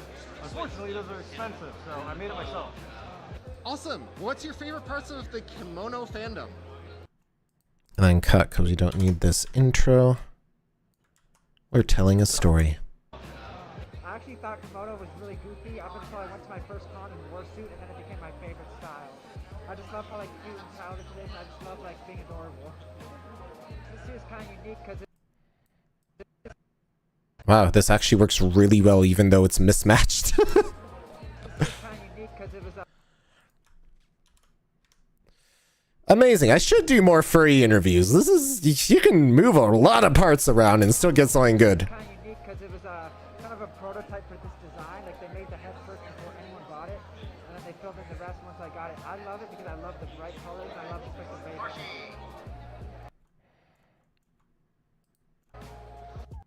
Okay, that's good. All right, let's actually boost this up. I want audio gain, boost this up to like 6 and see if that's any better. I'm gonna have to add subtitles 100%.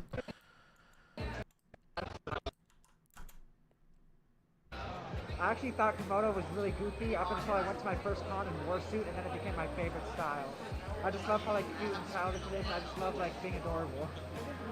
This suit is kind of unique because it was kind of a prototype for this design. Like they made the head first before anyone bought it, and then they filled in the rest once I got it. I love it because I love the bright colors and I love the special energy. And there's so many different suits, and there's so many. Yeah.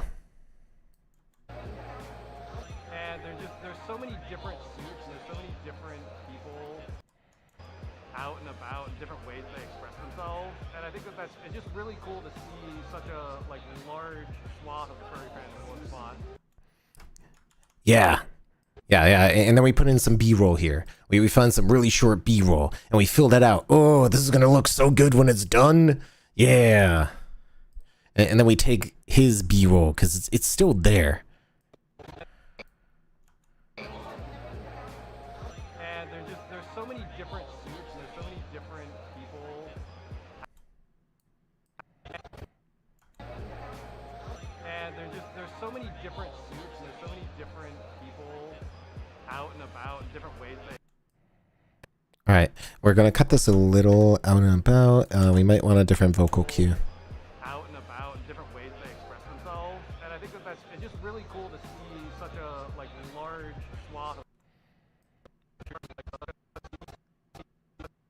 Actually, we're gonna do some cuts because my hand is in the way there. Out and about,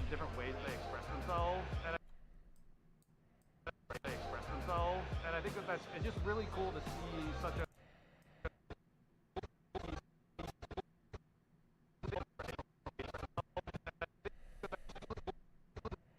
Yeah, like right there.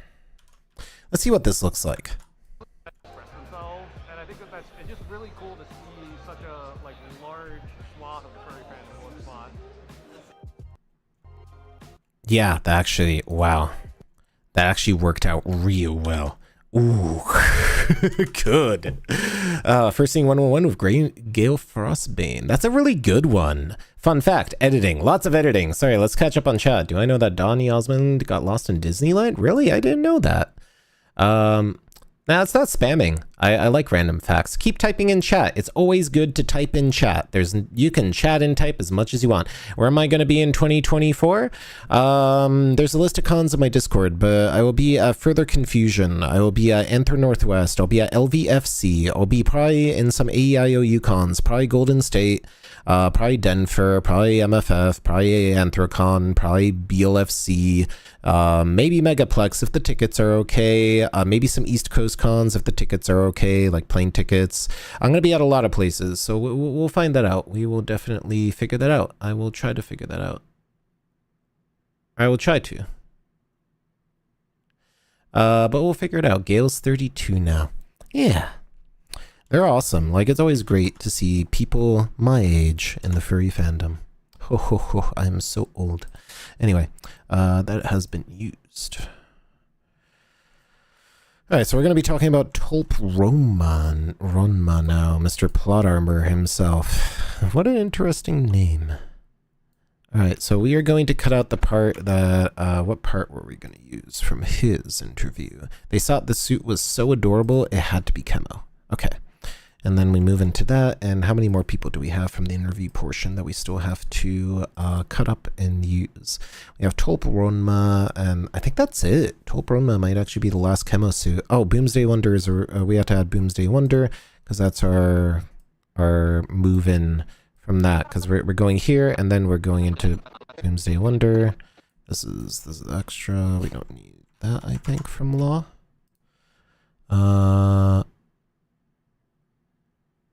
Okay, so then we bring in Boomsday. Talk about Western stuff. For the East meets West. We'll figure it out. We're going to spend some time on Boomsday's interview for sure. All right, can you tell me a little bit more about your suit? Okay, so let's listen to this and figure this out. I have like this whole theme that I started getting going about being. I honestly kind of like the zoom out into my hand. I started getting going about being the main character. So my username is Hope Ramro, which is plot armor backwards, and Jace, Jace's full name is Deus Ex Machina. Deus Ex Machina. Very cool. Now, tell me your favorite part about the kemono fandom. Okay, so the Actually, this might actually work the way it's working right now. So what? okay, so the very first con I went to, there was this adorable kemono suit that I. Okay, so this actually works out. Okay.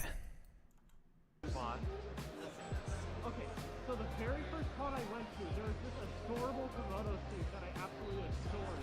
Like, if I'm ever getting a full suit, it's going to be kemono. It's just so adorable. I love the big heads and everything. Awesome. Okay, so that's the part we'll cut out for Tolp Ranma, and we'll find them and add some B-roll. And the music actually ends here, which is perfect because we'll have a chance to kind of work that out. Okay, so the very first con I went to, there was this adorable kemono suit that I absolutely adored. Okay, this is a spot for B-roll. So we're going to put that somewhere. We're done with the interviews. We're going to put that somewhere. We just have to figure it out.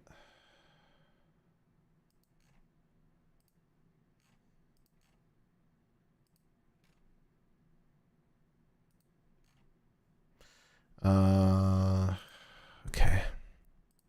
So where do we have Tolp Ranma? Somewhere in the background here, probably. The panel at TFF 2023 was hosting. First time was an employee that said her first day on the job. Imagine, yeah, exactly. Imagine not knowing about furries and that's your first day on the job at a hotel. That would be kind of funny, wasn't it? But yes, welcome in. Welcome, welcome, welcome, everybody. Is Gale Frostbane married? I believe they are. I believe they are. I don't know, though. Gale dating strobes. I honestly don't know. I don't keep up with, I guess, Papu Fur history. I should probably be better about that, shouldn't I?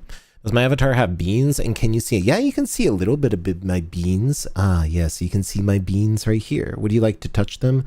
Maybe you could pet them even. But yes, so here are my pobs.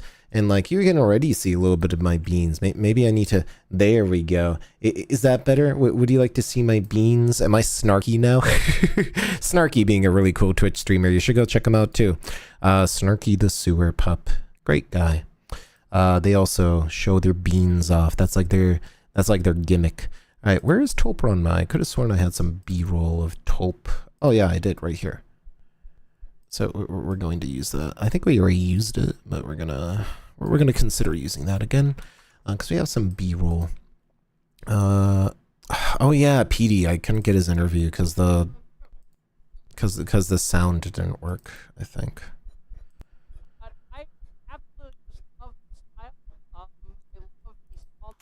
I need to figure out where I can get that sound.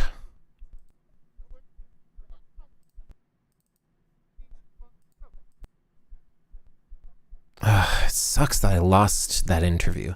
It might still be on my DJI mic, but I don't have that with me right now, so I'm not gonna. Or do I? I might have my DJI mic around. Maybe I'll be able to find it.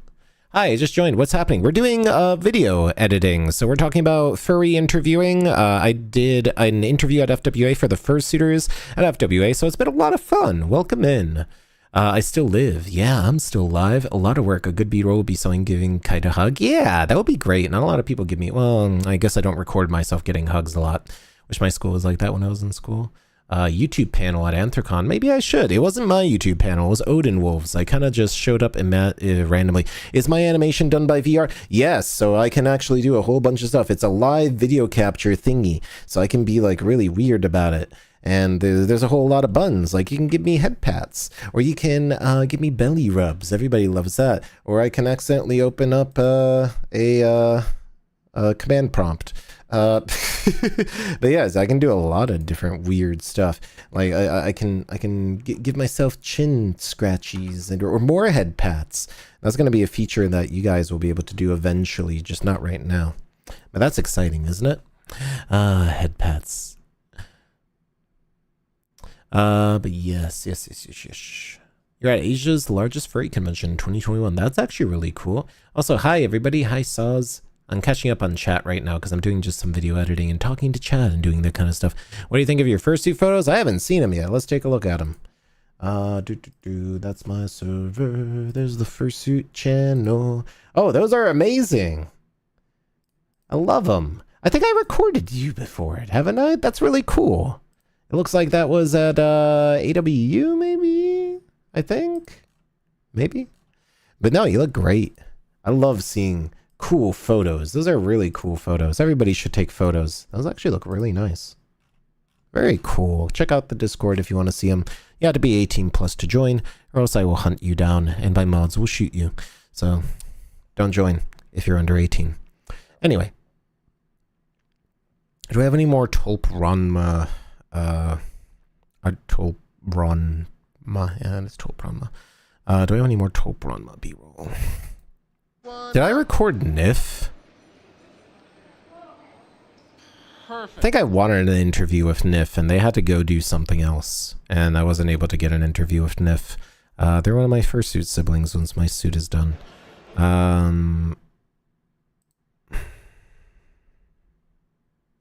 Western makers, there's Shard. Keep an eye out for Western maker. That's what I should do. Keep an eye out for Western makers that specialize in this Eastern style. Like that's one of the things we're going to have to do. There's a lot of cool ones, and then we'll do the showcase, and that'll kind of do its thing. Waddle, waddle, waddle, waddle, waddle. Man, they're very reflective. Alright, so... I wish I knew what they were saying. I don't have my DJI camera, so it kind of sucks that I wasn't able to actually get their interview, because the audio is screwed up. Go. I don't think I can recover it. Yeah, this audio also screwed up. They're cute, though. So this is all going to be Fursuit Showcase. I'm just going to be talking about Eastern, Western stylings. 3, 2, 1, go! Do something!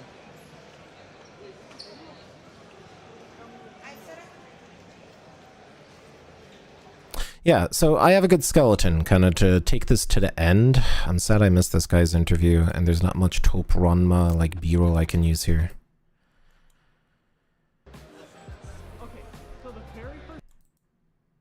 This interview wasn't that bad, it just took forever for me to actually do it. Have you ever been on a Disney cruise? I sure haven't. I've never been on a cruise. I think it'd be kind of boring. Waddle, waddle, waddle, waddle. But yes. Nairays and Nightsea. Ooh, where? If you're talking about your Discord, you already joined? Yeah. I'm just talking to everybody. You can always say stuff in the Discord. You think of VTuber Chelsea the Thursday? I haven't heard of them.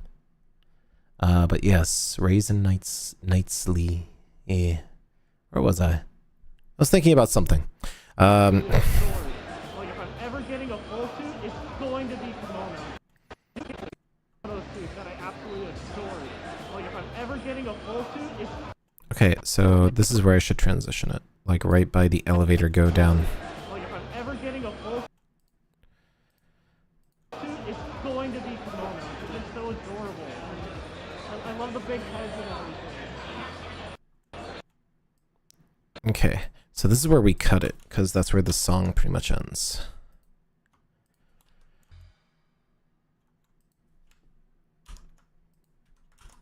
How does this look as just a hard cut? I love the big heads and everything.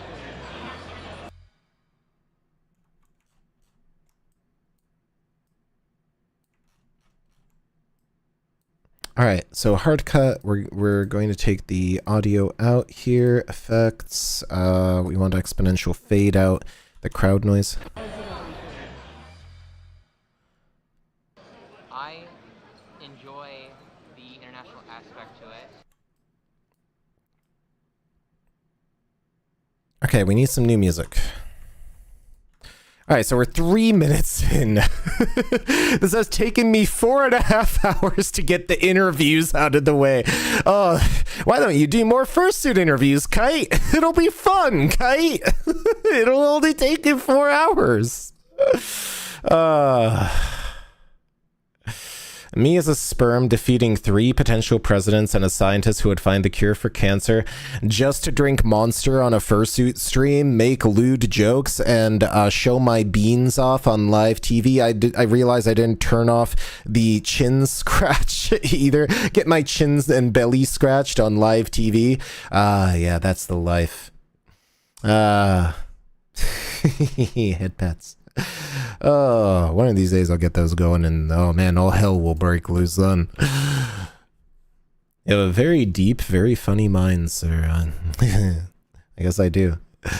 But yes, hopefully you're enjoying the views of the beans. The first one's free.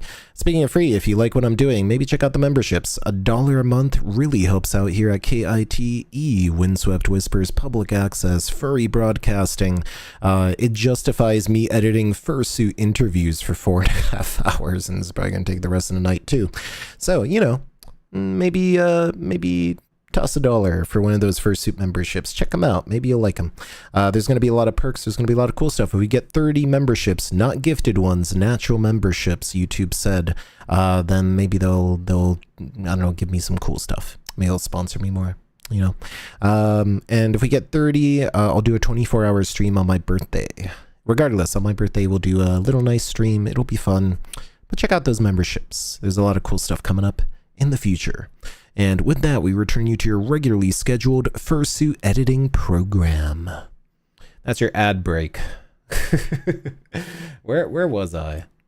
You were talking about rumors have a deep funny mind. I mean, everyone has a deep funny mind. I can have a deep funny mind. Everyone is very deep when they want to. Right, we had to find some music. Let's find some good music. What kind of music was I going to use? I was going to use a song, which I've already forgotten about what that song would be. Downloads. Don't look at that. You don't know what's in there. I don't know what's in there. Why is it showing giant? That's weird. Keep it as a list. I don't want people to look at my downloads. Who knows what's in there? I don't even know what's in there. View small icons, maybe. Sun goes down. Were we gonna use this song?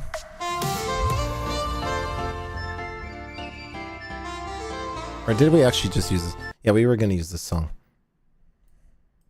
And maybe that's actually good. It has a little bit of a jazzy tone.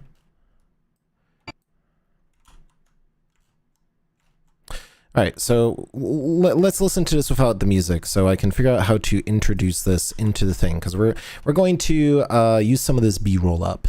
We got to use some of this B-roll up. It'll take a little while. We have to look at some of this B-roll, figure out what the heck is in there.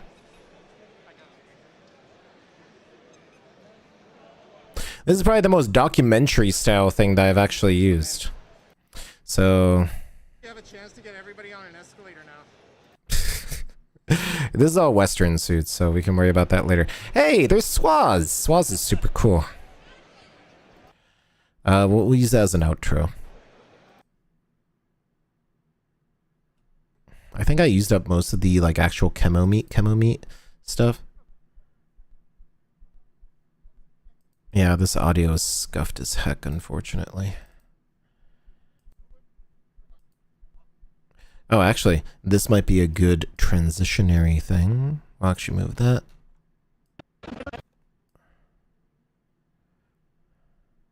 If I'm ever getting a full suit, it's going to be kemono. It's so adorable.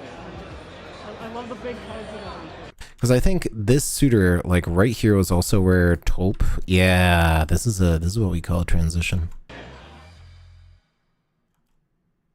And then we just put that there. I love the big heads and everything.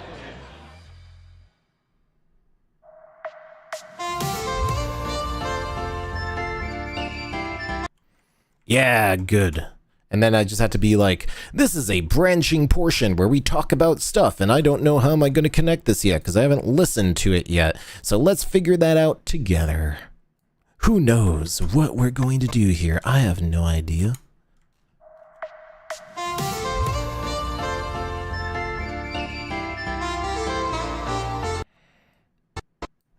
Ah, yeah, musical cut.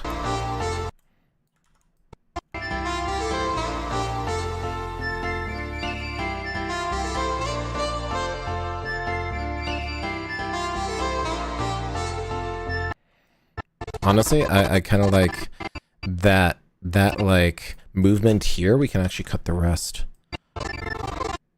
because it's more in frame.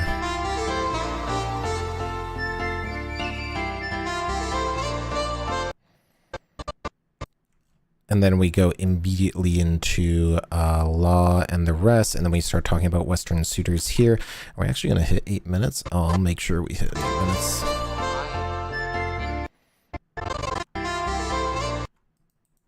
Okay, so then we cut here, lower this down. In general, we have to lower both of these down. Audio gain minus, I forget what it was, like what, 6?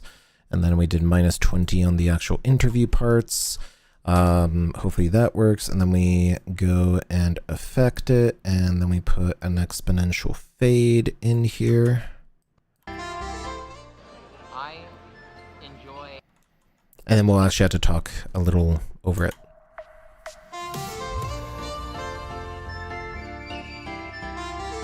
So let's see what this interview thing is about, and then we'll go into it. I enjoy the international aspect to it. It's fun to see, cute kimono suits, not just... You just joined the Discord. I guess, welcome in, Russia's greatest president. On Twitter, it's kemono too, and he's a Chinese fursuit maker. I found him through a Discord. I was not really in the market for a full suit, but the time... Let me know what you think about these transitions and everything, too.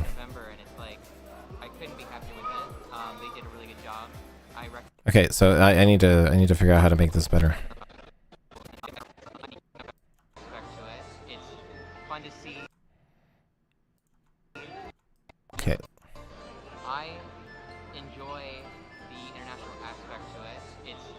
fun to see, you know, cute kimono suits, you know, not just here in the US. So my maker is Seiji Ono.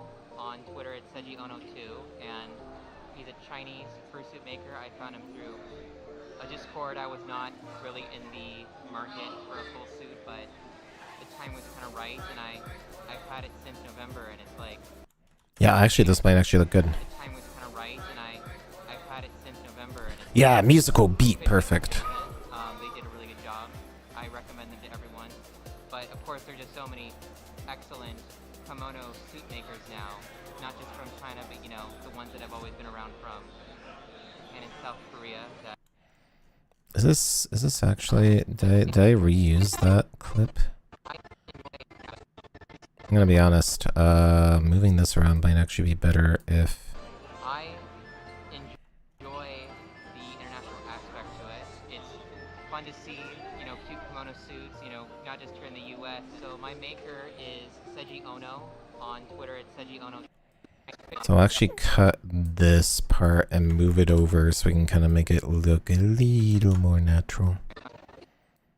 And then move that here and then cut that just ever so slightly. I enjoy the international aspect to it. It's fun to see, you know, cute kimono suits, you know, not just here in the US. So my maker is Seiji Ono. On Twitter, it's Seiji So Ono cute, 2, right? and Hopefully it's working pretty well. fursuit maker. I found him through a Discord. I was not really in the... It did not work at all. Oh no, that's not good. Kind of right, and I've had it since November, and it's like I couldn't be happy with it.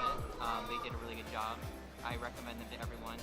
But of course, there are just so many excellent kemono suit makers now, not just from China, but you know, the ones that I've always been around from, and in South Korea. That it's cool to see be part of a fandom little sector like this.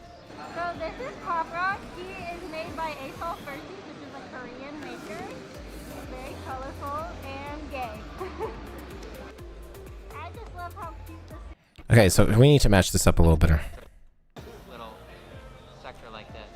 So this is Cobra. He is made by Asol Fursuit, which is a Korean maker.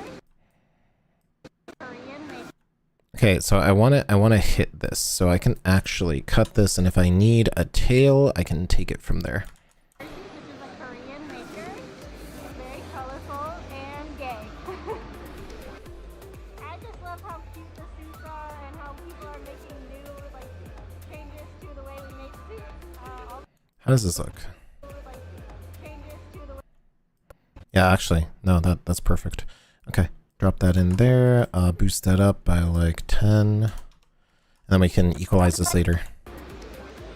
I just love how cute the suits are and how people are making new like changes to the way we make suits all the time.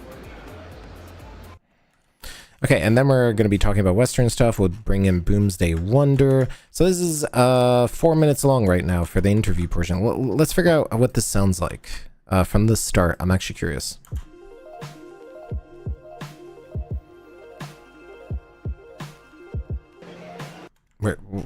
Oh, did I mute a track accidentally? What does it sound like? Have you ever seen an anime fursuit at your local con? You're expecting fursuiters! But it was I! Yeah! The fox in the background. Cosplay anime con. This is Furry Weekend Atlanta. And I'm here to check out the rare anime-like kimono fursuiters. And I have to say, it's no secret why you'd fall for these wonderful Eastern aesthetics.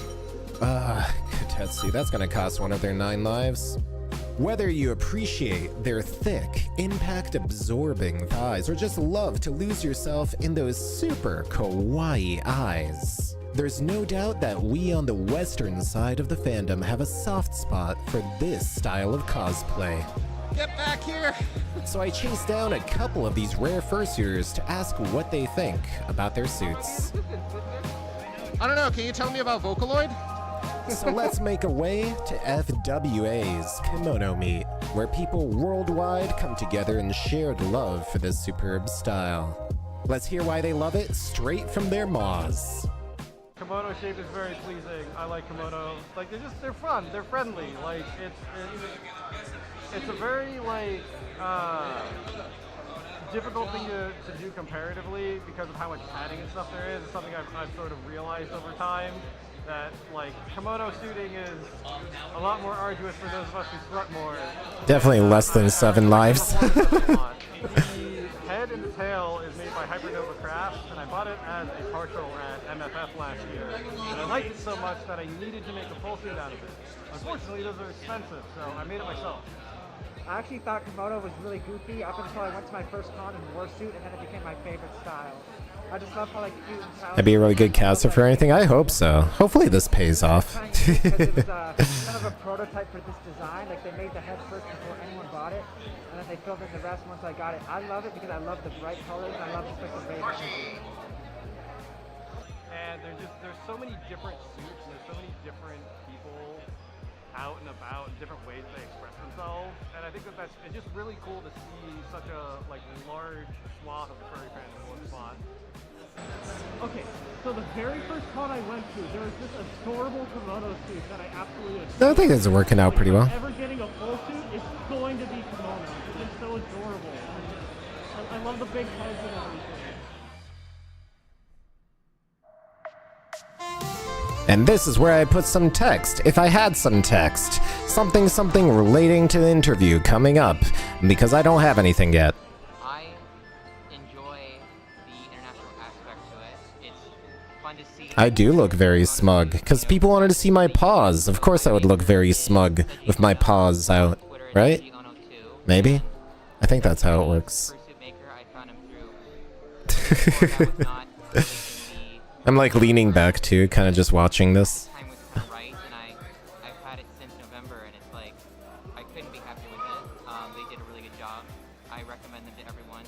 But of course, there's just so many excellent kimono suit makers now, not just from China, but you know the ones that I've always been around from, and in South Korea. That it's cool to see be part of a fandom little. Okay, so we're talking about how like they're gathering traction in the West. Imagine if you already put that line in the video. No, I'm not talking about my paws in the video. And how people are making new like changes to the way we make suits all the time. Okay, so then we're going to be adding Boomsday here. That's going to be our last interview segment.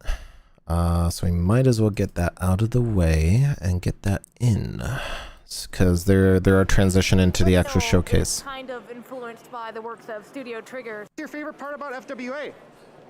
Okay, so influenced by the part of Studio Trigger, and then we... Red and L from Solotorobo. These are official plushies from CyberConnect 2, available. Yeah, CyberConnect 2. Cool. 2, 1, go. Turn around. And that's some B-roll for Boomsday. This is the B-roll that didn't work out. Okay, we're done with Kemo interviews. And then we can actually grab the B-roll of Boomsday, which was over here. This might actually be much better B-roll anyway. For the plushies, toss that into used, and all this other stuff into used. All right. So a lot of work. We've done a lot. I think we've done a pretty good chunk of this video editing. And I think it's going to look pretty fantabulous, fantastical even. It'll be wonderful. Wondiferous. What about drowning? Oh no, don't drown. I'm so grown. Wait, what's going on? There's a ball rolling game. Oh. You feel so young. But yes. Anyway, let's see. Am I the only young adult? I'm old. Honestly, I like it when I'm surrounded by olds, because then I feel young. You know what I really want? I want a hamburger, a hot dog with some mustard and ketchup right now. Honestly, I feel like 90% of people are bi nowadays, and I think it makes a whole lot more sense. Why would you just limit to yourself to one thing? When I go to the buffet, I want to try everything. Let's just put it that way. I enjoy the international aspect to it. It's fun to see, you know, cute kimono suits, you know, not just here in the US. I was seeing like the little hearts float up on my UI. I just wanted to say that really quick. Like when you send little emotes and like little hearts through the interface, I see them on my UI streaming interface. And it's just always so funny when I'll just say something super dumb and a bunch of hearts pop out. It's cute. It's very, very cute. It's just funny. Anyway, how was I going to do this? I was going to say something about Western. But this style isn't just limited to people from the eastern side of the world, eastern half of the globe. It's gaining, all right, we need to do some writing. But this style isn't limited to the eastern hemisphere. What is the eastern hemisphere? I need to look that up before I... Eastern hemisphere. Atlantic, north and south. Western hemisphere. Oh, that would have gotten me there. Never eat soggy waffles, chat. It is... Why is the eastern hemisphere the western side of the planet? What? Excuse me? Oh, Wikipedia says it's the opposite. Google is wrong. It used to be called the Oriental Hemisphere, but that's wrong. You can't say that now. It is now the Eastern Hemisphere, which is technically west, according to Google. But it's a geopolitical construct. Okay, yeah, sure. I'll pretend I know what's going on here. If I say Eastern Hemisphere, am I gonna get like canceled on Twitter? Is that what's going on here? Like what?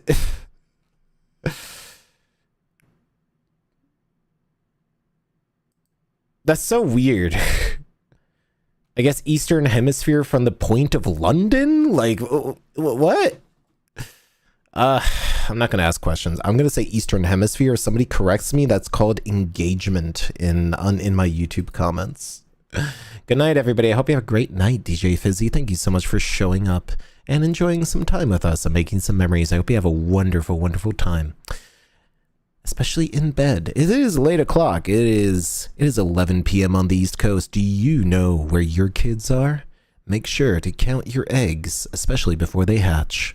It's only 8 p.m. here, so I'm going to keep going. I want to finish this. I want to finish this today. We're finishing this today, chat. We got another 4 hours before I call it. We're going to finish this. It's going to be amazing. To the Eastern Hemisphere. Kemono fursuits are a style quickly gaining ground in the West. Gaining mind space in the West. All right.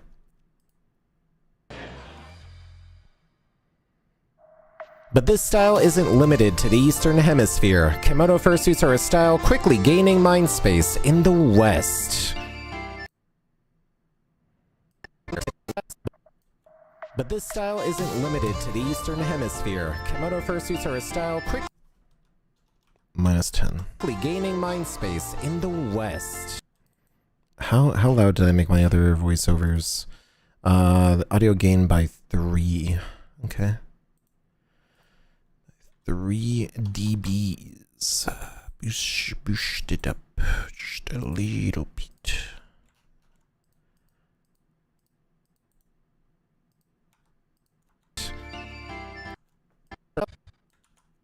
But this style isn't limited to the Eastern Hemisphere. Kemono fursuits are a style quickly gaining mind space in the West. I enjoy the international aspect to it. It's fun to see, you know, cute kimono suits, you know, not just here in the US. So my maker is Seiji Ono. On Twitter it's Seiji Ono 2, and he's a Chinese fursuit maker. I found him through a a Discord. I was not really in the market for a full suit, but the time was kind of right, and I've had it since November, and it's like I couldn't. Yeah, that's what we call a transition. That's good. I recommend them to everyone, but of course they're just. Good night. Thank you so much for dropping by. I believe you are from Germany. I hope you have a wonderful night.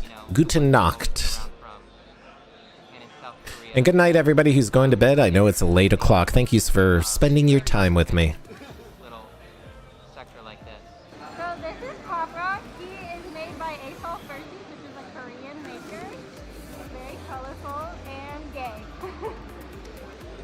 I just love how cute the suits are and how people are making new like changes to the way we make suits all the time.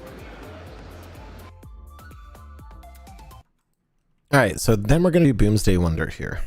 Boomsday is going to be here. Don't forget to save. Actually, I think I got a alert that I got something from Kofi. So let's shout out somebody right here. Aggressive Blep gave me a shout out.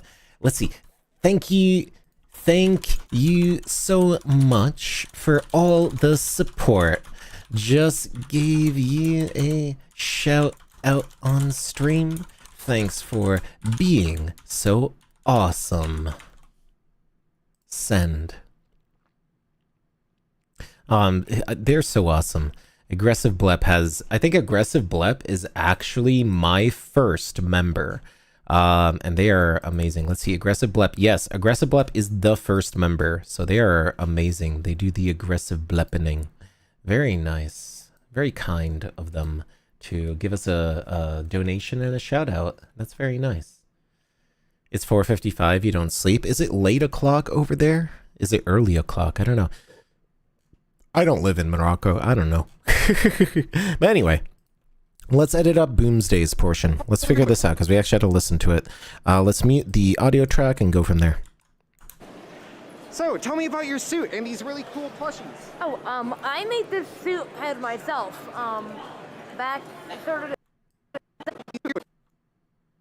So, I'm actually going to add that in. So, I just need to cut this properly.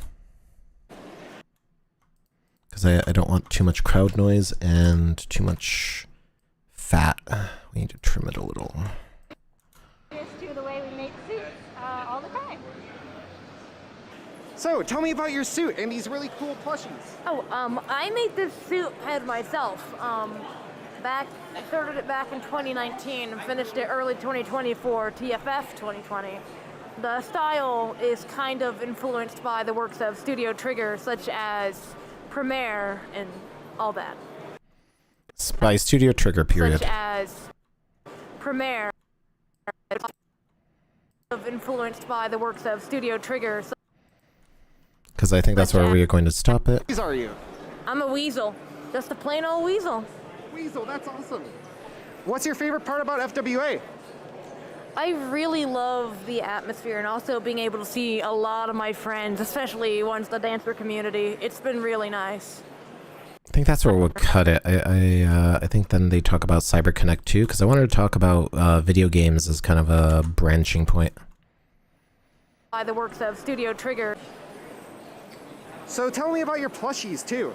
Oh, Plushies too. Oh, these are. Okay, so cut there. I don't know if the B-roll is better. So these are the... Yeah, the other B-roll is technically better. So we'll actually kind of stitch this together and go from there. Because I'm not doing a general... a general sort of thing, unfortunately. And I believe they show off their plushies there as well. These are official. These are Red and L from Silacharobo. These are official plushies from CyberConnect 2, available. I don't know if they're available right now, but they were available on their online store. So it's pretty cool to have these little guys, especially since it's such an obscure game. Oh, for sure. Let's CyberConnect 2, available. Studio Trigger. These are Red and L from Silacharobo. These are official plushies from CyberConnect 2. Cut. Okay. That actually that won't be too bad. All right, let's see how that looks. So, tell me about your suit and these really cool plushies. Oh, I made this suit head myself.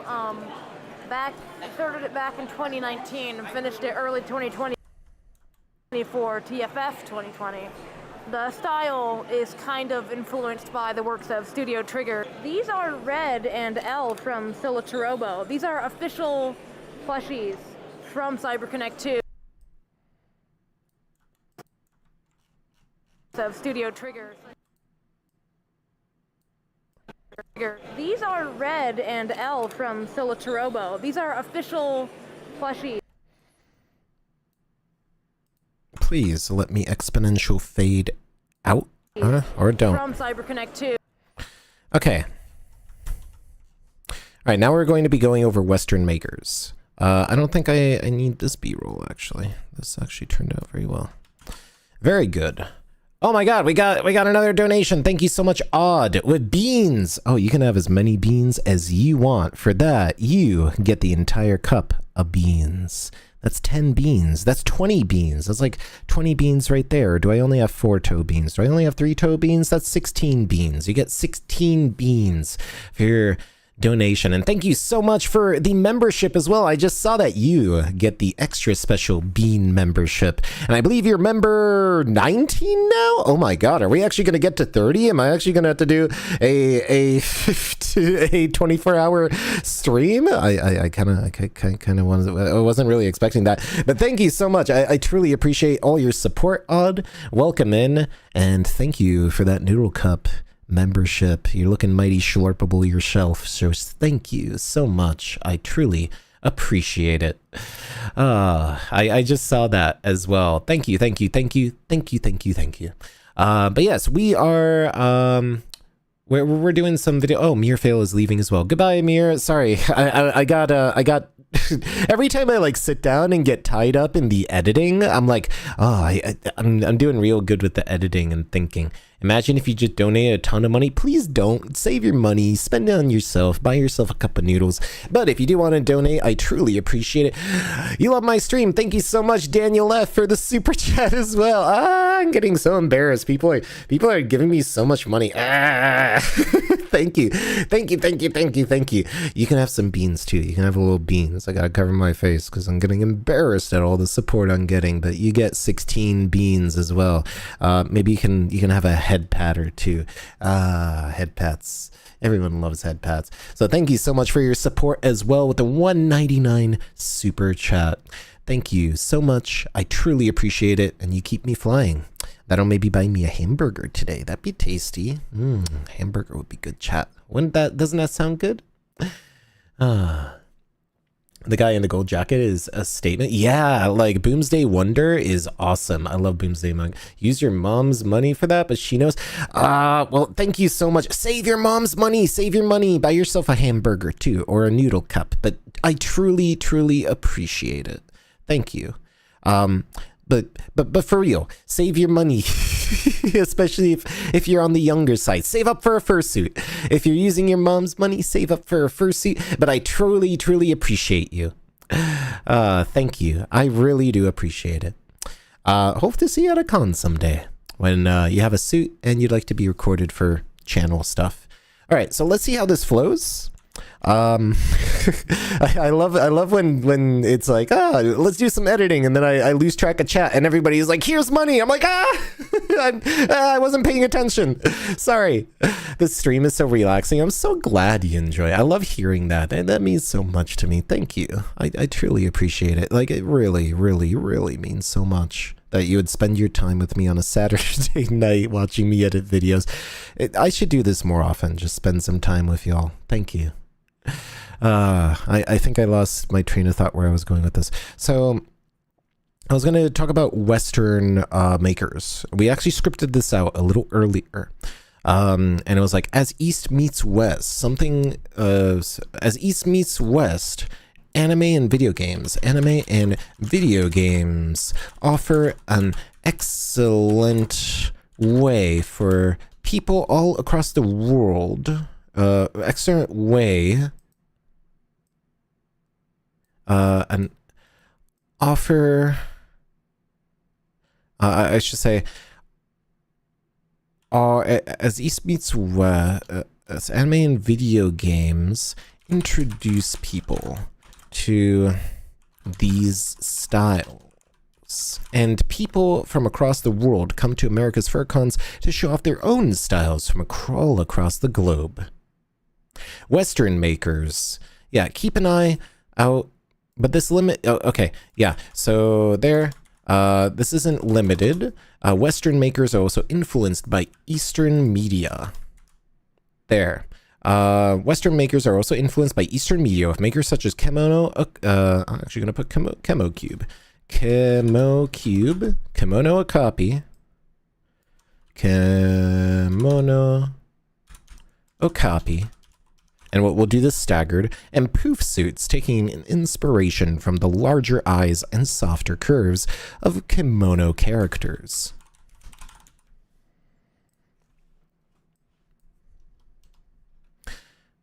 Okay, good.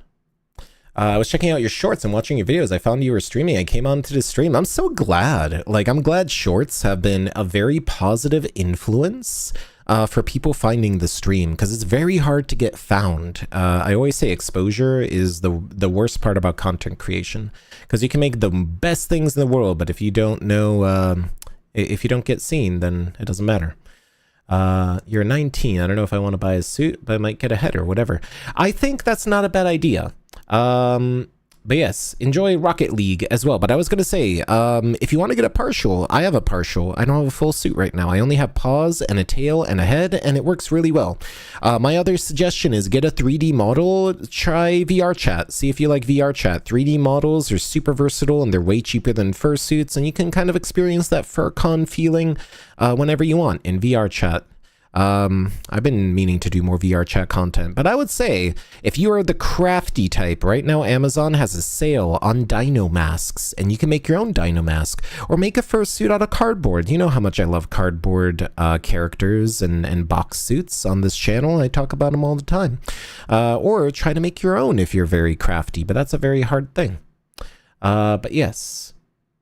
A partial, yes. So a fursuit that is only the head or the paws or the tail or all that together is a partial. Some people have mini partials or partial partials or half suits. There's a lot of weird terms, but it's like maybe just the top half of a fursuit, or maybe just the fursuit pants and paws and a head, and they wear a shirt like a normal human.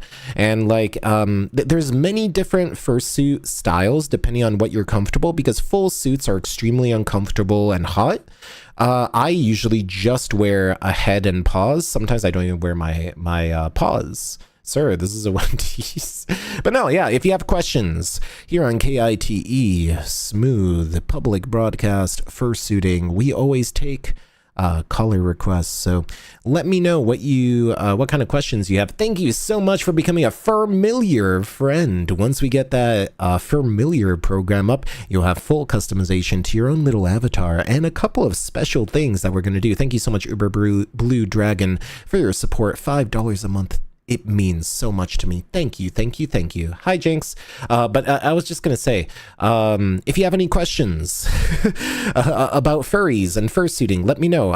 I can always answer stuff. I can answer stuff about me, about cons. But I just want to say, once again, thank you for becoming a member. It really, truly means a lot, especially at the $5 tier. I know money is tight, but that really keeps me going. It is a whole lot of support. Did we hit 20 members? Let me check, because that might have been our 20th member. Was Blue Dragon, our Uber Blue Dragon, the 20th member? Is the UI loading? Will we know? Will it tell me? Recent member activity. We have 20 members, 10 more members, chat. 10 more members, even at the $1 tier. And I'll do a 24-hour stream, and we'll do a whole bunch of other stuff. Isn't that amazing? 10 more members? Holy, that's all we need. We're at 20 members. That's crazy. Thank you so much for your support. Uber Blue Dragon. I love that name, by the way. That's pretty cool. Thank you. Thank you, thank you, thank you so much. All right. Let's catch up on chat a little because I've been I've been blindsided by your generosity and amazingness, everybody.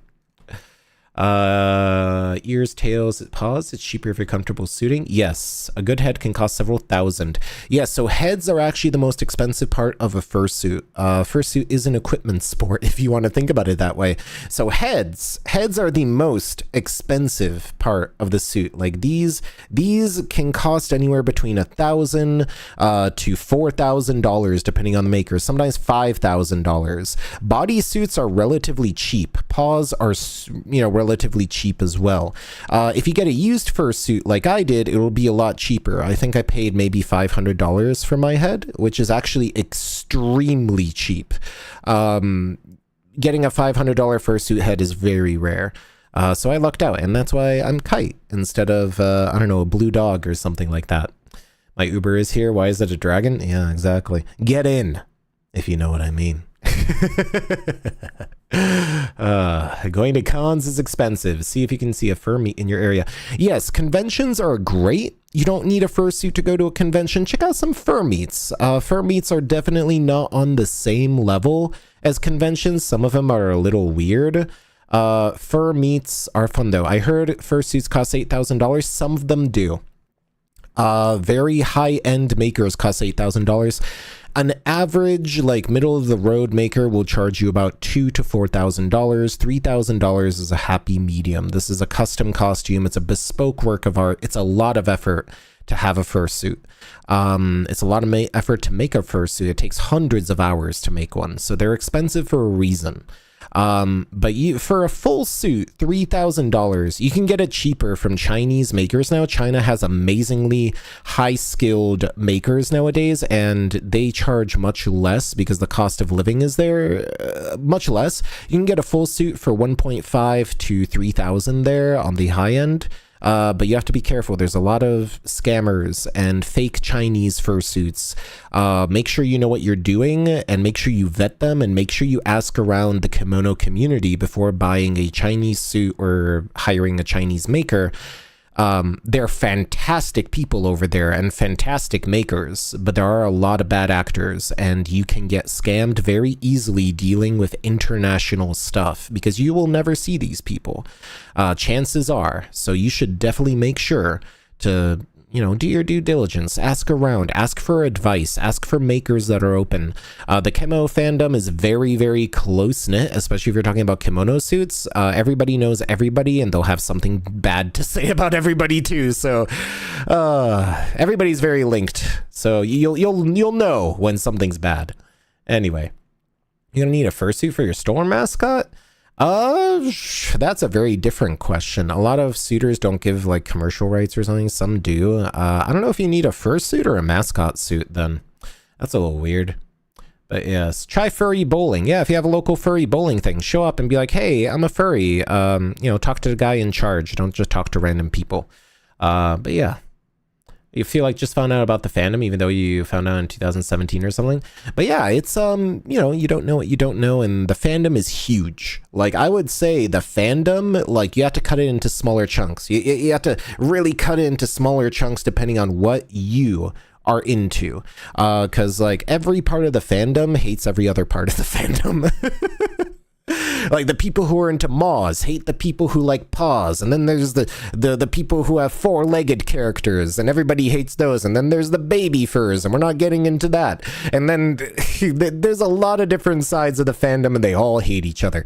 We're one big happy family, chat. We're one big happy dysfunctional family, but when it comes down to it, we're all furries and we're all weirdos, and that's why I guess the LGBT community sticks together too, right? I guess we're all weirdos. That's the point. Jokes aside, find your family. Be with your family. Found family, I think, is one of the most powerful things in the world, especially when you find people who care about you and you have fun with them. Oh, I need to put that like with the tails. That's good tail B-roll. We're going back in time. Sorry, chat. I'm editing this a little more. We still have work to do.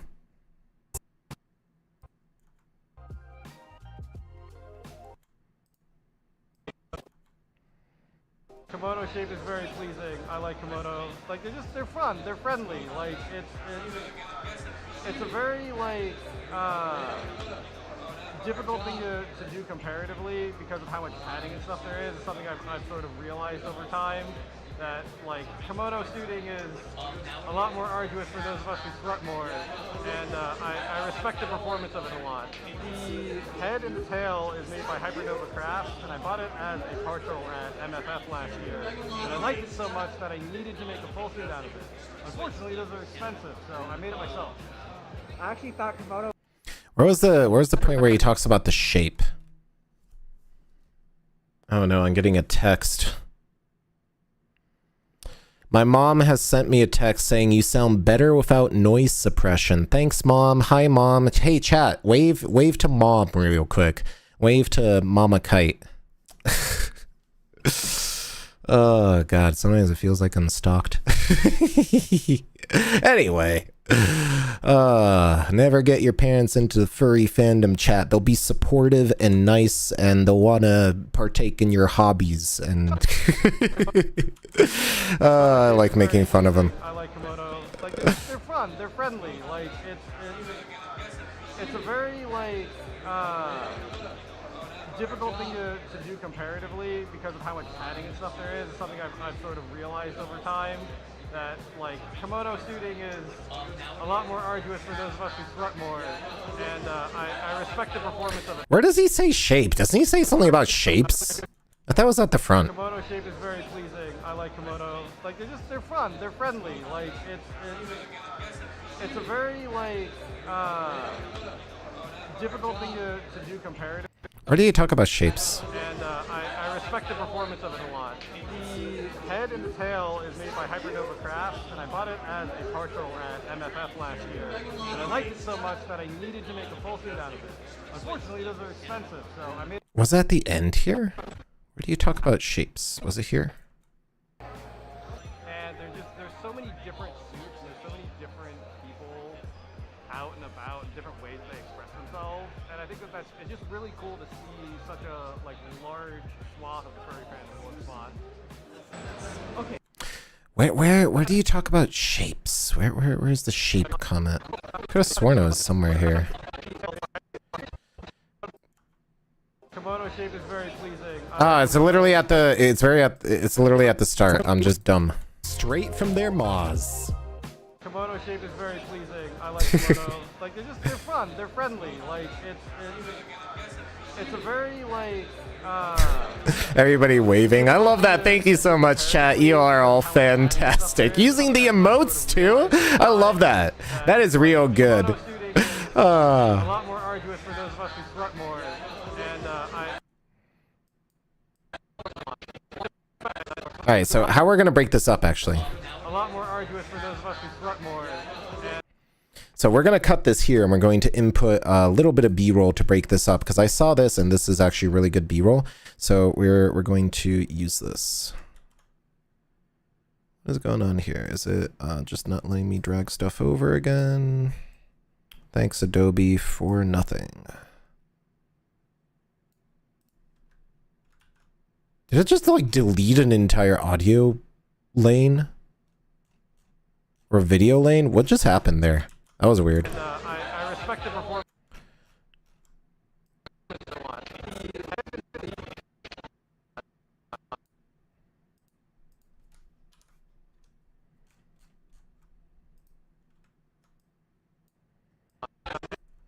And I respect the performance of it a lot. The head and the tail is made by Hypernova Crafts, and I bought it as.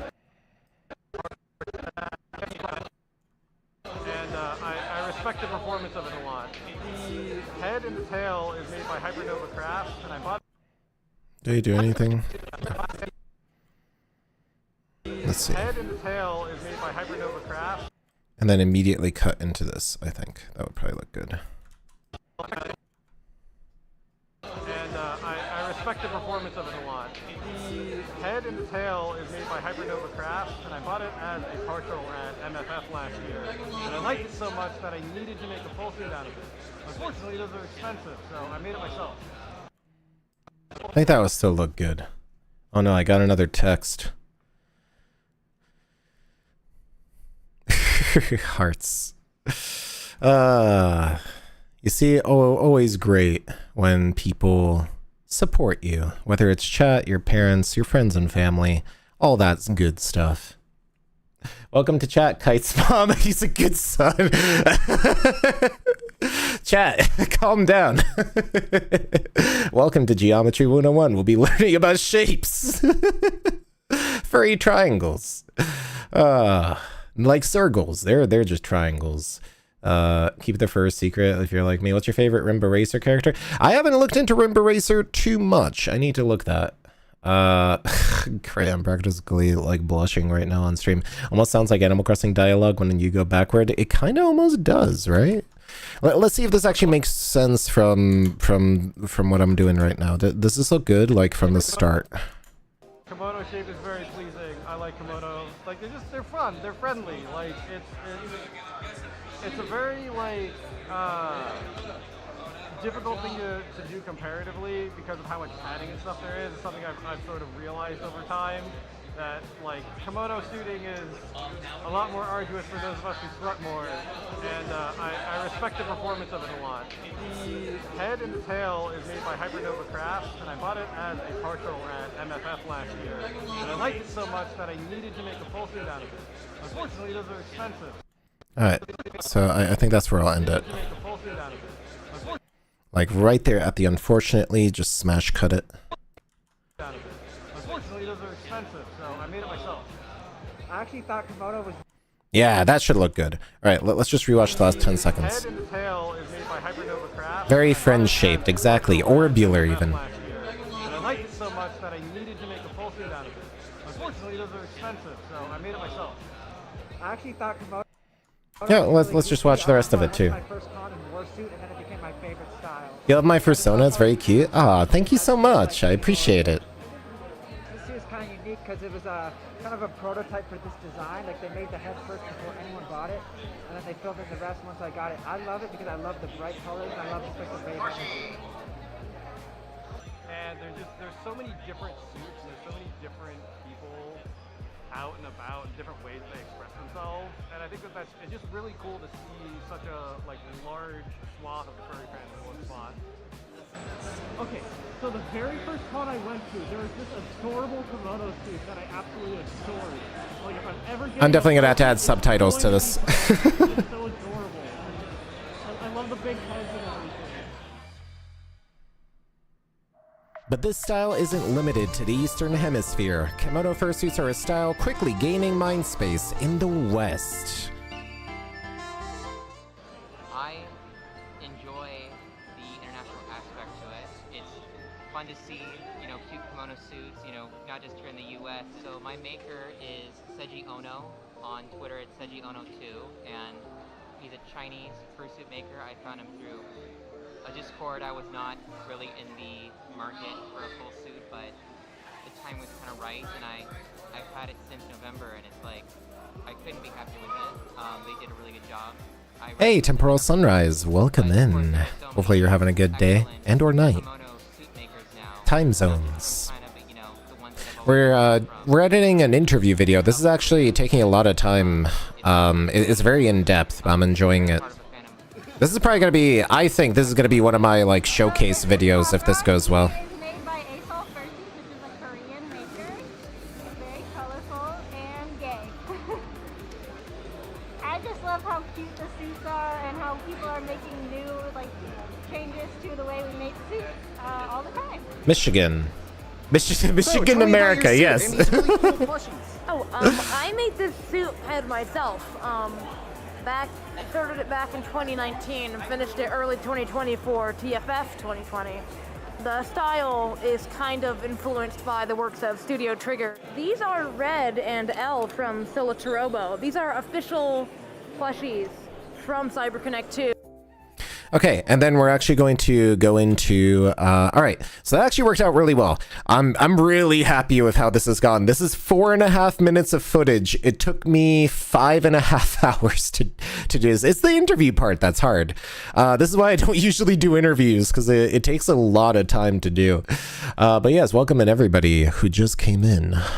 Let's kind of, all right, so I was gonna be like, All right, let's do some voice acting. Let's kind of think about this real quick. As East meets West, East meets meat, West meat, food. I'm getting hungry. It's been a while since I eaten. I don't think I ate. Did I eat anything today? No. I was gonna go to the store and I thought I'd be done with this by now. As East meets West, anime and video games introduce people to these styles, and people from all across the world come to America's fur cons to show off their own styles from all across the globe. That's a lot of repeating words. Let's cut this down. As East meets West, anime and video games introduce people to these style, and people from all around the globe come to it. While people come from all around the globe to America's fur cons to show off their own styles. Okay, we're going to rearrange this. While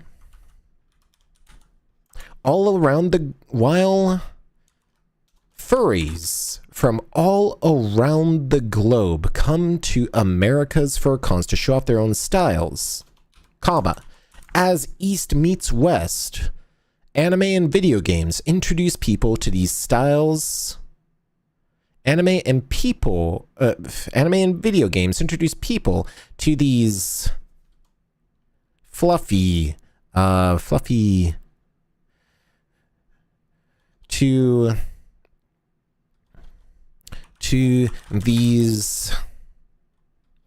to these exotic, I don't want to use the word exotic because to Easterners these are like mundane, to these extra, not extraordinary, to these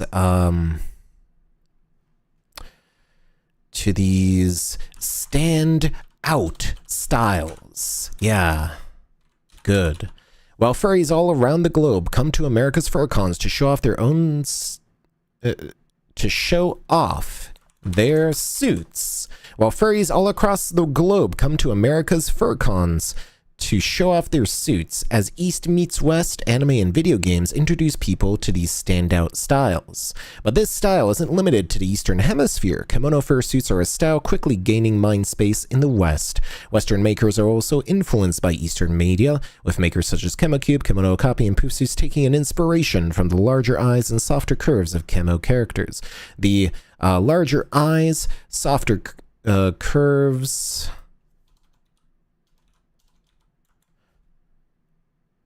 Softer curves and anime inspired, or should I say, artistic aesthetics. We love alliteration here of kemono characters.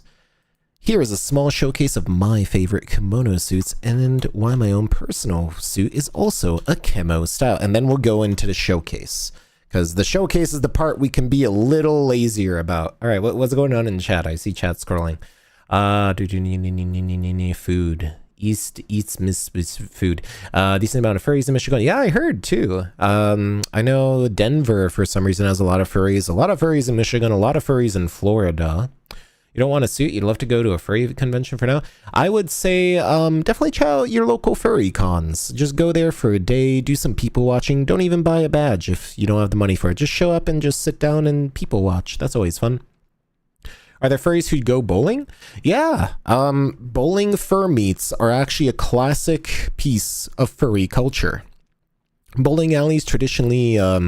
struggle and they just, you know, take whatever they can get. So I mean, nowadays they're really expensive for some reason, but you used to be able to get bowling fur meets and people would just take photos while they're bowling in fursuits. And bowling alleys used to be a very big cultural furry spot.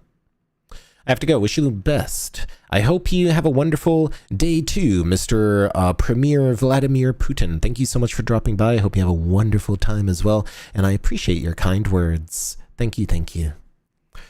All right, so do we voice this first, or do we first drop in stuff? Because we're doing, while furries all across the globe come to America's fur cons. So like this guy.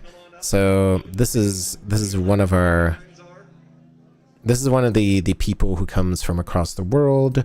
We've just used that. A lot of these are Western furs.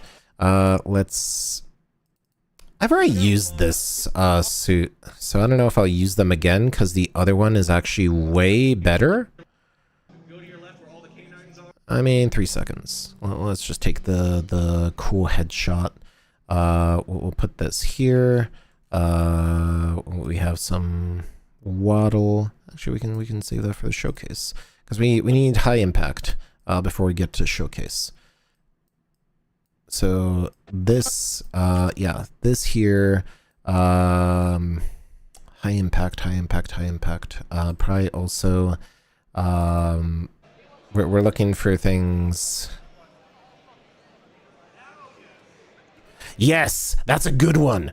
Oh, I thought that was a throwaway piece, but it actually turned out to be way better than I was expecting. And it's people who have been in the video earlier, so that's actually powerful connection. Good. Ooh, very, very good. And the salmon creature, they look very delicious and tasty and very unique. That's what we want to drive home. Very unique, very cool, very, very cool, very cool. All right, what else do we have here? We have this creature, which is really cool. I love the spotlight in general, like in this area. We need something that reads as like traveling, maybe the escalator. These two I know are also from another country. So we'll add them in. That's good B-roll. What are you? This is a super cute one. That goes in the showcase. They good. And then we have Falafel Fox here.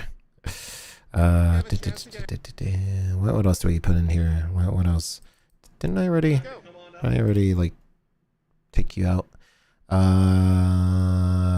Alright, so this is pretty much, this is the rest of the stuff at the chemo thing, so we'll kind of massage those in there. Well, let's see what we got. Let's see what we got. The crowd noise we'll probably cut. CyberConnect 2.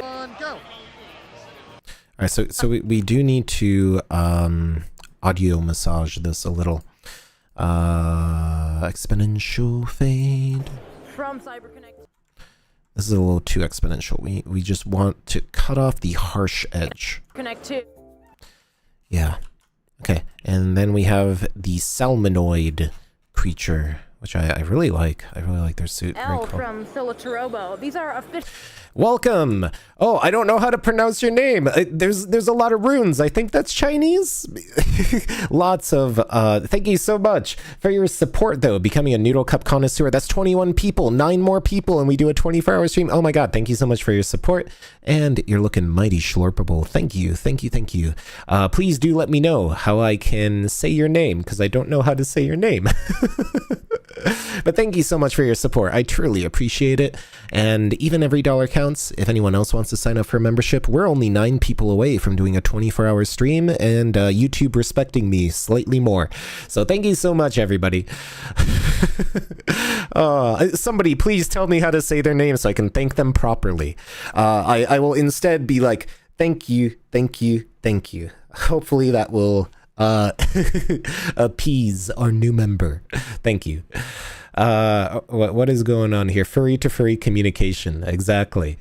Furry to furry. Was that the one where they were like pointing out somebody to the cameraman? That was really funny. Fish smoker ad? What?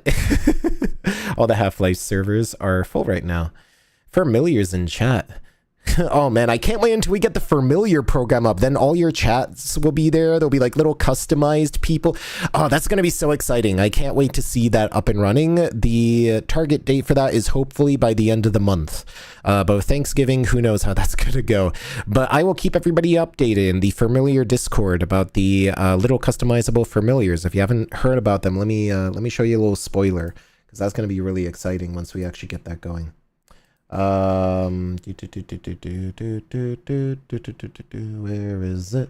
I definitely want to show it off. Where are you, Meowsers Wowzers? Meowsers Wowzers is the artist for the Familiar project and doing a wonderful job. Meowsers Wowzers did a lot of my like older kind of concepts and some animations too, which I haven't showed off, which I should. I feel so bad because they've done so much work for me, and I've been slacking a little. Well, not slacking. I've been doing a lot. But yes, so it's going to be, if you're wondering what the Familiar project is, everybody in chat, this is free. You get one of these little creatures that you customize, and they'll be on the bottom of the screen, and they'll roll around and do stuff. So it'll be like having a little pet, and you'll be one of my familiars. They have a little orb in the center too. So that'll tie into my lore a little, and you have these little dress-up ghosts, little spooky spirits here. So keep that in mind. That's going to be super cool, and if you sign up for the $5 tier, plus all the benefits you already get, you'll be able to fully customize yours. You can submit cosmetics even, and maybe I'll approve them if I like them, but you don't have to pay points, and points are like, the more you watch, the more points you get. It's one of those things. So that is one of the concept arts for the Familiars project. I hope you enjoy that. That's something I've been working on for most of this year, is trying to figure that out, whether that'll be fun. All right, free on Steam. Yeah, make sure to get Half-Life 1. It's free on Steam right now until November 20th. Free game. I already own Half-Life 1 because I'm old. All right, so let's see how this will look. Plushies from CyberConnect 2. So we want to talk about East meets West, right? So we actually want to bring in these two first, because this is such a powerful scene. We have a kimono style suitor bringing in a Western style suitor for a photo. Like that's a kind of metaphor, if you will. And they actually act it out, which is even cuter.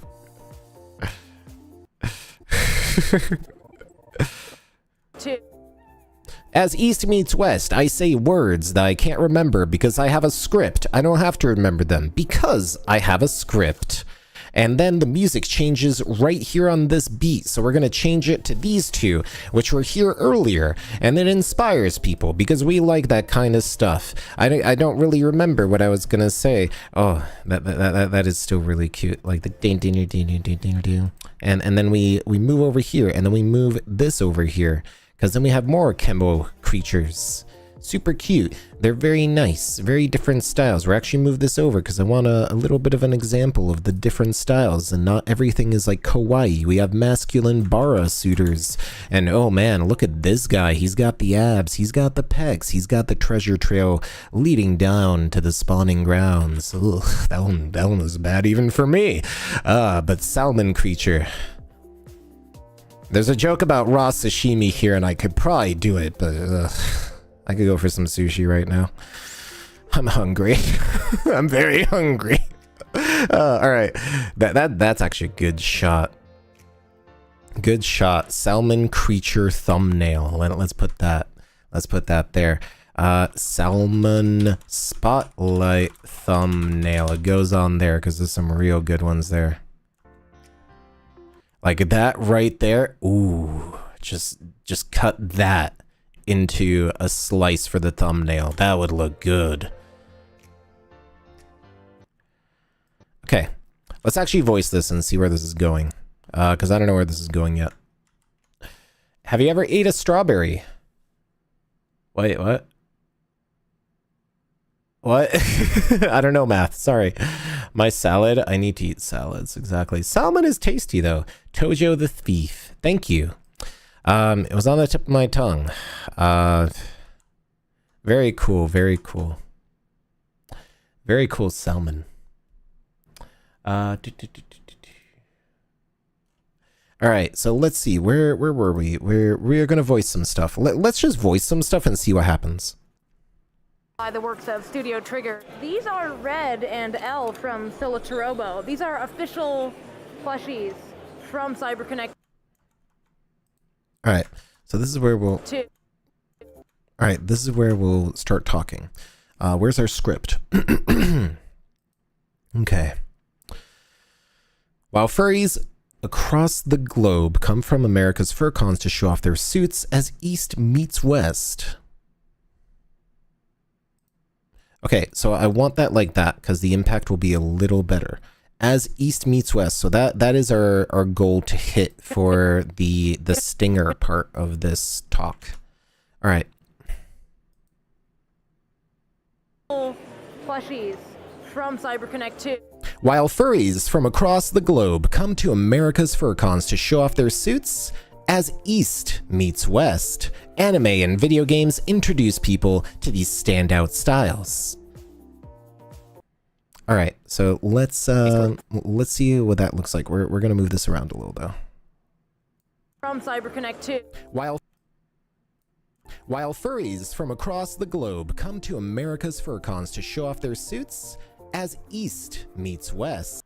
So we want that to be there. Or maybe I can slow it down and re-record it. All right, so now we know the pacing. I'm gonna re-record this. We're gonna re-record this just a little.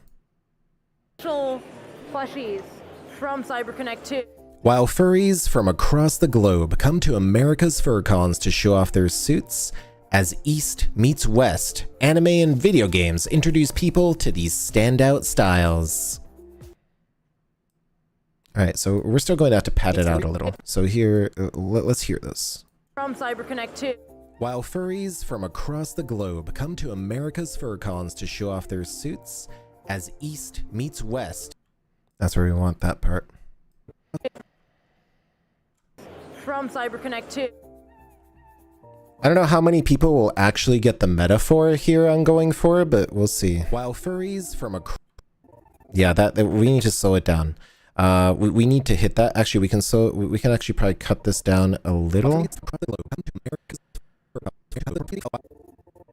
Yeah, they're just waving for a while. So let's trim this down where we need it. Furries from across the globe come to America's FurCons to show off their suits. Okay. So we want this right there. So we want to cut this, and we want this here. So we're gonna do some, yeah, like that.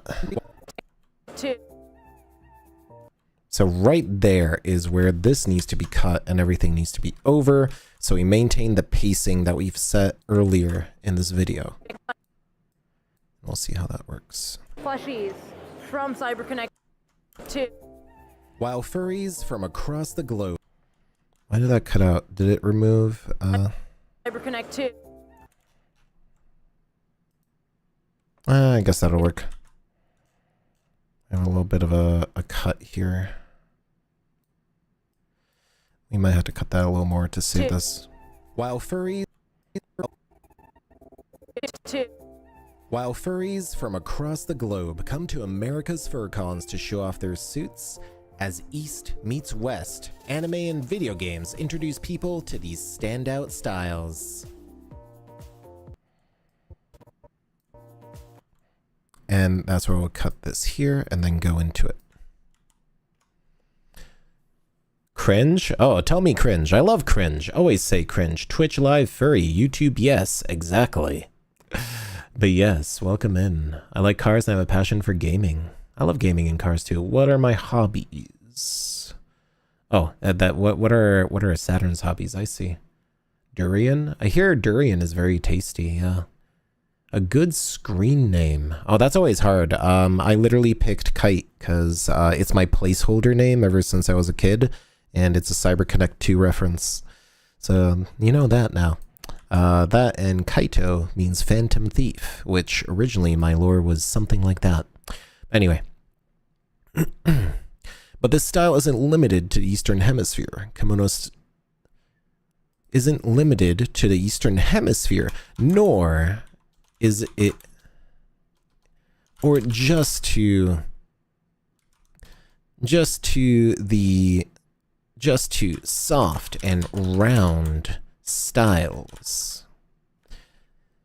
And then be like kemono, fursuit, yeah, because we're going to be talking about Mr. Tojo here, the salmon. While furries from across the globe come to America's FurCons to show off their suits, as East meets West, anime and video games introduce people to these standout styles. Period. Okay, next. Standout styles.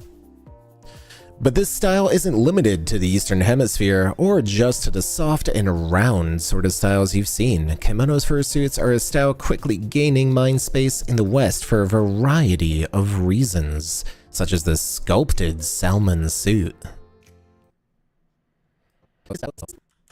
Yeah, okay. That'll do it.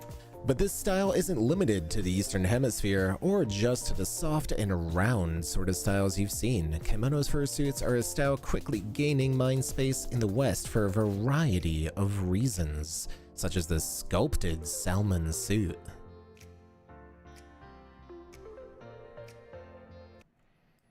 Okay, we'll cut that a little. I want to cut it there so we hit the musical beat.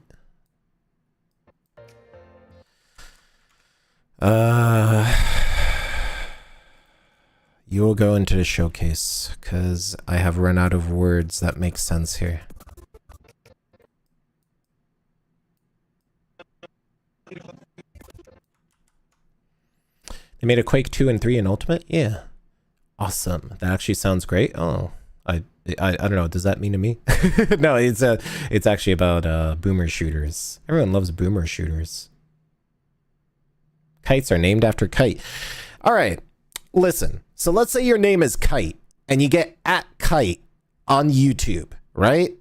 Which I got. If you type in @Kite on YouTube, that's me. I'm Kite. I'm the Kite. So you know what that means? People, when they tag any video with Kite, I show up there. I get mentioned. I get algorithmic boosting. So people in the Middle East or India or places where kite flying is actually a big hobby and a sport, they'll tag me in their videos. And if like somebody hovers over it, they'll see Kite's windswept wanderings. And I bet they'll be like, why is this strange animal man on my kite channel?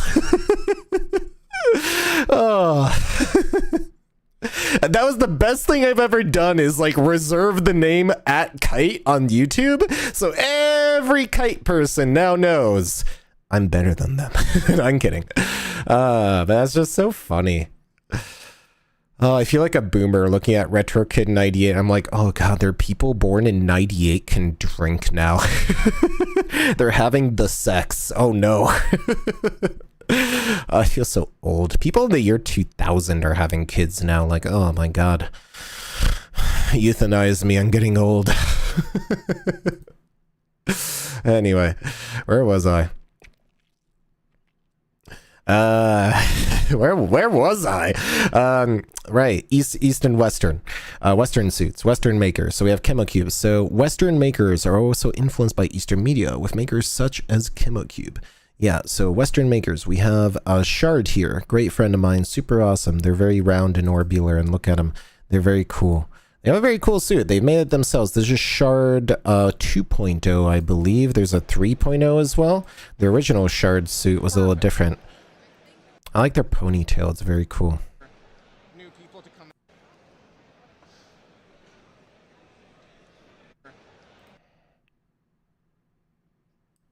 So the way I'm thinking of doing this, right? We don't need the audio.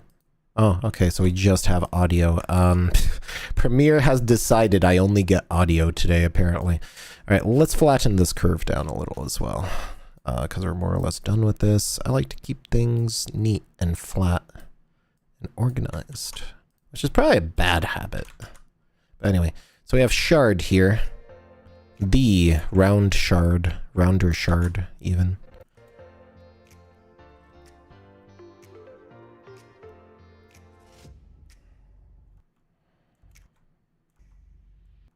That's a good shh.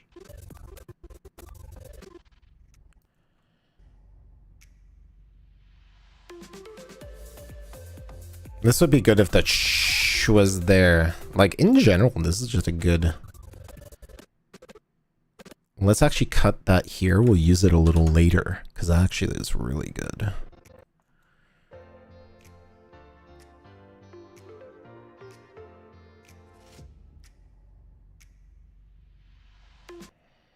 Good.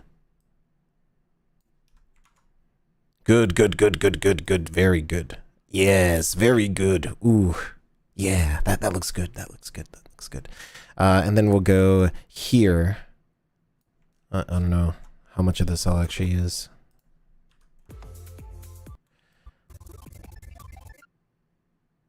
Shard actually got there too.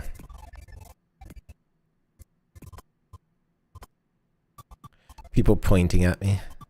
I think that's such a cute cut that I definitely want to use it here.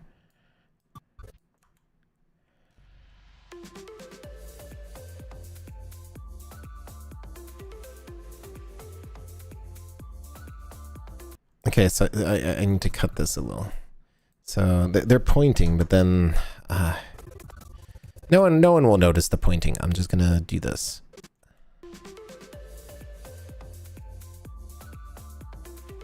That's good. Cut it there. Actually, that's even better. Good. We're gonna cut that. That's really cute. These are my friends, Nadia and Cass. Chemocube suitors.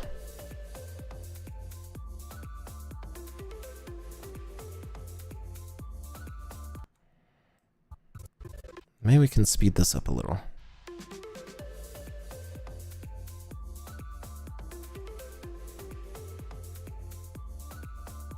I mean, with the music, it makes sense to do it like this.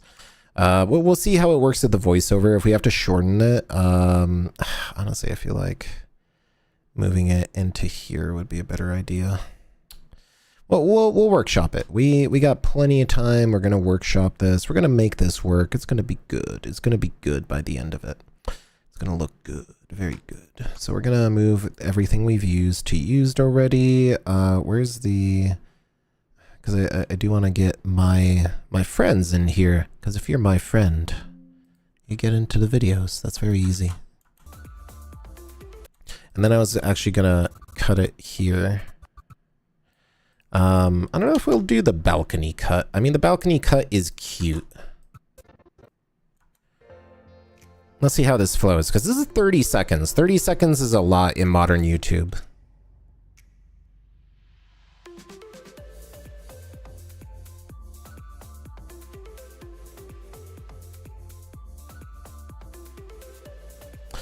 I'm gonna be honest, this probably cuts a little better, even though the overlook looks a little better here. This is just the way better, especially if I'm trying to showcase Western makers. Like, this is the way better spread.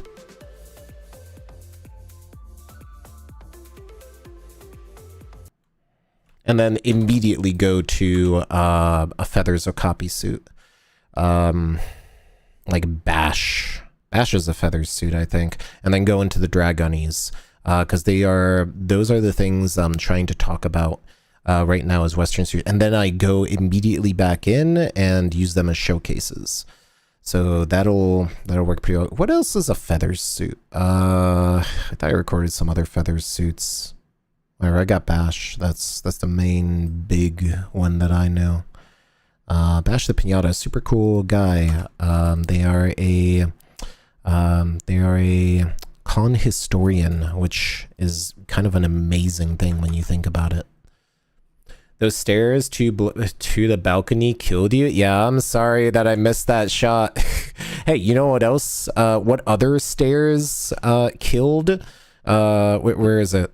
Is it time to watch Kotetsu fall again? This is Furry Weekend Atlanta. And I'm here to check out the rare anime-like kimono fursuiters. And I have to say, it's no secret why you'd fall for these wonderful Eastern aesthetics. Kotetsu, that's gonna cost one of their 9 lives. Whether you appreciate... I used to work in a record. I didn't work in a recording. This is honestly, I have no idea what I'm doing. I have never learned recording. I wanted to take radio in college. I never had time to do radio in college. So I've literally learned all of this alone. So use me as an example. I'm horribly incompetent and bad at what I do, and yet you can be successful like me too. Successful. Jokes aside, like honestly, I'm self-taught. I have no idea how to do this 3 years ago. I picked up video editing off a like GoPro action cam, and literally I'm flying by the seat of my pants, and now I'm making documentaries. So if I can do it, you can too. Anyway,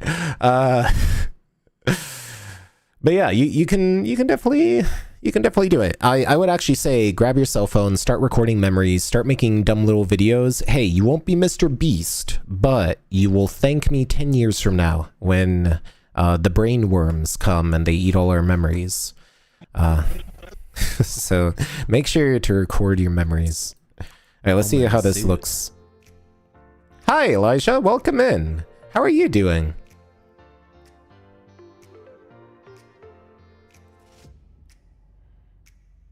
I want to color grade this a little, but I'm going to hit auto and see what it comes up with. Much better. The exposure is actually proper here. Really, the only thing I have to modify is the exposure, maybe the white balance. If I was really into it, I would change the white balance more, but it's like, whatever. FWA has horrible lighting anyway. And then it's Bash, the Pinata, who was really kind of not amused to see me. He was dying. Like, camo suits are seriously hard to do anything in, so when somebody is like, hi, and they're like listless, and I'm like, hey, can I record you? And they're like, yeah, sure. I'm like, yeah, they aren't feeling it. And I respect that. It is very rough to fursuit. Especially in a camo suit. If you're getting a camo suit, know what you're getting into. It's not great. Actually, I wonder if I can spoof this a little and be like here into this, and then go into this, into the showcase, and find some new music. This may actually, yeah, we don't have that much in the showcase pile either. Wow, we really chewed through the content I have here. I have skills. Editing is an art and very satisfying when a project comes together. Truly, it truly is. It is wonderful when you see all this kind of come together. Like, I'm going to be honest, like when you hit the transition just right. Oh, wait, is it actually making me do an okay? Oh, that is so cool. I didn't know my model could actually make an okay sign. Like when you hit the editing just right and you're like, oh, I'm Cameron Diaz. I mean, sorry, James Cameron. I'm James Cameron, not Cameron Diaz. But yeah. Valve made Half-Life? Oh God, I feel so old. What do you mean? Dude. Valve made Half-Life, yes. Oh God, I feel old. Back in my day, we're still waiting for Half-Life 3. But no, it's okay. They're great games, and you should play them. Play Half-Life 1 and 2. Play Left 4 Dead, play Team Fortress, wait for Half-Life 3. The VR Alex game is really good. The problem is we'll never get another one, and when Valve makes a game, it's an amazing game. Portal, play Portal 1 and 2, they're very good. But yeah, it would be great if they made more games, but they're notorious perfectionists. If you joke about Half-Life 3, Gabe will delay it for another year. Anyway. All right, let's do some wording here and see how this sounds. Western makers are also influenced by Eastern media. That's what we're going to be saying. Gaining mind space in the West. Almond suit.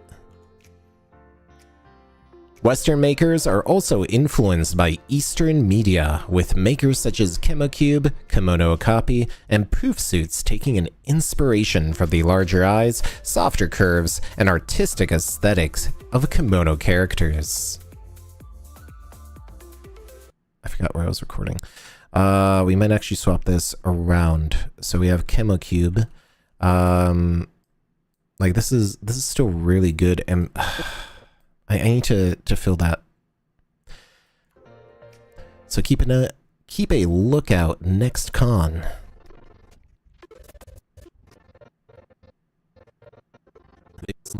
Salmon suit. I need to figure out what to put in here and fill this out, because our stinger here is actually here. Because Western makers are also influenced by Eastern media, with makers such as Kemocube, Kemono. Eastern media such as Vocaloid.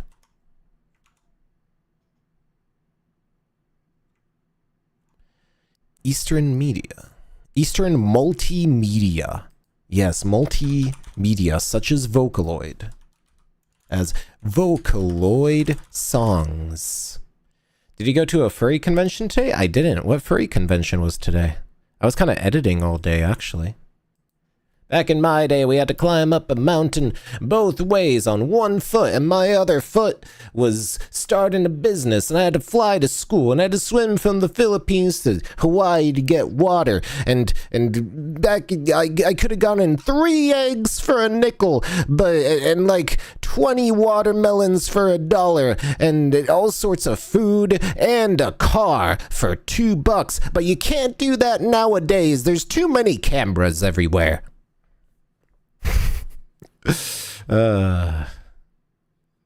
What's everybody's favorite childhood show? I watched Arthur a lot as a kid. That probably now that I think about it, watching a lot of Arthur probably influenced the whole furry thing. Maybe. I know Bluey is turning people into furries. That's for sure. Kind of like My Little Pony did it. I watched a lot of Arthur, a lot of Nickelodeon, some Cartoon Network. But yeah. All right, let's see how this sounds. I need to think of some buffer here.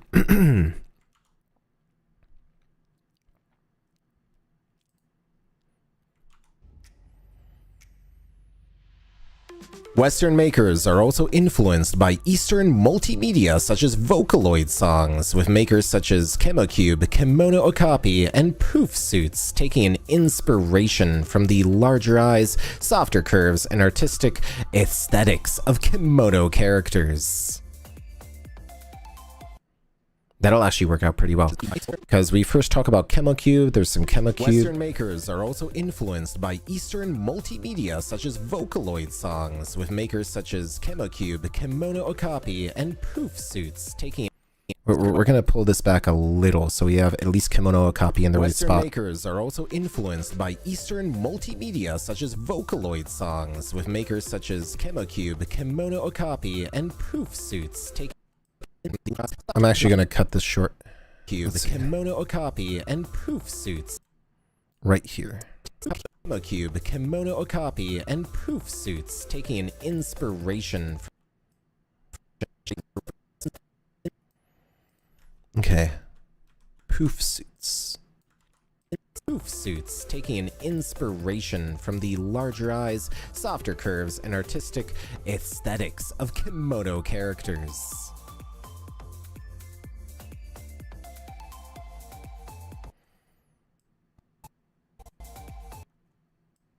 I wish they stuck the landing on the heart and like froze. Because they immediately walk off when they complete it, and I don't have a good like side pull now. Like that's probably another like one of the advanced fursuiting things. When you complete a performance, stick the landing for 2 to 3 seconds, because usually that'll give the editor enough of a tail to figure out where they're going next. Gizmo and Gadget are awesome. I don't know if Gizmo and Gadget will be at Anthrocon. They have super cool suits. I remember seeing them back in 2015 or 16 at Furthermore. I think that's where they debuted. And that was one of the first times I was like, oh man, I really, really want a camo suit.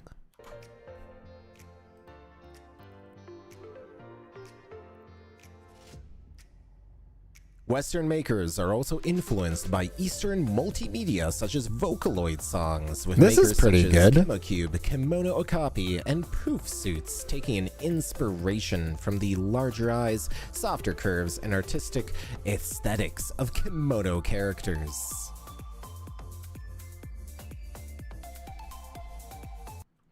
Okay, cool.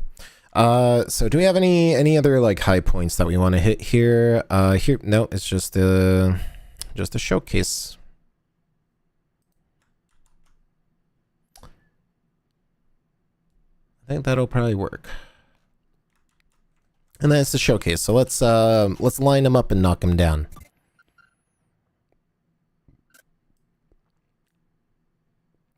Oh yeah, I was gonna say even my own suit.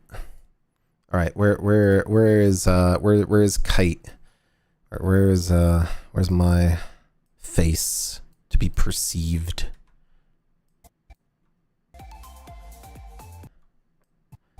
Even my own personal suit. All right, where did I write that? That was somewhere here. Somewhere here.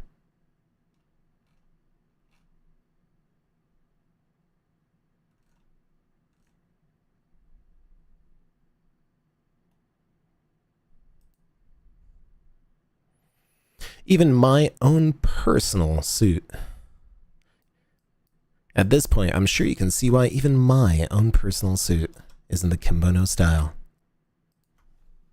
At this point, I'm sure you can see why my own personal fursuit is in the kimono style. But in case you're still looking for answers, here's a small showcase of my favorite kimono suits from FWA. Here's a select showcase of my favorite kimono suits from FWA.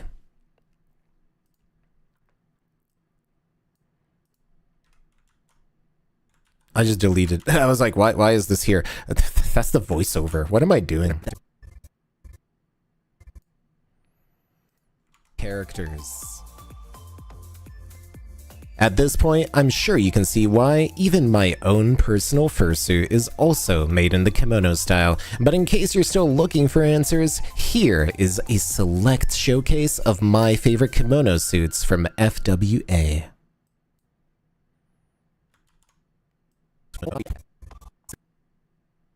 Alright, and then we get Shard looking over, around.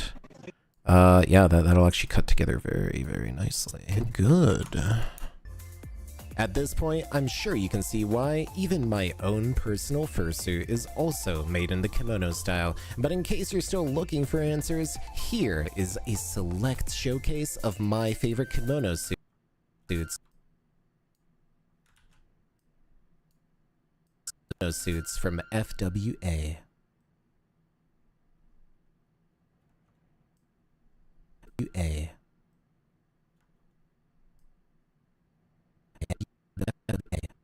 I think that cut is better, like when he actually looks around, because it actually links to other one. Suits from FWA. And then Fade to Black. Whew, we're almost done. Then we have to just subtitle it, which I'll do on my own time, because subtitling is notoriously boring. Because I have to go through the transcripts. I'd like to get some food before I make writing mistakes. That's not Fade to Black at all. Video transition, dissolve, film dissolve into black. Kimono suits from FWA. Boom. All right, can we hit 8 minutes? I thought this would be longer than 8 minutes, but now I'm like... These two are visiting America and enjoying the convention. I wish I remember what I asked them and where they were from, but I know, or which country they're coming from. This fursuit I know is by Beast Fantasia, and I'm gonna look it up just to make sure. Beast Fantasia. I'm pretty sure this is Beast Fantasia. Man, Beast Fantasia has such a good style. And it's 3D printed, that's good. Hand dyed as well. Dang. Sorry, I'm looking at their gallery, and I'm like, oh. Oshel was handsome. Zilvin, yes, that is the owner's personal suit, I believe. Beast Fantasia is just so good. They all have that, like, kind of bara, realistic style, almost. Back in my day, we didn't even have an alphabet. We just threw rocks at each other. We got sent to the Shadow Realm for getting banned. Yes, I send a lot of people to the Shadow Realm. And I have a notoriously itchy trigger finger, so behave. If I make a fursuit, you want to be Kemono Cat. Ooh, that's a fun one. Rice farming. Back in my day, I had to pull weeds with my bare hands and buy minutes from my Domino's phone just to send the occasional text while my service days were eternally low. I used to use a typewriter. I don't know if that's actually true or not, but I would actually believe that. Barehanded, though. We're Asian, not beige. Oh, no. Persona. If I made a whole persona to do back in my day quotes, I mean, that's a good way of doing it. Hey, Rachel. That's a good one. Dad jokes. I love dad jokes. All right, now that we're caught up on chat, let's catch up on these fursuits right here. Because, man, I remember they were talking to me and telling me where they were from. I think they're... I know these fursuiters. Why am I drawing a blank? Put me on the spot during stream. That's the best way. That's the best way to... It's like, oh, do I remember these fursuiters? No. I mean, yes. I mean, kind of.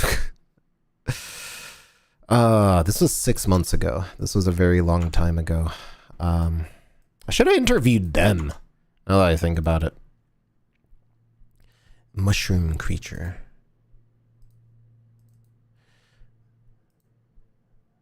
I did interview them! No, the audio is scuffed. Ugh. I'm mad. Okay, maybe I can how do I recover this audio?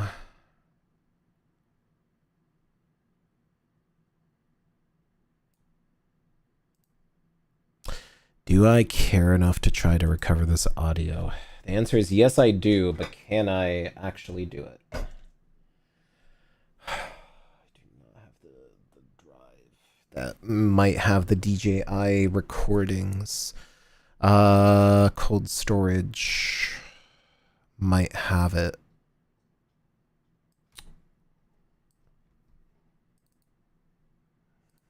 Let's see.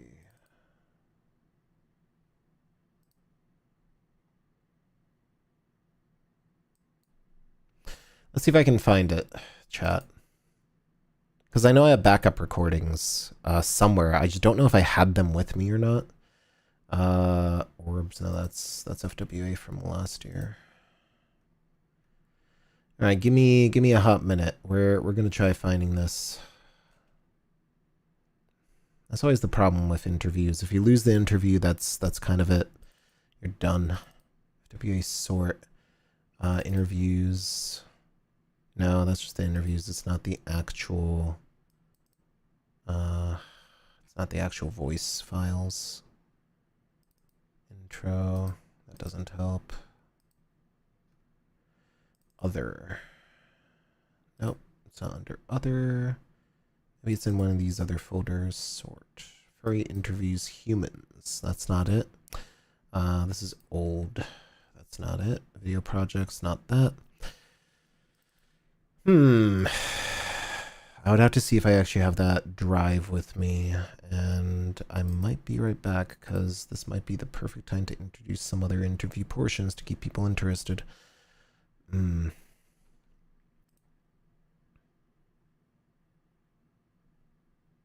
Okay, hold on for a hot minute. All right, I'm going to see if I have that drive with me.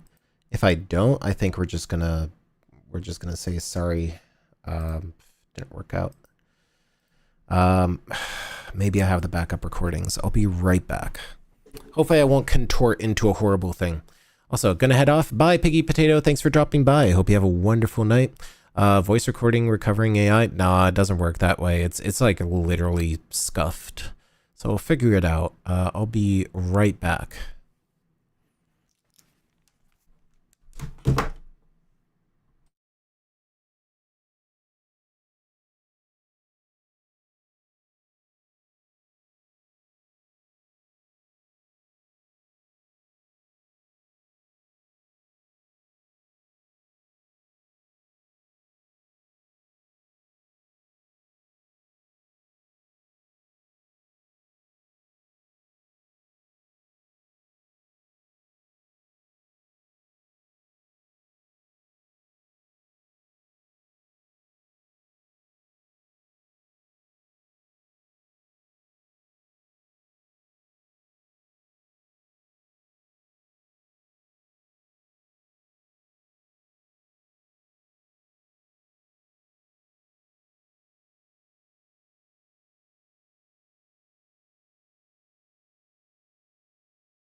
Hi, I'm back. Let's see if this hard drive has anything I'm looking for. It might. Damn, that isn't it. I don't actually have my recording hardware with me. It's somewhere else. Interviews? Is this it? No.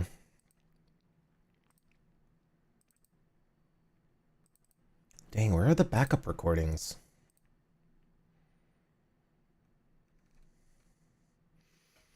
I'm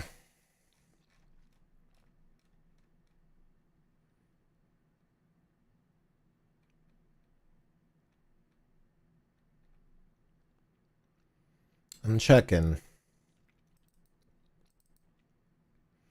Yeah, I only have the long form video recordings. I don't actually have the backup recordings on here, which is annoying to say the least.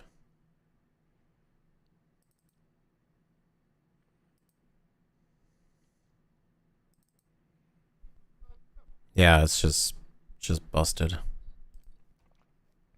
Dang. Oh well.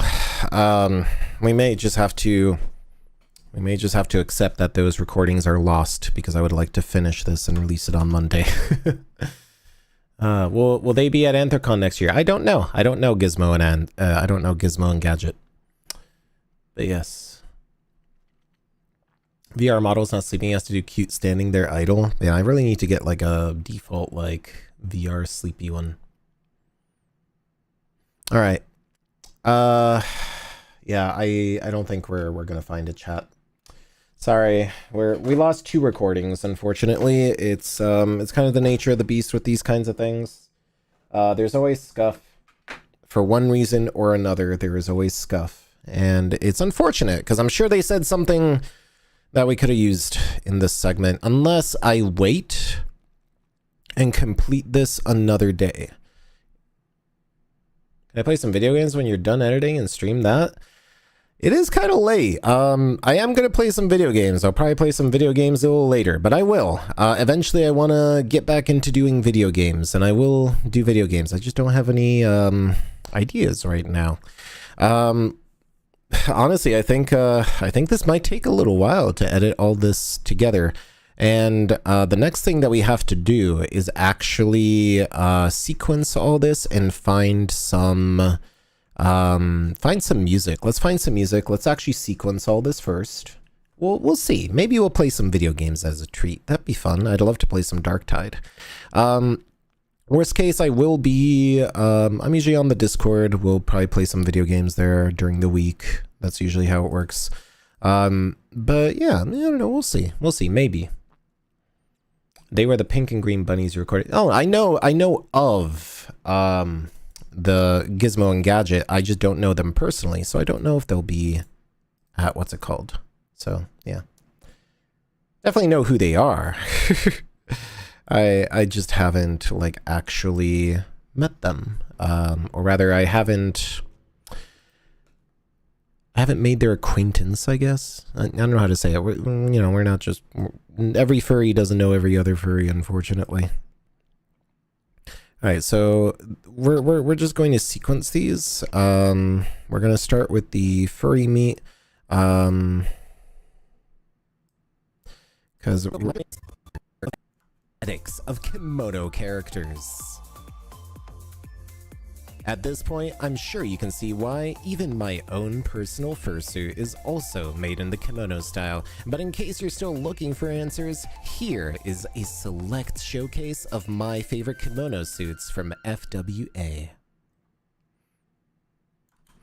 Alright, so I definitely want to, I'm going to try to recover the interview logs, because I have my DJI mic. It's just not here with me at this location I'm at.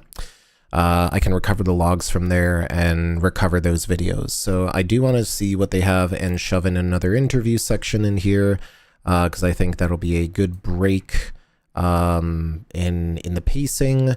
And let's just sequence a bunch of stuff and see what happens, because that's also fun. Because we have this person, their interview, which was unfortunately scuff sword, totally scuffed. It's a long one too. So really, like how we would do it is do that. We're just gonna space this out a little. We're gonna find a song that matches as well, and then we're gonna sequence it, and we might actually, once we sequence all this and kind of figure out what we're working with in terms of length and size for interviews, because really all I need is not too much. Maybe I'll go tomorrow and pick up that equipment so that I can finish this video tomorrow and not worry about it. So this is unfortunately kind of wrecked.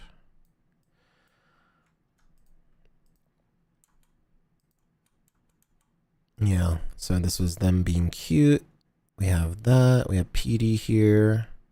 Yeah. That's a shame that the audio was that scuffed.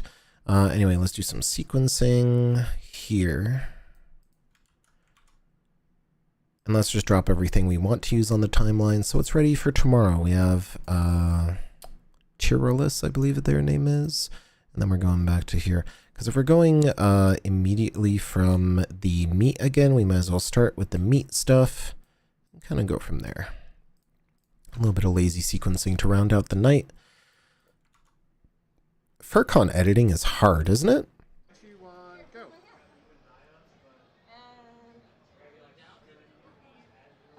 Oh, sorry, did I crash into you? Cass and Nadia. Cass and, yeah. And we have this guy who's really cool. We have this super cool suit. We have Ballista here, who is a Chemo Cube suits. Here's some cool Chemo Cube suits.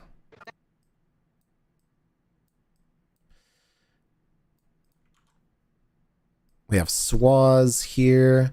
Swaz on the elevator. So hopefully you're down to go up and then get back down again. And then more elevators. I'm gonna have a chance. We go down and then we go up again, and never gonna let you down because we go down and we get up again. So much stuff. So we'll sequence that. And then we have Raffle Fox. I don't know if this is the Feathers of Copy Raffle Fox or the Chemo Cube Raffle Fox. But it's one of the two. We've used that. We have these unique creatures right here. And then we have more Raffle Fox. More Raffle Fox posing. You've seen this person before. It's Raffle Fox, the Hitsune Miku inspired Vocaloid Fox. And then there's QB. They want to sign a contract with you. This is honestly probably one of my favorite suits because there's just so much going on here. They got braids, they got the cool tail, the colors are cool. They got traditional chemo pattern, like they have wings. There's just so much going on here that is just amazing and super cool. I love that. Kite the Fox, am I Asian? I am not. We'll actually kind of sequence this a little more. We'll figure this out. So I'm going to assume this is going to be like a 10-minute video once we sort out the interview stuff. But sequencing, it's, let's see. Good night. Love your work. And thank you so much. I love your support for me too. Thank you so much. It's just, it's so awesome. Thank you. $2 super chat from Aggressive Blep. Thank you. Thank you. Thank you so much for all of your help. I truly appreciate it. And I hope you have a wonderful night. Get some rest, get some sleep. Hopefully I'll be done with this video tomorrow and it will go out Monday. Tomorrow we actually might do another editing stream. We'll be going to Anthro Weekend, Utah, maybe tomorrow. I'll see how I feel. I am going to go have Thanksgiving with my family, so I won't be here for half of the week, but I want to at least try to get into modern times, and by modern times I mean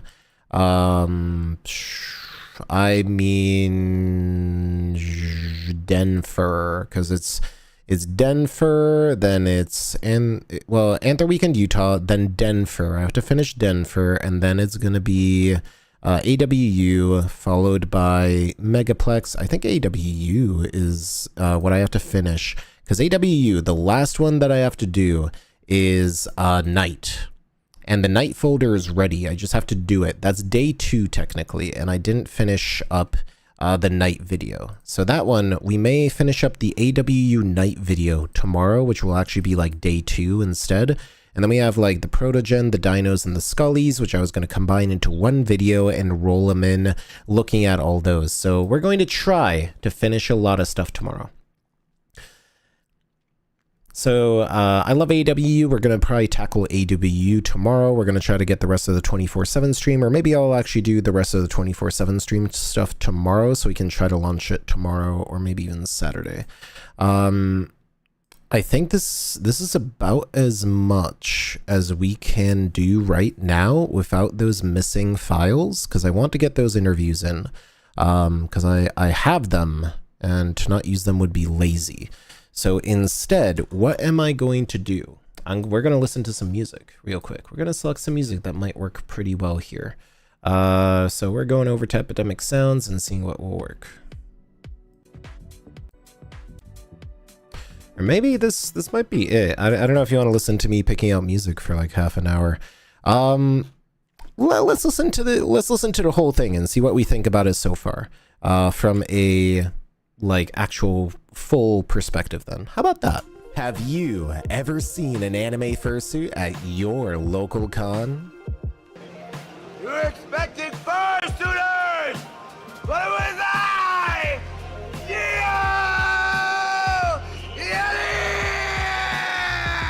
But this isn't your local cosplay anime con.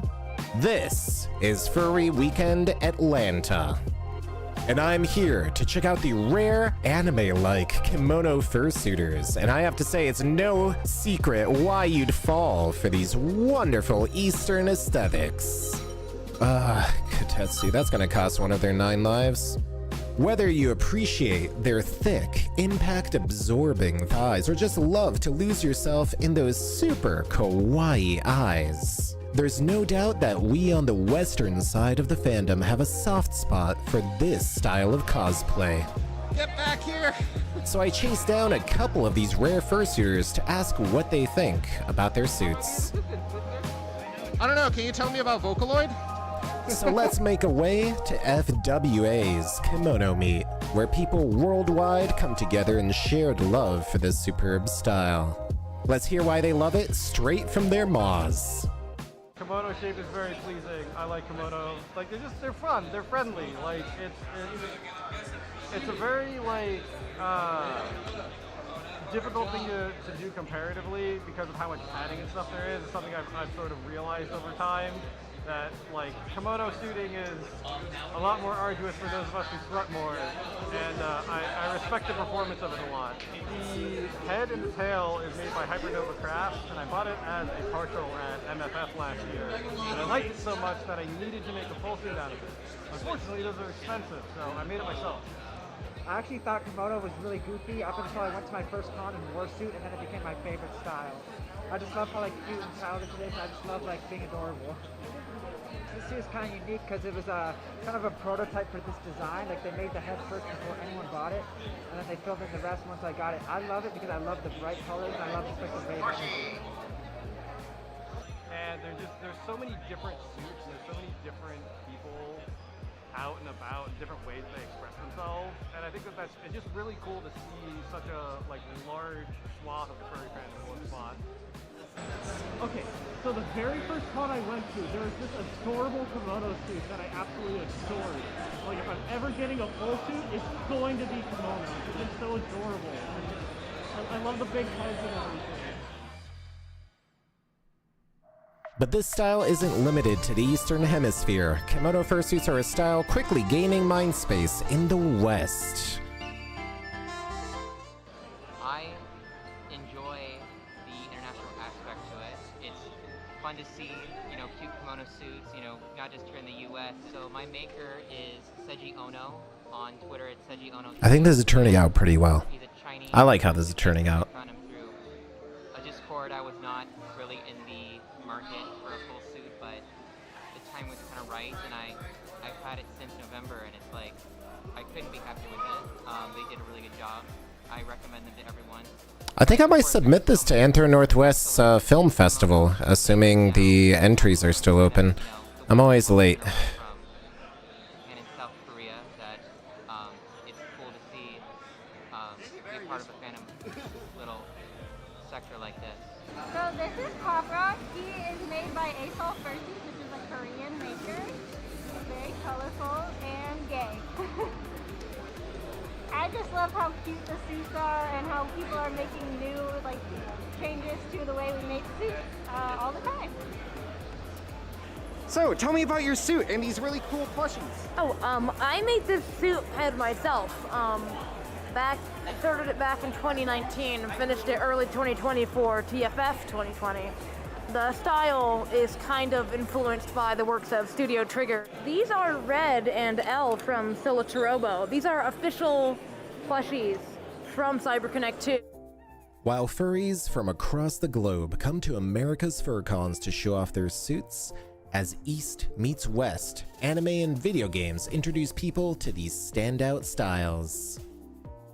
But this style isn't limited to the Eastern Hemisphere or just to the soft and round sort of styles you've seen. Kemono's fursuits are a style quickly gaining mind space in the West for a variety of reasons, such as the sculpted salmon suit.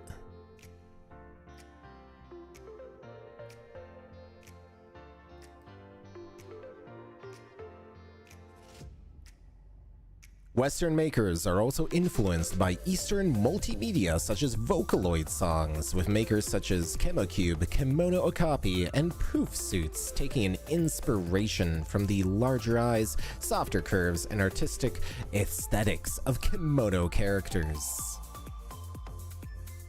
At this point, I'm sure you can see why even my own personal fursuit is also made in the kimono style, but in case you're still looking for answers, here is a select showcase of my favorite kimono suits from FWA.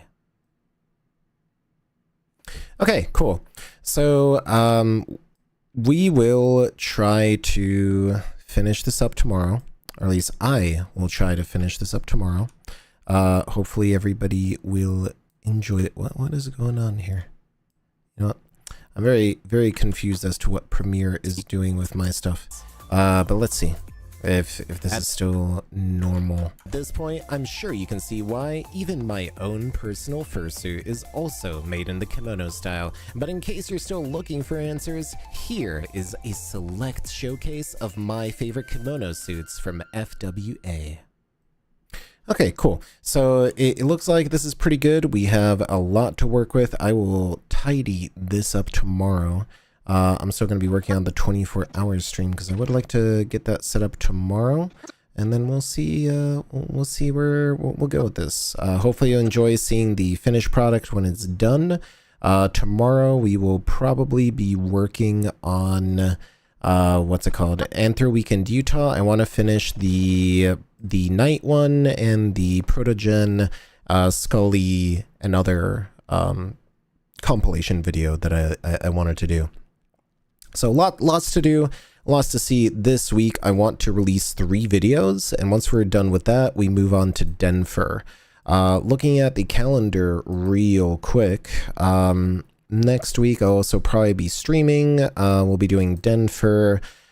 Chances are all throughout that week. And we're also probably going to be, once I come back, we'll also be doing video editing. My goal is by the end of the year to finish my backlog, which is, you know, kind of ambitious with MFF on the horizon. So we may actually do BLFC even like when I come back into MFF, since those are the 2 most recent cons, and then we'll work through my backlog in the rear, kind of to tie things up. Because it feels like MFF and the other cons will probably be, you know, more people will probably be into those. As for that, the rest of the year, my birthday stream is probably going to be either Friday or Saturday on the 8th or 9th. If it's going to be a 24-hour stream, we'll figure it out.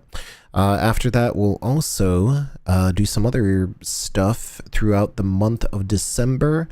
The 6th and the 13th, I'll be out for cons. So, man, real packed next couple of months. So thank you so much everybody for being here. Hopefully you have a wonderful night. Thank you for being here as well. I'd like to give a very warm thanks to all of the members, especially all the new members that signed up this stream.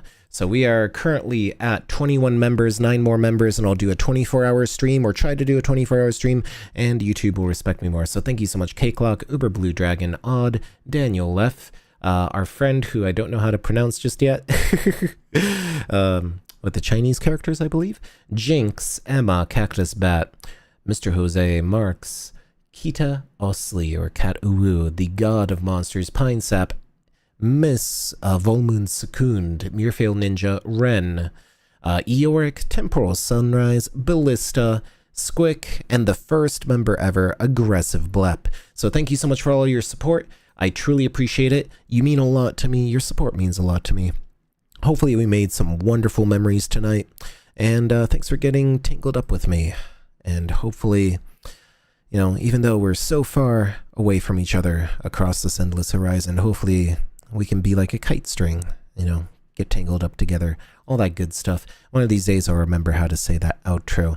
But that's it for tonight. I'll see you all tomorrow. I don't know when. We will figure that out together. Keep an eye out if you see me streaming tomorrow. We will be finishing up AWU tomorrow, now that we've finished up FWA. I hope everyone has a wonderful night. Good night. This has been KITE, Public Access Furry Radio, smooth vibes, chill music. And with that, stay safe and